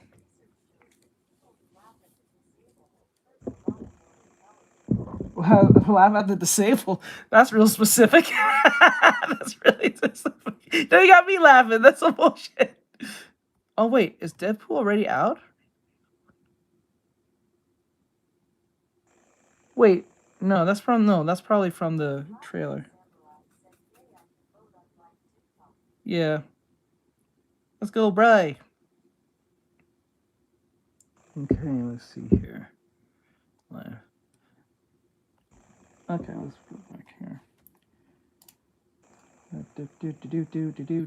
And I think Mikey's sick. If I remember right. I don't think he's been. The winners were left with. I hope he's okay. I'm gonna let this run. I'm gonna wait till 10:17, and then until we know what we're doing reactions or Repo. So you guys can vote now. You guys got 5 minutes till 10:17. It's 10:13. I want to just because if we pick reactions, I'll just keep doing reactions and trying to push as far as possible with this animatic. Maybe I'll just finish off with Zonka.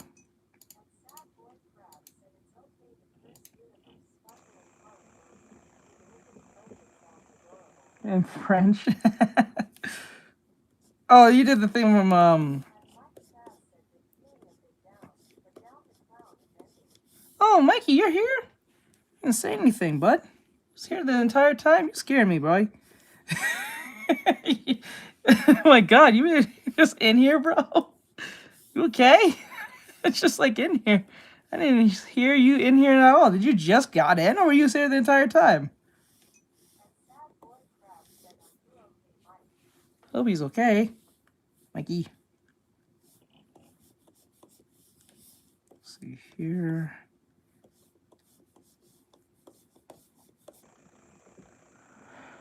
Okay, Zonk. I got you, bud.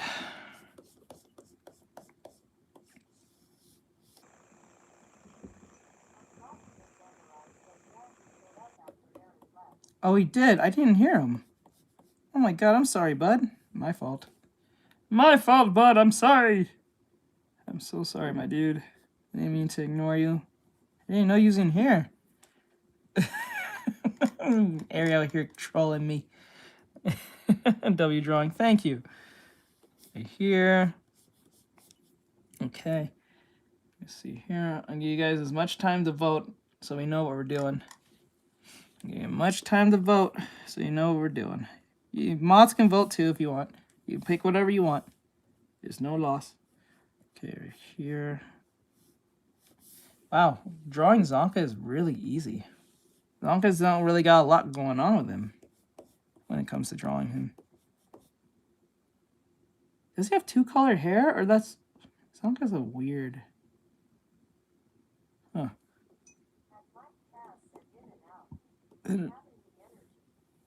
No, you need a rest. I don't think you should play game. You should rest. You need rest, bud. That sounds like a fever. You caught something. Because if you're going in and out like that,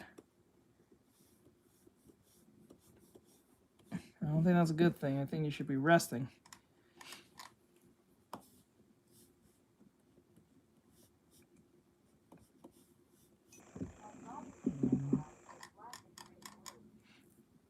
Gray blue. Yeah, black and gray blue. Yeah, I think you should go to sleep and go lay down. He needs rest.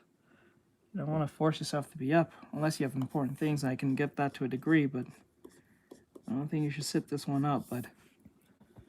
I don't want you getting any more worse. Your health is important.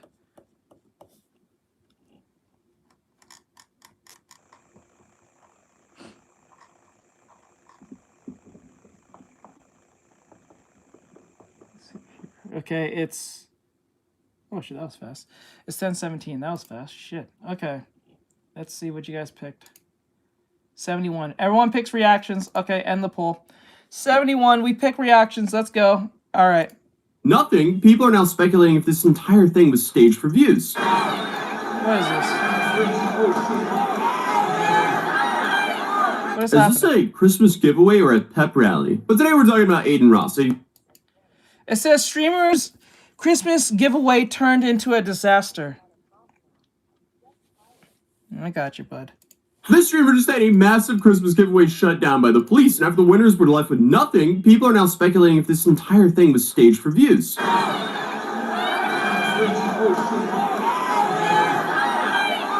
Is this a Christmas giveaway or a pep rally? But today we're talking about Aiden Ross, a founding member of Kick and one of their largest streamers. Aiden, he set out to host a Christmas giveaway that was supposed to be flashy, but also about giving back to the fans. And fans showed up, since they were promised prizes like, you know, PlayStation 5s, iPhones, and cash. And the event was framed as a surprise meet and greet near the Visalia Convention Center in California. Big names were also supposed to appear, so hundreds of people showed up very quickly, expecting something like a once-in-a-lifetime opportunity. So from what I've seen, it looks like what they walked into instead was just a mess. Because according to multiple accounts from people that were there, the event never worked in a clear or organized way. Fans reportedly began gathering hours before the start time, some arriving as early as in the morning, which is pretty typical for these kinds of events because people are going to show up early. So if you're hosting this kind of thing, you should probably account for that. Despite the event being advertised for late afternoon, people waited all day without being let inside, with little communication about what was happening or when anything would start.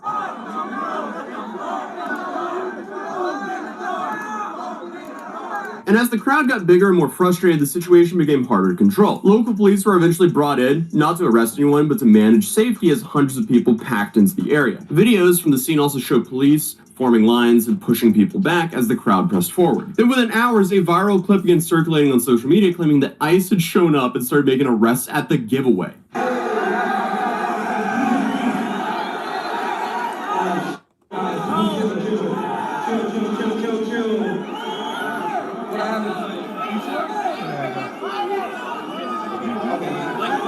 which is a crazy statement. So, from what I can see, the uniforms say police, but there's no reported actual arrests, so it seems like the event was just so chaotic that the cops showed up and scared a lot of people to the point where they thought ICE was arresting people. Kind of like someone yelling fire in a crowded theater. People just didn't know what was going on. So the police were potentially there because the crowd had just got too big and the event lacked the structure and security needed to actually handle it. If I were to guess, it seems like they didn't have the proper crowd control in place for an event like this either. So no, this wasn't some government ICE raid, it was just crowd control at a poorly planned public gathering. But for many fans, that wasn't even the worst part, because as the event kept going, there were multiple ways people could win prizes. There was a truck where Aiden and his team was throwing things out of, games to play and win, and for whatever reason, a boxing match.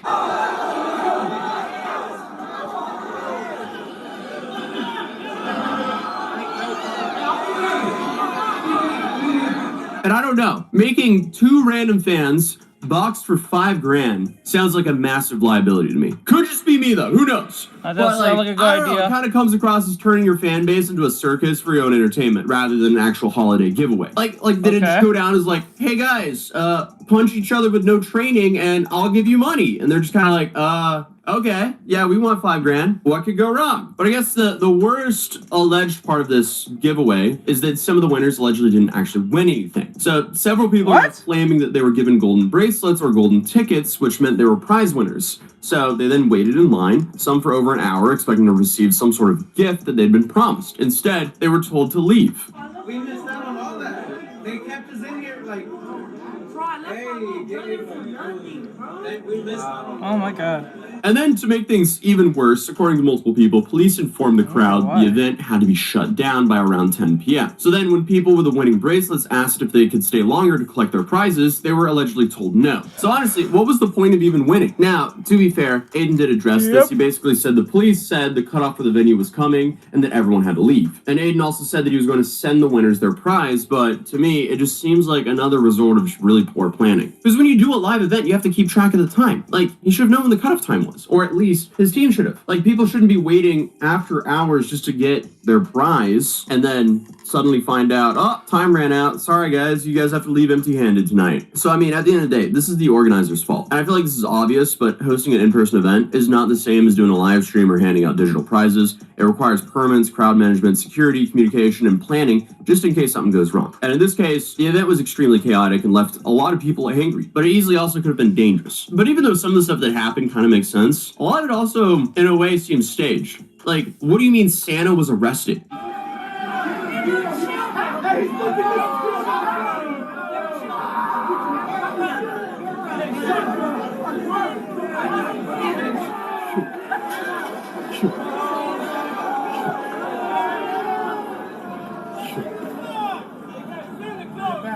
To me, this seems staged, because there's no way you hire a Santa in there and the Santa acts out and gets arrested. That doesn't add up to me, at least. But by no means is hosting any type of event easy, as crowds are just extremely unpredictable, especially that fan base, because it's always the streamers of the younger audience that create riots every time they do something like this. Because it wasn't too long ago, Kai Cenat had New York City looking like a scene from Zombieland. But hey, at least from what we know, no one got hurt. So that's good, at least. So that was the chaos that I wanted to cover. A bunch of you guys emailed me saying you should cover this, so here's that video. So subscribe if you're new, drop a like if you enjoyed the video, and I'll see you guys in the next one. Okay, so I didn't realize that this was the video, or the last video I made this year. So real quick, Happy New Year's.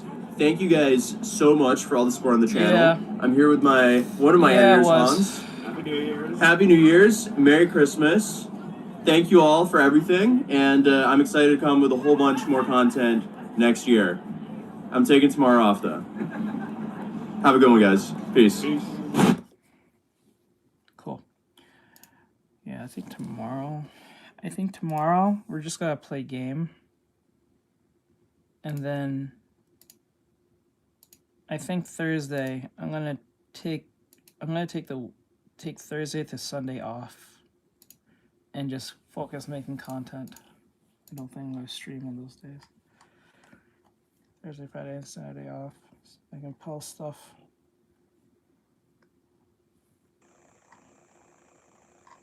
Let me see here. Where's the next one? Okay, there it is. There's another one. Money. The money is gone. These these TikTokers built a following showing off luxury renovations and custom homes, but now prosecutors are saying this is a massive fraud scheme that left more than 40 North Texas families with half-built houses and financial damages. Oh, I mean, shit. come on, guys. If you're going to commit crimes, why are you doing it in public? Well, according to court records, Christopher and Raquel Judge took nearly $5 million from homeowners who believed they were building their forever homes, only to watch that money completely disappear, and a couple plead guilty to wire fraud and conspiracy. Well, according to court records, Christopher and Raquel Judge took nearly $5 million from homeowners who believed they were building their forever homes, only to watch the money disappear, and the couple plead guilty to wire fraud conspiracy. I am drawing Zonka. They're a married Texas couple who pitched clients immaculate homes like this, You get to pick a contemporary floor plan. using social media to help promote their business. And you get to move in knowing that you don't have to make any repairs. But instead, left some clients with this.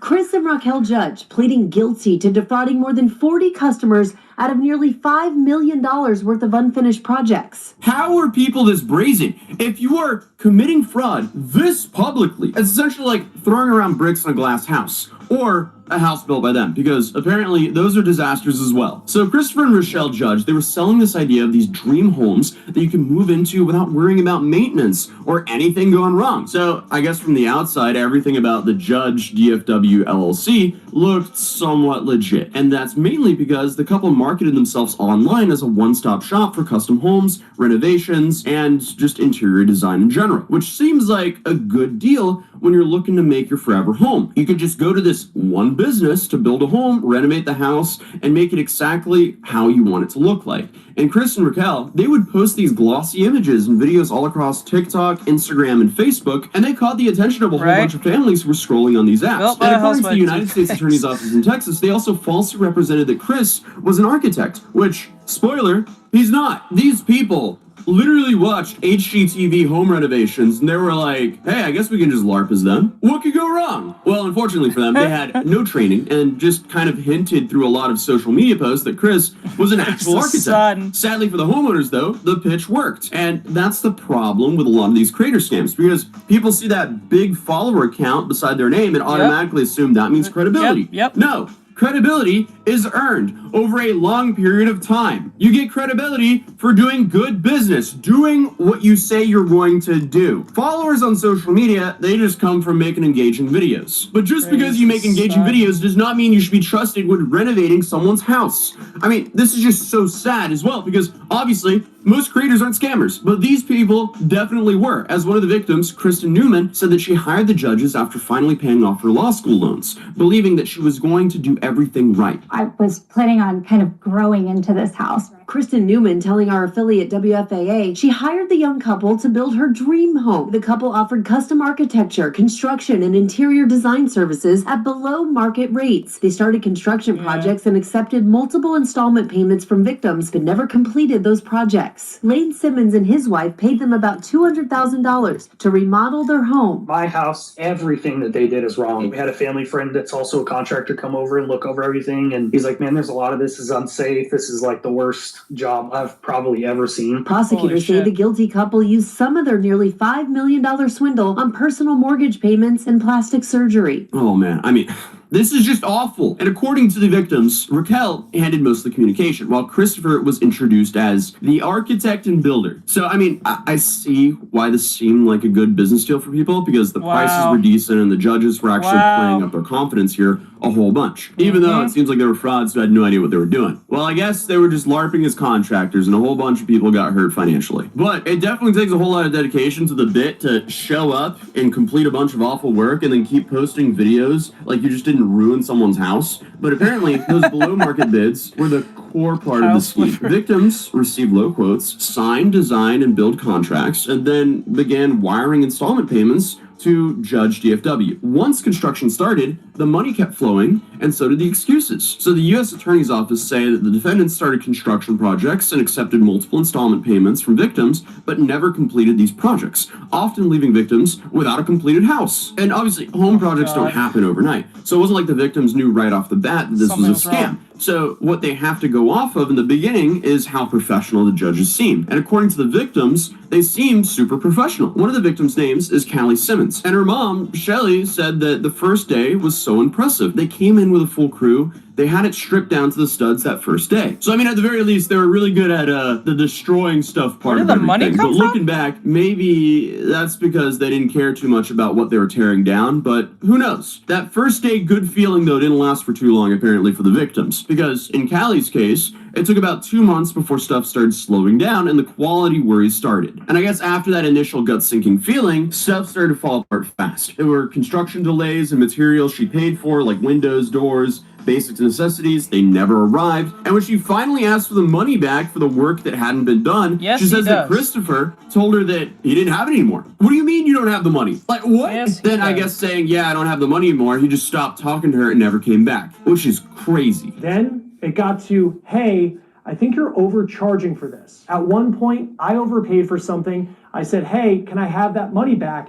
Because you haven't done it, and that's part of this other draw. And he said, I don't have it anymore. How do you even respond to something like that? Like, what do you mean you don't have the money I gave you for the house that isn't done? Plea documents show that more than 40 victims across 6 northern Texas counties were affected, spanning at least 24 construction projects, with losses totaling approximately $4.8 million.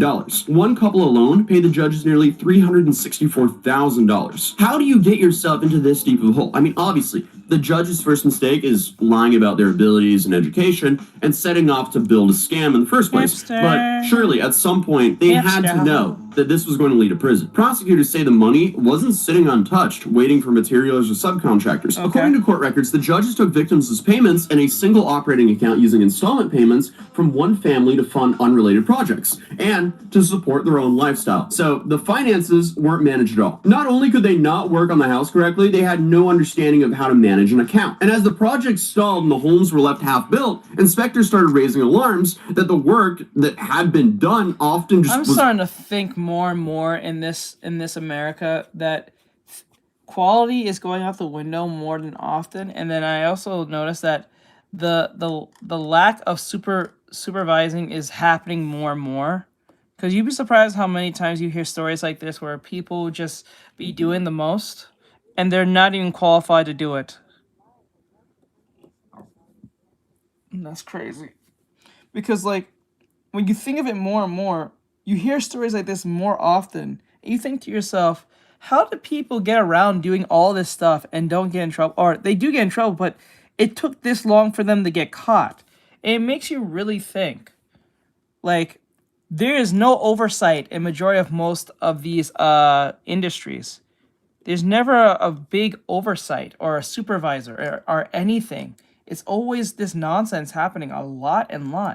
Incomplete, and it was completely unsafe. So by the time many families realized something was seriously wrong, the damage was financially and That's why you can done. have that black guy who's from the Young Turks, I forgot his name, with the mustache. He has 14 degrees. That doesn't make a lot of sense. But he works on a YouTube channel talking about the news about racism all day. But he has a PhD as a physics major and everything else.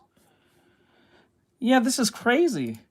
We need Projects more of dragged that. on with no clear answers. Several homeowners brought in independent inspectors to figure out what was actually happening inside of their homes. But the problems were everywhere. Floors cracking, tile falling within weeks, unsafe framing. In the Simmons' home, inspectors found that the front and the back decks and the interior stairwell had to be torn out and rebuilt entirely. So they took a whole bunch of money from people for work that didn't get done. And then they left them with a bunch more problems that's just going to cost the victims even more money. Federal court records say the judges collected installment payments, failed to complete work, performed substandard construction, and did not pay the subcontractors. Yeah. And while families were living with exposed framing, sinking floors, and homes that couldn't safely be occupied, prosecutors say the money meant to fix these problems were being spent otherwhere. Yeah, the judges used hundreds of thousands of dollars for personal expenses, including $27,000 on mortgage payments, $82,000 on Amazon purchases, and approximately $10,000 on plastic surgery. Imagine being a homeowner and your house is nowhere near being finished, then when the woman you paid all this money to suddenly walks in with a new nose. That is just diabolical. I don't know if that's the plastic surgery she spent the money on, but that would be crazy. Also, what were they buying on Amazon that cost almost $100,000? I would be so depressed as a victim here. Like, what do you mean? You got plastic surgery and my front door doesn't work. But CBS Texas reported that records also showed spending on rent, tuition, and luxury items. For Kristen Newman, the financial fallout was awful. NBC DFW reported that she spent another $200,000 on top of the $200,000 she already paid to the judges just to finish and repair her home. In her case, she actually had to sell the home and move back with her parents. Oh my god. Dude, they are going... Oh my god. You paid that twice? Oh my god. That's $400,000 in total. Almost half a million. Oh my god. Twice, dude. That's near $500,000.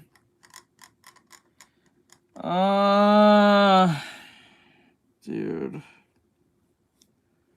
That's... Wow. I'm not gonna lie, I probably would have just put the rope around my neck at that point. If I had to go back to my parents that way, I probably would have put the rope around my neck and called it a day.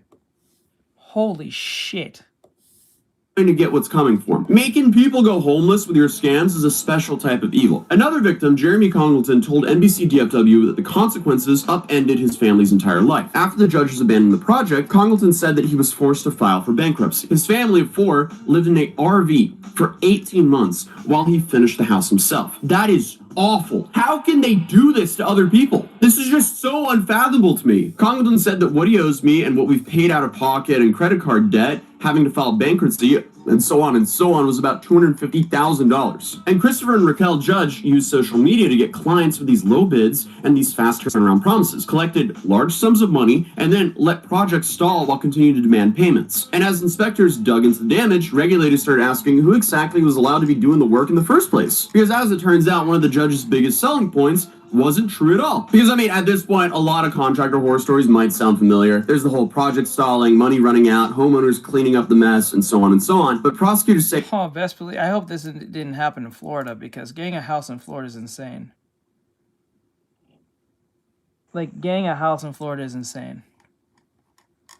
Like, and giving the... I don't know if DeSantis made some changes to that, because people are leaving Florida like crazy because like the insurance is insane.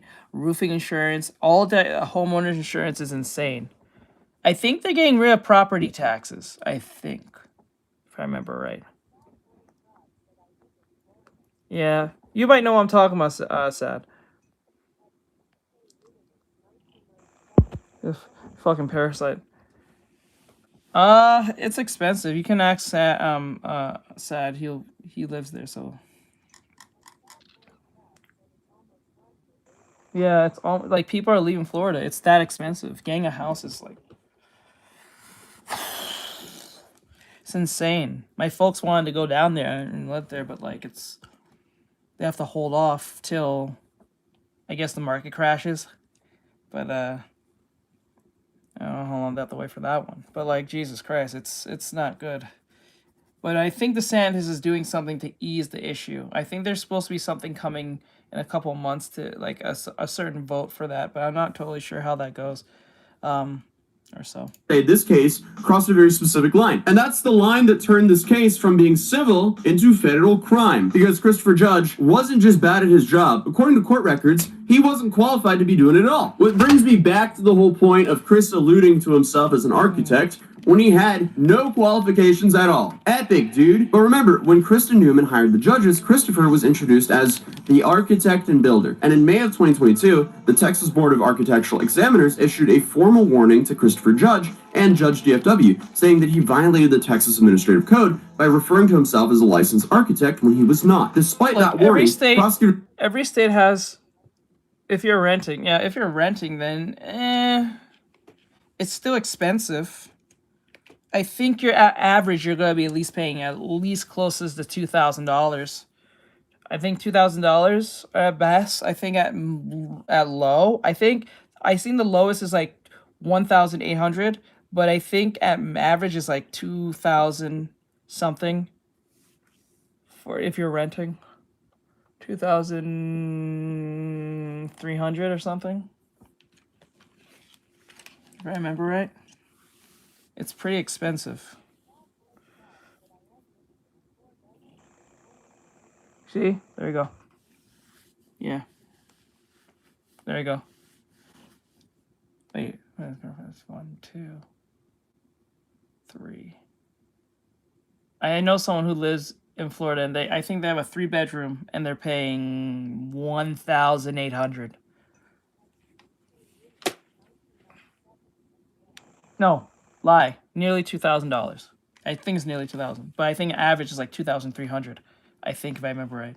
So the fact that he just said that is almost proves my point there. So like, yeah, living in Florida is insane. Like trying to retire to Florida is gonna be kind of hard unless you already have like, if you have like millions of dollars in the bank and you're like kind of well off, then you'll be pretty fine. But you still gotta be feeling it though. But if you're poor and you're just barely getting by, well, to say he just continued to lie. So not only was Christopher lying about his abilities, but the judges just kept marketing Judge DFW as a full-service operation after not completing dozens of projects. Meanwhile, behind the scenes, the scheme just kept growing. So from August of 2020 to I January don't of understand 2023, this. How was he able to do any of this without any form of regulation or verification? There was no verification. He had no license to show. He had no plaque, nothing to show that he has a license. Where did these people find these people? Shouldn't they be showing some form of evidence that they are who they say they are? Like that's weird. They just went based on the follower count. That's stupid. I don't think that makes a lot of sense. If that's what happened, if they went on Instagram, someone with like 50,000 or some high ass number of followers, maybe it's through advertisement. But like, even if they did, shouldn't they have some form of like some form of like verification, a license, a plaque? A certification, something? They didn't show that. They just went with these people, say, yeah, we'll do it at home. They call them up, they give them an estimation, send some guy, and the guy did an estimation. They said, okay, that seems reasonable, and then they just sent people there. Is that how they did that? Because that shit's insane. You didn't do any verification, nothing. You didn't do it, like, nothing. Background checks, nothing. You didn't check any reviews on what other people said about this company. You didn't do any of that. You just went based on, what the fuck? That's crazy. Raquel Judge defrauded over 40 victims across 6 counties in the Northern District of Texas. It seems like the whole period after the pandemic was just the heyday for scammery. But victims, they wired in their payments and the checks were deposited, and court records showed that the money didn't stay where it was supposed to. Now, once the customer agreed to hire the defendants, the customer would sign a contract and pay the defendants in multiple installments via wire transfer or check, thus causing interstate wire transmissions. Many victims were instructed to wire installment payment money to the defendant's Chase business account. Any checks were made payable to the business and deposited into the business account. Once the victim's money was deposited, however, the defendants often transferred the money into other jointly held Chase bank accounts and used the money to perpetuate the scheme and for personal living expenses, including luxury items. In other words, money for one family's dream home was being used to patch holes in another unfinished job. Essentially, they were running this like a Ponzi scheme. The good news is, when federal agents finally caught up with the judges, the case moved fast. Christopher Judge pleaded guilty to conspiracy to commit wire fraud and now is facing 20 years in federal prison. Raquel Judge pleaded guilty to 1 count of conspiracy to commit wire fraud and faces up to 5 years behind bars. Both also face restitution, fines, and supervised releases. Sentencing for Raquel is scheduled for April 14, 2026, and Christopher is set for May 12, 2026. And by the time this case reached federal court, many of the families affected by Judge DFW had already spent years trying to pick up the pieces on their own. All the victims who spoke to news networks have said they believe most of their money is gone for good. Restitution has been ordered, but recovering hundreds of thousands of dollars from defendants facing prison time unfortunately is not very likely. What they do have now is knowing that the couple won't be able to take on new clients. But the main thing I'm sitting here with is, what was the plan here? Like, did they really think they could just keep taking on projects, keep collecting payments, and never finish them? Did they not think they were going to go to prison? Where is the logic here, guys? Did they watch HGTV and be like, honestly, we could do that. Let's just LARP as them. Because this wasn't just one bad renovation or one job that went sideways. No, this is like the whole thing was just fraud. But hey, at least no one can get scammed by them again, hopefully. But other than that, if you're new here, feel free to subscribe, drop a like if you enjoyed the video, and I'll see you guys in the next one. Peace.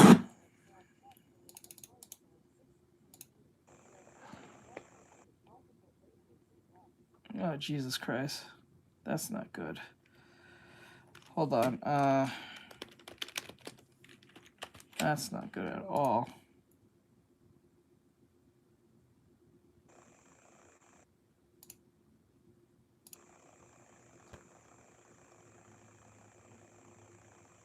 No. Not that.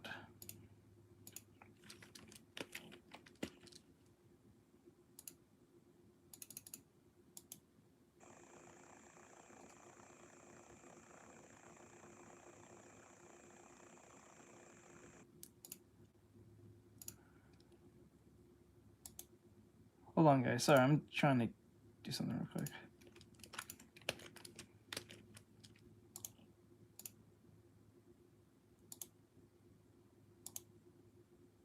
Oh my god, dude.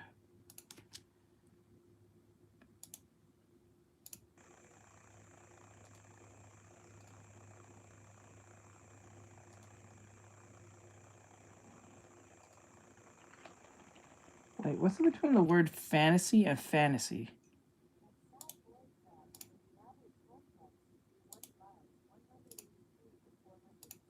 Yeah. Yeah, we're kind of waiting on that so-called crash, but I don't know how long. I don't know how long that will take. It probably might take longer. I wouldn't really hold my breath too much on that, to be honest.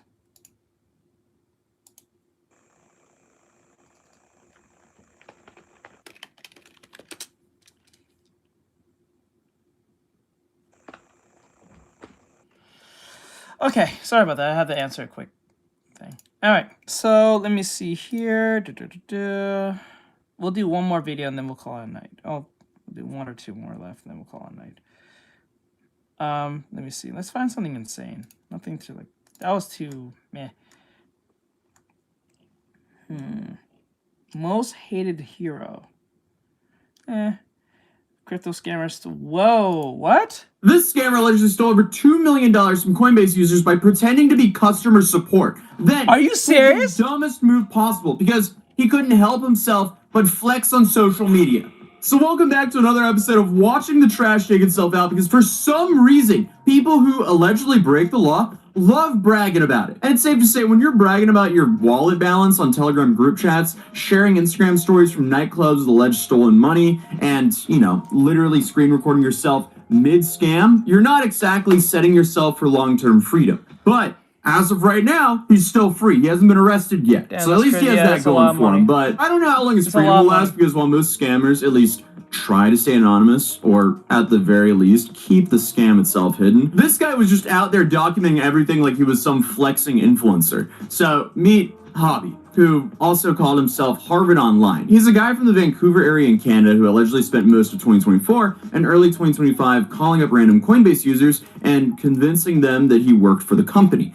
And the whole scheme was pretty low tech when you break it down. There was no fancy hacking involved or any blockchain exploits. He was just picking up the phone and lying to people until they handed over their crypto. Allegedly, he would essentially call someone, tell them their account was compromised or under attack, and then guide them through the security steps that actually just, you know, transferred their money to him. And unfortunately, this is just becoming way more common, because as exchanges and banks get better and better security, now scammers are relying more and more on tricking people. But before we get into how Havey fumbled his whole operation, we need to talk about the person who actually pieced it all together, because Zach XPT is the one who did it. He's an anonymous independent blockchain investigator who basically spends all of his time tracking stolen crypto and exposing scammers. This guy is forever a legend. I don't know if you guys remember the entire bit. Bro, I give it to you. Do you know how hard it is to get stolen crypto?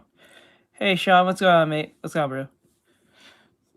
Do you know how hard it is to receive or figure out if to get stolen crypto back? Do you know how hard that is? It's near to impossible. How do you do that? That's insane.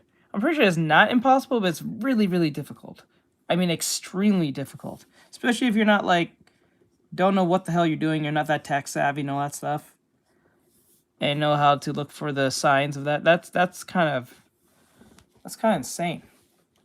I'll give it to you, my dude. It's kind of crazy. Saga with me, but he sat on call with me for hours, helping me return all of the donations I raised and made sure they actually went to the correct addresses. Sadly, yes. So since it's unregulated, you can get away with it pretty much. There's no real laws to the degree about it, even though it's more slowly becoming more part of our lives, but like it is what it is. Because, you know, TLDR, I raised way into the six figures for my lawsuit, but when the lawsuit was dropped, I no longer had a use for that money, so I just wanted to return it all. And refunding the GoFundMe donations, that was fairly easy because all I had to do was tell them to refund everything because I never extracted the money out of GoFundMe into my personal account, thankfully. But crypto makes things very tedious and complicated to return the money because you don't want to get scammed and you don't want to send money to the wrong person or to an exchange's storage wallet that the user doesn't have access to, and then suddenly the exchange has to figure out whose money this actually was. It's just, there's so many landmines there. So he helped me not mess that part up. So Zach is forever a legend in my book. But other than that, he kind of operates like a one-person fraud investigation unit, which traces wallet transactions across different blockchains and connecting the dots between theft incidents that most of the time law enforcement either can't or won't pursue. And in late December 2024, Zach came across something that kicked off this whole investigation. A screenshot posted in a Telegram group chat where someone was showing off a fresh theft of 21,000 XRP from a Coinbase user. And at the time, that theft was worth about $44,000. And while most people would have just scrolled past it, Zach grabbed that wallet address from the screenshot and started digging. What he found was that the same address had been used in 2 other Coinbase user thefts, bringing in the combined total of around $500,000 just from those 3 incidents alone. And this is where the details start to matter, because when you still... So you usually want to move it around and convert it to different coins and make the trail harder to follow at least. And Haiti was doing that. He was taking the stolen XRP and swapping it for Bitcoin through instant exchange services. The problem is every transaction on a blockchain is permanently recorded with timestamps. So if an investigator knows what they're doing, they can match up the timing of when funds left one wallet and when they appeared in another, even across different cryptocurrencies. Because both XRP and Bitcoin, like most of the other cryptocurrencies, they're publicly recorded chains. They're just there. You can find every transaction on them. And Zach managed to sync up the Bitcoin address that had Zabi's funds coming into. And then on January 3rd, 2025, Haiti made one of his worst mistakes yet. He posted another screenshot from his crypto wallet, except this time he showed his Telegram username. And also his dumbass. I'm sorry. I'm sorry. Anything associated to Telegram is usually some type of scam. I every time I hear anything from Telegram, it's never anything good. It's always something insane. I'm not saying that not to have it or a case may be. It's just usually associated to insane stories. Very not really good things. Usually it's horrible. It's horrible scamming, crypto stuff, or some illegal activity bullshit. Just horrible.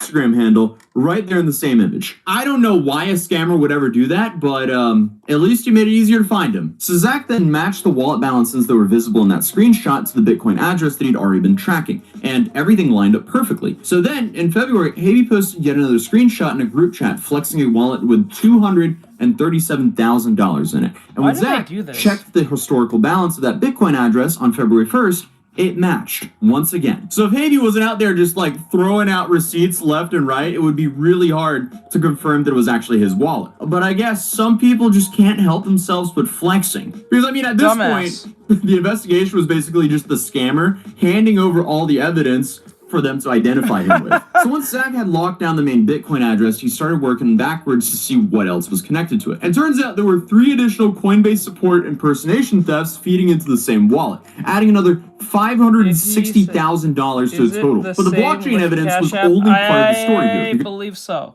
because I think Cash App also lets you hold Bitcoin on that too. Because besides the group chat screenshots, Haiti had...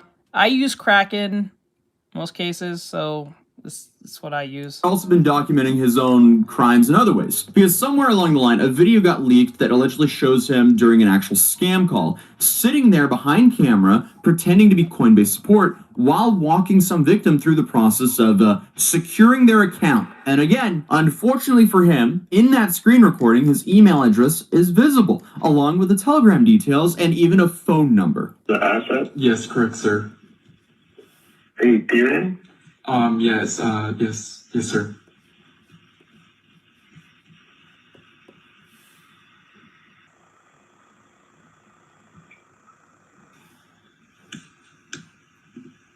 This man is evil.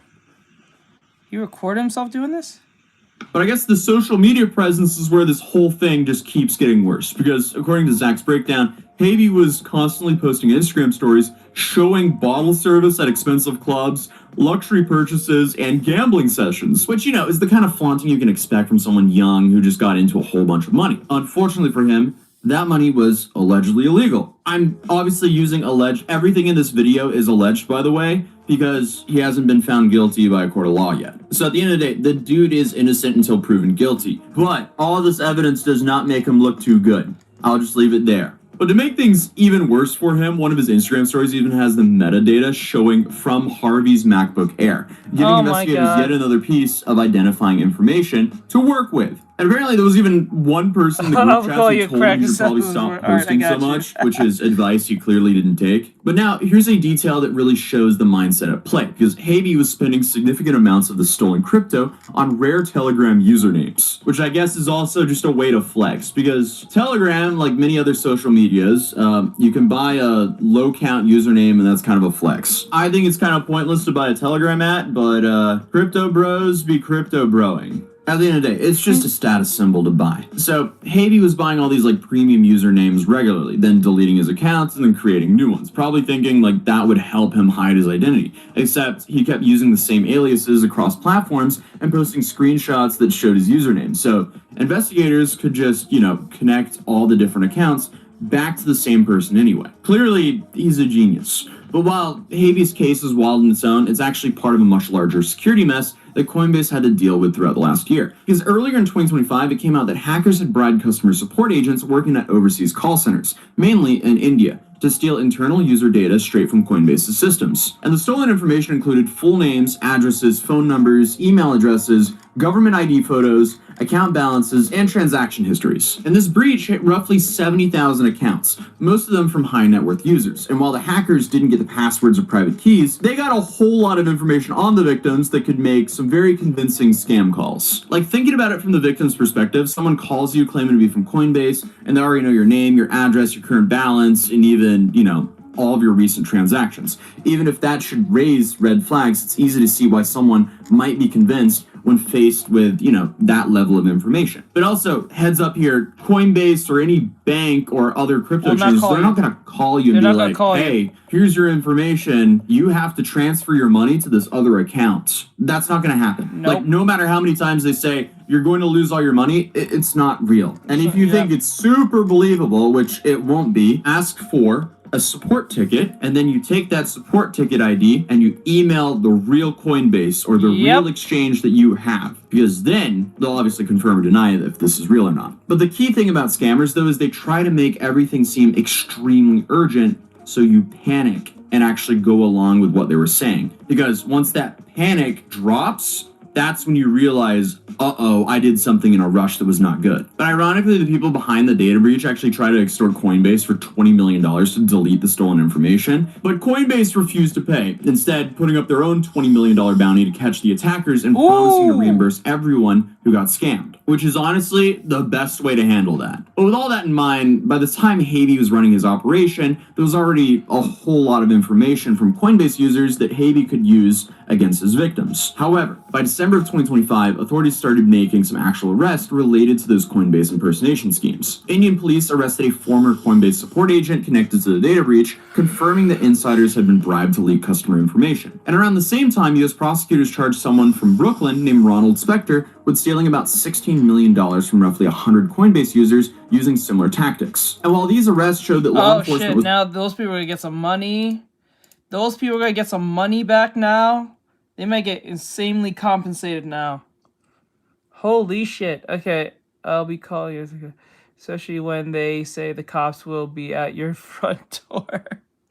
Was finally paying attention to the problem, they also highlighted just how widespread this problem had become. Because schemes like Haby's are hard to defend against as a platform, because all you can really do is educate people as they target psychology instead of technology, which is, again, one of the reasons I wanted to cover this, because the more awareness of scams like this, the better. Because unfortunately, you can build the most secure platform with the best encryption and best safety features, but if you can convince a user to willingly give you access, all of that security then kind of becomes pointless. So these scams work by creating all this urgency and fear, like someone calls claiming there's a problem with your account. What did I learn? That's called, I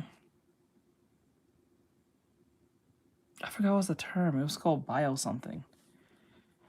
It's supposed to get you to do it, not really do it. Unauthorized access or maybe some suspicious activity, and you need to act immediately right now or you'll lose everything. That's how they get people. So people naturally want to protect their money, so when someone who sounds authoritative and knowledgeable tells them what to do, especially if that person already knows personal details, it makes it come across as a little legitimate if you don't know any better. But at the time Zach published his investigation, Habe had deleted most of his recent social media accounts and seemingly is trying to disappear from the internet. But considering the volume of evidence compiled against him, wallet transactions, video recordings, screenshots, device information, location data, going offline probably isn't going to help him too much at this point. But Zach specifically called out the Canadian law enforcement to take action, noting that Canada has historically been pretty reluctant to prosecute people running these kinds of online fraud operations. Which is worrying to say the least. Why would they not take this more seriously? But he did also point out that authorities might already know about Habe, considering, some swatting incidents that actually happened at his house. And he says that he hopes that this case finally leads to some action, given how complete the evidence is. However, there have been no publicly reported arrests or major law enforcement actions tied to Habe yet. No confirmed charges, court proceedings, or even sentencing has been published by credible sources at this point.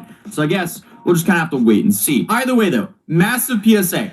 Never transfer your money or crypto to another bank account or address over a phone call from the bank. Because in reality, that never happens. Because realistically, if you're better off putting in a cold wallet, Coinbase or any other bank thought that your account was compromised, it would likely freeze it until you could verify your ID and that you are in fact the person who owns the account. So please be careful out there, guys. But regardless for Habe though, his blockchain footprint, it's there forever. And I guess it's just kind of like up to the Canadian government if they want to do anything about it. Please check out Zach XPT because this video would be impossible without his investigation. I'll be linking his Twitter account in the description down below, but other than that, feel free to subscribe to the channel if you're new here. Drop a like if you enjoyed this video, and I'll see you guys in the next video. Peace. Do no redeem. Do no redeem. Do not redeem. I remember that mod. That meme. Alright guys. I guess we'll do one more. One last one and then we'll call it a night. I'm near done with Zonka anyway. I'm actually really close to finishing with Zonka. So I might as well just get it out of the way. Let me see here. Fake ICE agent? So, ladies and gentlemen, it looks like certain individuals are really out here pretending to be ICE agents now. Name and badge number. I don't have to give it to you. You're not a real cop. Stop shining that light in my eyes. We begin at 6 with an investigation in Galveston. The police there say they've arrested a man who's pretending to be a member. Yeah, a member of ICE. Like, I just gotta say, let's pause this right here. Why on God's green earth would you ever try and pretend to be an ICE agent? Despite everything that's going on right now. The news cycle is flooded with ICE stories, people being rounded up, protests, people being shot, agents being assassinated. I mean, shit is crazy out here, but I just gotta say, why would you, knowing everything that's going on right now, would you want to put a target on your back by pretending to be a fake ICE agent in Texas? I mean, you're not getting paid for this. You're not getting any brownie points. You're ultimately is attention. Committing a federal act so you can go to prison for a long time. Like, you have no friends in the situation. The agents you're pretending to be hate you. The people who hate you. On both sides, you're hated. And apparently this man was actually LARPing out here. He was actually live action role-playing in these streets, harassing people as if he was an actual agent. And go on to fake arrest people, to harass people, to sometimes assault people. And this guy was recently busted for doing just that in Galveston, Texas. His name is Joshua Warner, and he was actually captured at first by citizens. As you can see in those clips that I played at the beginning, citizens in Galveston actually came across Joshua as he was conducting one of these fake stops late one night a few months ago. And when they asked him to provide identification, he got really aggressive with them. He shoved a fake badge in their faces and acted like it was legit. So based off of what I'm hearing right now, this happened before any of the recent protests have popped off. This happened months ago, way before the beginning of the new year. This man was out here LARPing as an ICE agent. And I'm just kind of confused by that, considering the fact that the federal government has been trying to recruit so many people to sign up for the job, literally even paying people in advance to who sign up to be ICE agents. So I'm confused. Given the desperation of the federal government to recruit people to be ICE agents for their own operations, why would you have to fake this? Why not just apply to be one, like an actual ICE agent? Like, this shit literally makes no sense to me. Why fake something that you're not to not get paid for it when you can actually apply and get paid for it to be the real thing? And someone in the comment section said he got away with it for so long because ICE normally refuses to show ID or warrants. In my home state, people likely just thought it was normal at first, which is crazy. And you can watch the whole interaction for yourself. It's cringy, but at the same time, it's deeply disturbing. Because it's men like this who put on a uniform like that to feel some sort of sick power. They go on these power trips. They feel weak and powerless in their normal lives. So they put on a fake badge and they put on a fake uniform.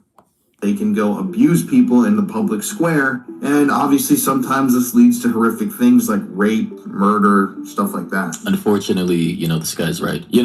Particular positions of power in society will attract a specific personality type from people who feel powerless in their real lives, who want power handed to them artificially. And I'm not saying all law enforcement are bad. Of course not. I genuinely believe most law enforcement individuals just want to be able to do their jobs, protect their communities, and go home to their wife and kids. But unfortunately, given the profession and the perks that come with the job, depending on your position in law enforcement, people like this, sicks like this, will abuse it and use it as some kind of power play to harass people with. Now, disturbingly, the citizen who recorded that initial video of Joshua shared that on his Facebook and asked for people to come forward. And he said that almost immediately people began responding to his clip. And he received initially over 100 emails about incidents that people in Galveston had had with this guy, meaning that he had terrorized, according to the stories, over 100 different people in the city before he was caught. That is crazy. 100 different people were probably scared, harassed, abused in some way, shape, or form. Maybe even put in handcuffs, because this guy probably pulled up to a place like Party City, got some handcuffs, got the federal camouflage agent uniform, the little hat and the little jacket, to go outside and fucking cosplay as a federal agent. Like, genuinely, how much of a sick do you have to be to pull something off like this? And you're only stoking the fire of division in society by trying to do this. By harassing people while being a fake federal officer. Like, genuinely, it's people like this, assholes like this, who only further stoke the fires of division we are currently experiencing in society, and it's only gonna get worse. Like, he should be locked up forever, in my opinion. And there were probably countless more that he harassed that we still don't know about. So if you've been stopped by this man or you know this guy's face, please report this to the Galveston Police Department. Give them a call, send them an email to their tip line. It's very important. I do want to share, though, the guy who recorded that initial video and captured this guy committing those illegal acts. He absolutely roasted this dude in the news interview that he did a few days ago. Just check this out. Harvey says he quickly realized something wasn't right. I noticed his gear and his outfit. It looked like it just came in from Temu. It wasn't like real cop. Bro said it. It literally looked like it just came in from Temu, bro. That is crazy. Name and badge number. I don't have to give it to you. You're not a real cop. Video shows Joshua Warner dodging questions from concerned community members back on November the 9th of last year. It came after police say that he made a fraudulent traffic stop and began searching somebody's car with a flashlight. Others passing say that they could tell something was not quite right. Bro, imagine being so much of a loser to the point to where you LARP as an ICE agent, a federal officer, a police officer in general. What is wrong with you? And someone says, of course, it's a Texan. Now, I don't know what's going on down there in Texas. I know there's a lot of wannabe cowboys and outlaws and people who role play as bandits, like we're still living in the 1800s. I get that. But it's just like, do you not have a career, a job, kids, maybe a home? What are you, a 9-to-5 father? You'd be surprised how many of these actors have really no job. They're a husband by day, a fake ICE officer at night, living a double life of sorts. Is this not embarrassing? First, it was the no police car, and then it was his uniform. I mean, I've never seen police in a uniform like that. And his tool belt and all of his stuff, I mean, it looked like it had just came in from Temu or Amazon or something. And mind you, ladies and gentlemen, this is typically how ICE agents look, depending on the context of what they're doing, right? So clearly, most of them, they are not in camouflage at all, right? They just have looks like military vests, bulletproof vests, masks, cargo pants, boots, etc. So it definitely is not what this weirdo is wearing in this video. And here, again, is his mugshot. The stereotypes, man, proven true every day. And yeah, here's some other comments. People are saying, who could have predicted this was going to happen? Someone else said, what gave him away? Was he wasn't wearing a mask? MMG says his shirt was fighting for its life. Yeah, guys, on the bigger side. Another person said, and who's driving this loser around? Apparently, he did not have a vehicle, or at least a believable enough one to where he would want to show it. Honestly, I just gotta say, bro, if you do this type of shit, if you do this type of stuff, you're a scumbag, you're evil, get a you're short preying on on people's fears, you're having a power trip, you're committing federal crimes, you're putting a target on your back. I mean, there's no win in the situation. You're in a lose-lose situation. Everybody hates you. Civilians hate you, federal agents hate you, other law enforcement hate you. You have no friends. There's nobody supporting this. You're a scumbag. Anyway, oh my god, down below what do you think about this? Shit. Yeah, catch you guys in the next one. That's it? That's gotta be crazy. That's crazy, yo. Okay.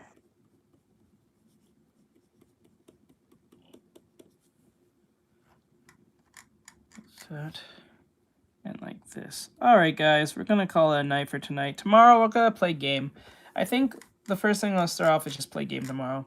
I don't think we're going to do any artwork, and then I'm going to take a couple days off and finish the rest of the drawings and stuff like that. I think it's time for me to slowly back away from streaming every day and stuff like that, so I'm going to just slowly gnaw off my arm on that and then go back making actual content since the new year started, so I'm going to let you guys go. Have a good night. I appreciate every last one of you guys. I appreciate it. We'll play game tomorrow, ultimate day tomorrow. I don't see why not. Take a break from drawing and stuff. Okay, I think the Zonka looks pretty cool here. Okay. Sweet. Sweet dreams, brother. Yeah, my dude. There, sad boy. There, PT. I appreciate you guys. Thank you for the gifts. I mean it very much so. You guys are amazing. I appreciate it. Thank you for the help. I like great stuff. I'll see you guys in the next one. Alright, later guys. Well, you, bro. No problem. No house. You guys are amazing. I'll see you guys tomorrow. We'll play some repo and stuff. Or maybe I should do some artwork very early and then we'll play game for the rest of the day. We'll see. I'm going to make sure we just do like 1 or 2 hours of artwork and then we'll do that. Yeah. Because I want to get this thing done as fast as possible. Alright, later guys.